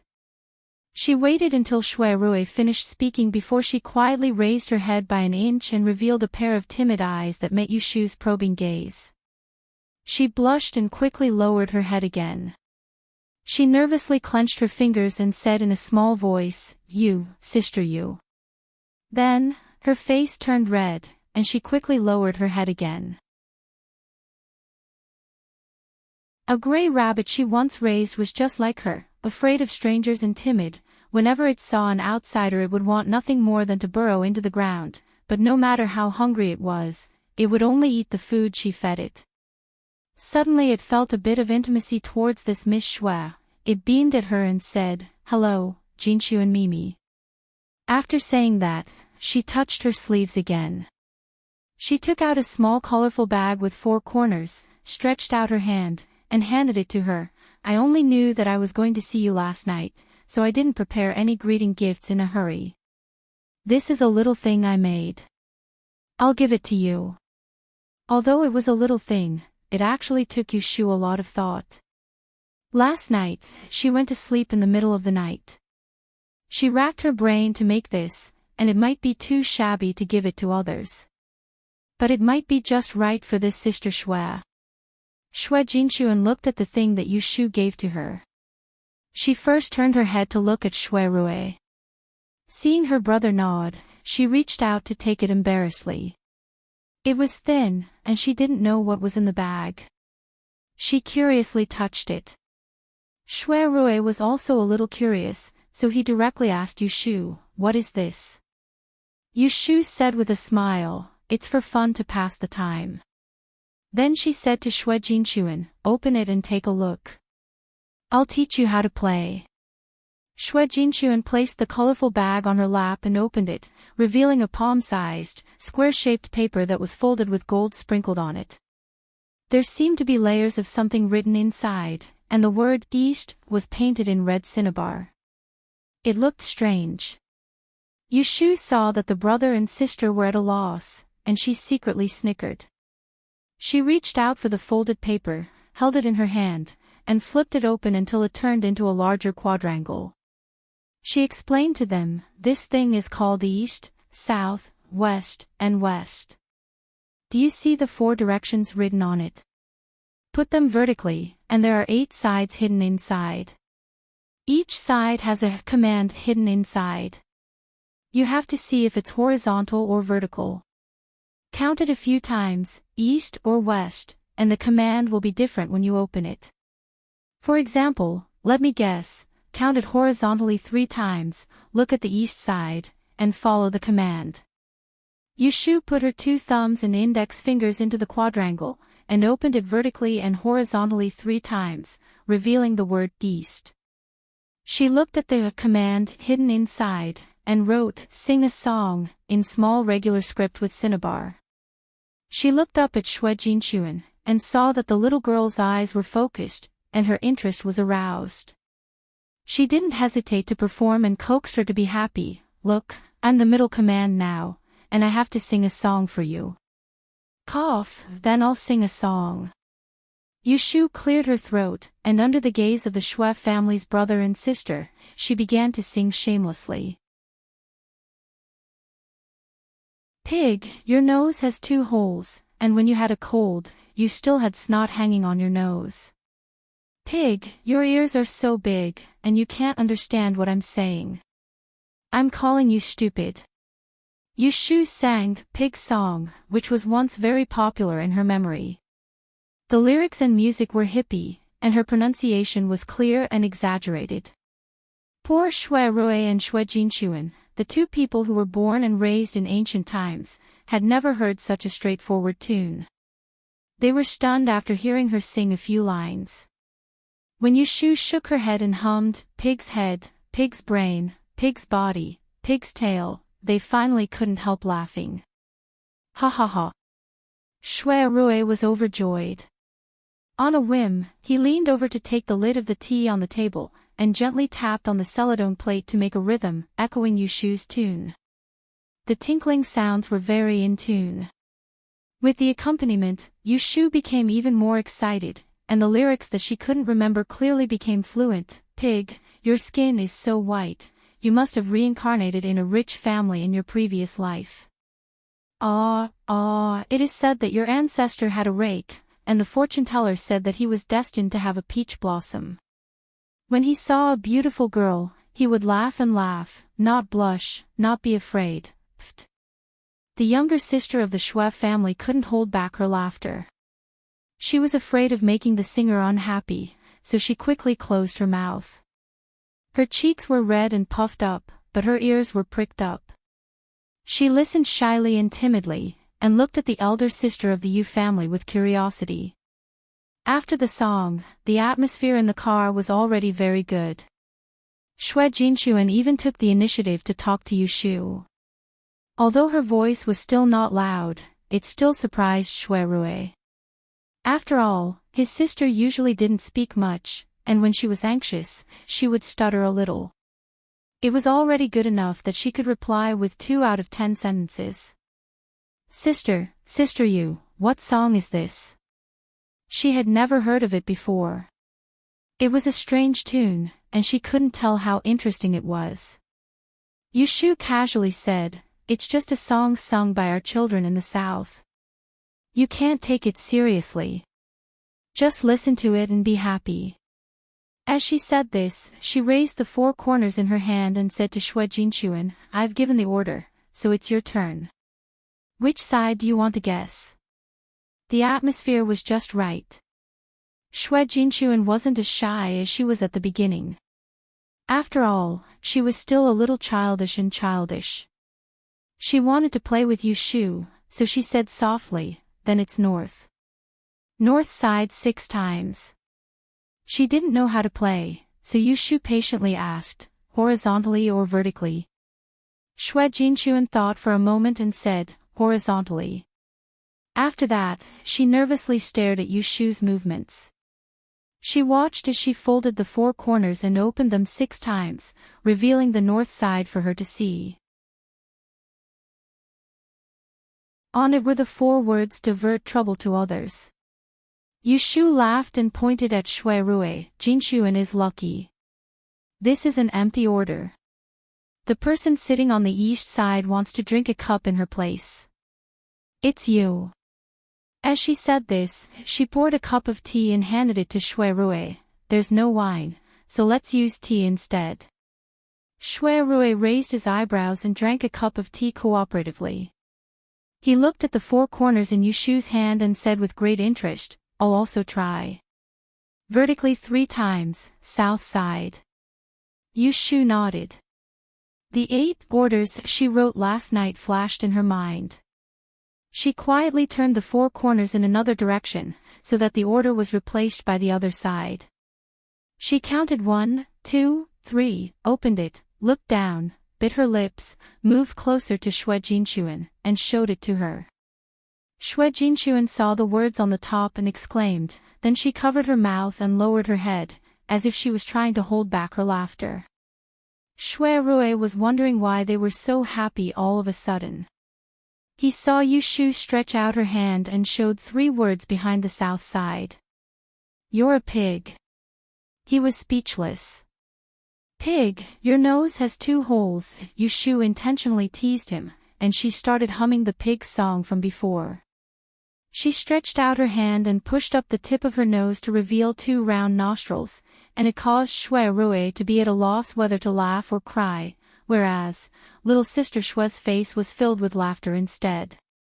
The 3 of them played for a while, and the carriage stopped on Fujing Street. Feng Xiaomiao got on the carriage halfway. Seeing them playing happily, she also joined in to guess the order. Although the north, south, east, west made by Yushu was simple, the words in it were carefully thought out. In addition to the drinking order, the air order, the laughing order, there was also the general order. Whoever guessed the general order would be able to order the people present to do one thing. There was more than one kind of fun, so they were not afraid of the people who guessed the order. The young master of General Feng's family was a playful person. After he joined them, the laughter in the carriage never stopped. When Lao Chui stopped the carriage near the Spring Lawn River, Feng Xiaomiao was still holding the square paper that Yushu made. He begged Yushu to make one for him as well. He planned to use it to tease other people. After Yushu agreed, he returned the north, south, east, west to Shui Jinshuan. The little girl blushed and took out the small colorful bag that Yushu gave her at the beginning. She put the square paper back and put it in her sleeve pocket. She shyly thanked Yushu. It seemed that she liked the gift very much. Shui Rui saw that Yushu and Shui Jinshuan got along well, so he was relieved. He opened the curtain and got off the carriage first. Looking at the crowd in front of them, he turned around and said to the people in the carriage, "Let's get off the carriage. There are many people in front. Let's walk there." Yushu jumped off the carriage first. She turned around and handed her hand to Shui Jinshuan. Then she helped the little girl get off the carriage. Feng Xiaomiao was the last one to get out of the carriage. He was still holding half of a peach cake in his hand. He tiptoed and looked into the distance. He said vaguely, "There are so many people. It seems that the flower drum has begun. Let's go there first." "Brother Rui." Shui Rui nodded. Feng Xiaomiao then dashed towards a certain direction like a monkey. Yushu was just about to follow when someone patted her shoulder lightly. She turned her head, and a warm breath brushed past her ear. "Third younger sister rarely goes out, so I'll have to trouble you to help me keep an eye on her. Be careful not to let her get lost." Yushu shrunk her neck and made a "n" sound. She avoided Shui Rui and stepped to Shui Jinshuan's side. She held the little girl's hand. "Jinshuan, let me hold your hand. Come with me." Little sister Shui rarely got so close to others. Although she was a little nervous, she still nodded and let Yushu pull her forward.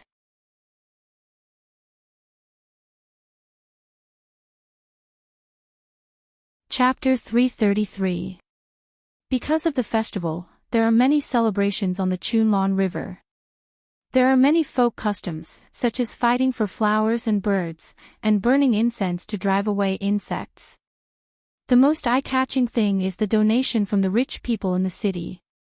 On the long river, there are more than 100 dragon heads flowing in the shallows. Sailors are holding baskets and scattering ash to attract the dragons. There are drums on the shore. People who are interested can go to the river to touch the dragon head and get some happiness. Along the riverbank, there were peddlers selling flowers, fruits, and steamed black and white glutinous rice balls. It was a must to eat a few during this season to show respect to the Lord of the Earth and to get rid of the bad luck on one's body. Yushu and the others were walking and stopping on the riverbank. After tasting the glutinous rice balls, two girls stopped in front of an old woman who was selling flowers with a big basket. They were picking out the fresh flowers that were picked early in the morning and still had dewdrops on them. They are not expensive flowers. Most of them are wild flowers that can't be named. However, the fragrance is not reduced. Yushu is in a good mood and picks out two pink apricot flowers. She compares them to Shui Jinchuan's face and puts them next to the bead on her ear. She looks at them and finds that Shui Shamei's complexion is much rosier. Shui Jinchuan touches the flower petal on her ear and shyly lowers her head and rubs her toes. The old woman says to them with a smile, "Both of you look good." The younger sister wears an apricot and the older sister wears a hibiscus. It's good to have both good luck and good luck. You really know how to say auspicious words. Then I will buy another hibiscus. Yushu readily accepted his advice and took out a bright red hibiscus, but she did not put it on her head. Instead, she broke off the flower branch and inserted it into the left button of her shirt, turning it into a fake brooch. When Shui Rui saw that they had made their choices, he went forward to pay for them on his own accord. Because it was not anything expensive, Yushu did not fight with him over it. She then brought little sister Shui to another place to look at something new. Feng Xiaomiao disappears as soon as she gets off the carriage. At this moment, she comes out of nowhere and squeezes in front of them. Lotus Room, where is Brother Rui? The word Lotus Room was originally a pseudonym that Shui Rui wanted to give to Yushu. Feng Xiaomiao called her by Yushu's name smoothly. He didn't change it even after he found out that it was Yushu's real name. Yushu just took it as an elegant name and let him be. Yushu pointed at Shui Rui, who was paying at the back. Then she asked, "Where did you run off to just now?" Feng Xiaomiao excitedly told her, "The Shuangyang Association has already sounded 12 drums. Someone has set up a stage on the south bank of the river and they are having a duel. They are fighting fiercely. Shall I take you to have a look?" When Yushu heard that there was an arena to watch, she was a little tempted. She was afraid that Shui Jinchuan would not like it, so she turned around and asked for her opinion. However, Shui Jinchuan was the most indecisive one. He hesitated and didn't say anything. It was unknown whether he wanted to go or not. Later, Shui Rui came over and made the decision. The four of them crossed the bridge and followed the crowd to the south bank to watch the martial arts competition. Every 3 years, the drums would sound on the first day of the Shuangyang Association. There were 12 huge drums on the riverbank. Around 100 young and strong drummers surrounded them, waving their arms and beating the drums. The rumbling was comparable to the sound of spring thunder. This was to inform the people who had come to attend the meeting that the Shuangyang Association had already begun and they could show their skills. Facing the spring river, there was a 3-story Cheongyu Tower. The top and bottom of the tower were filled with the nobles of the capital. There were countless tea and wine tables.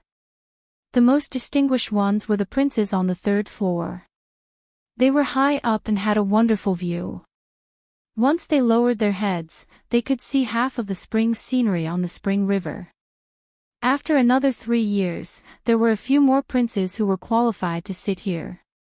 Prince Jia and Prince Ning were already of age and had long left the palace to build their manners. Before this, they had attended the Shuangyang Association twice.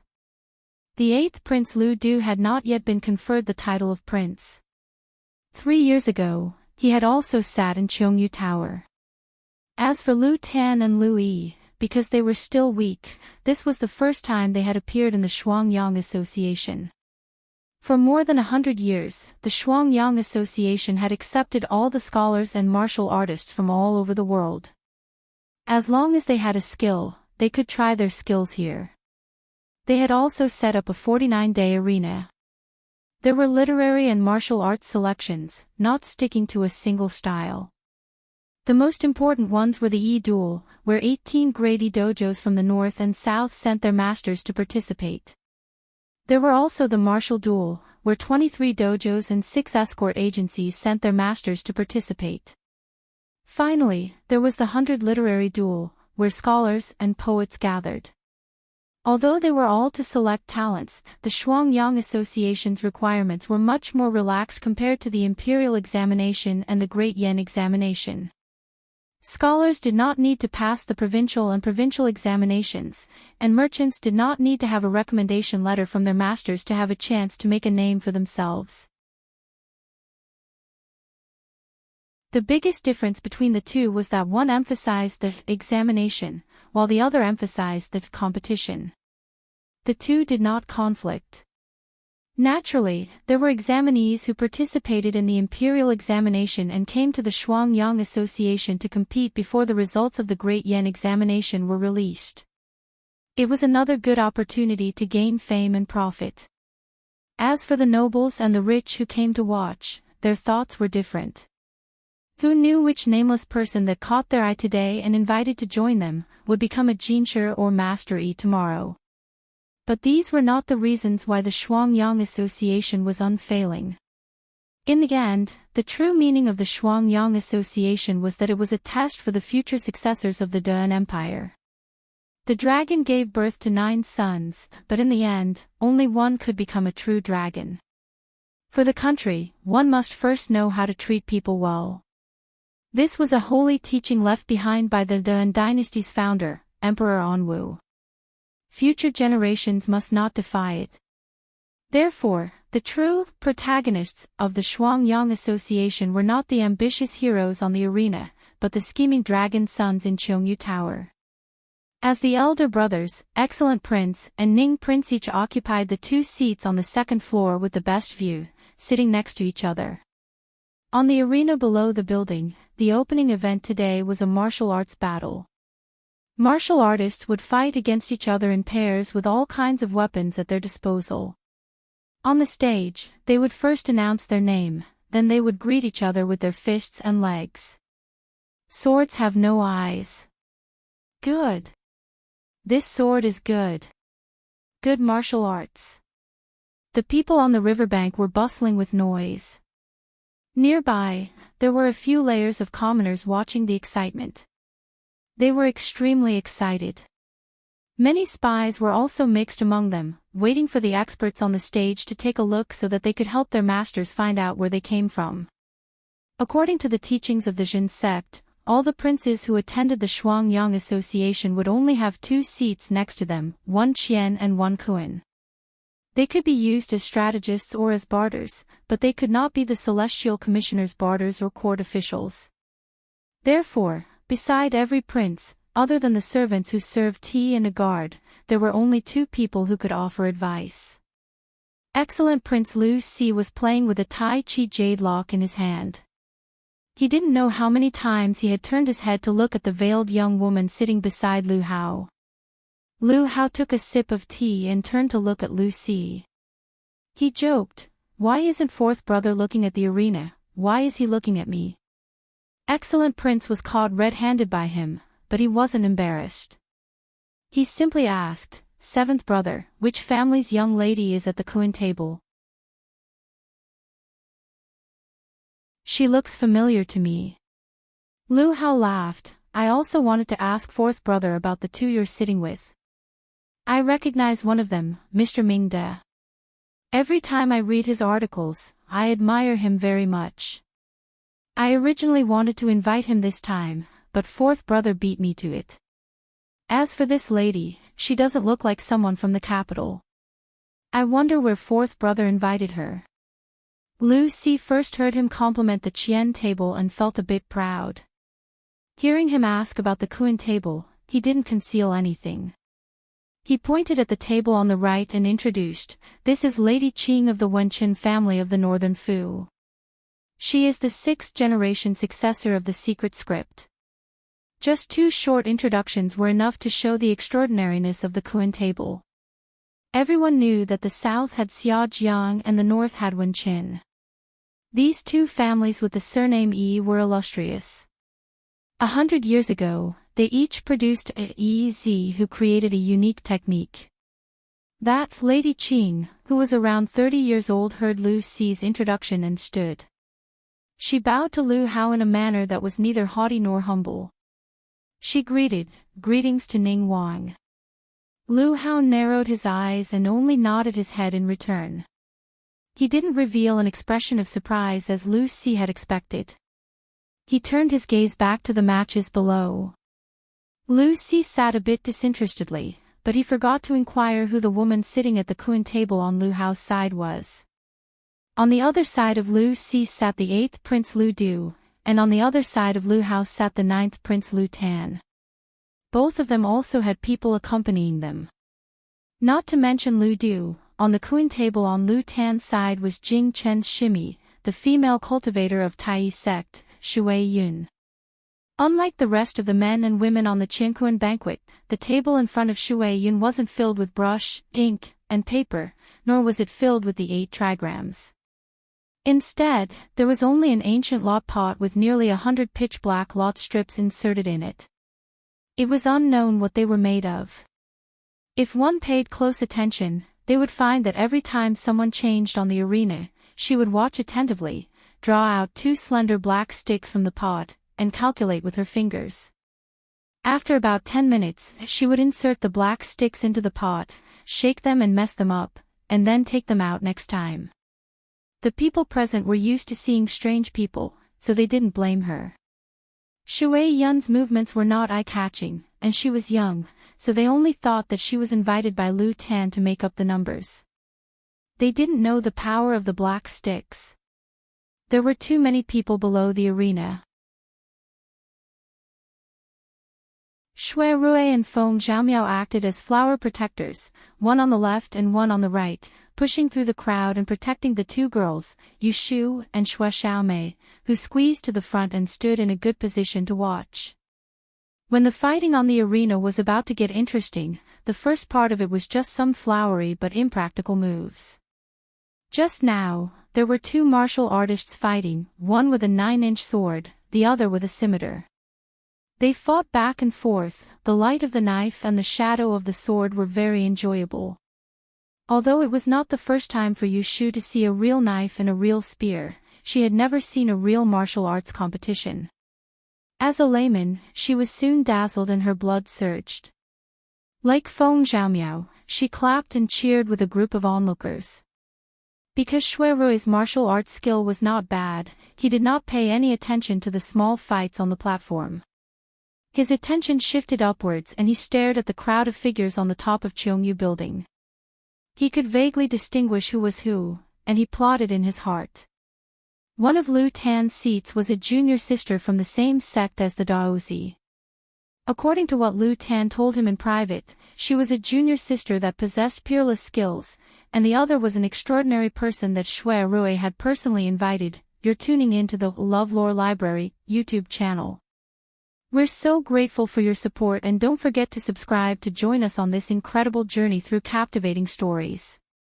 Your generosity through donations truly makes a world of difference, as it's the primary source of revenue that allows me to expand and enhance this channel for you. Thank you from the bottom of my heart for being a part of this adventure.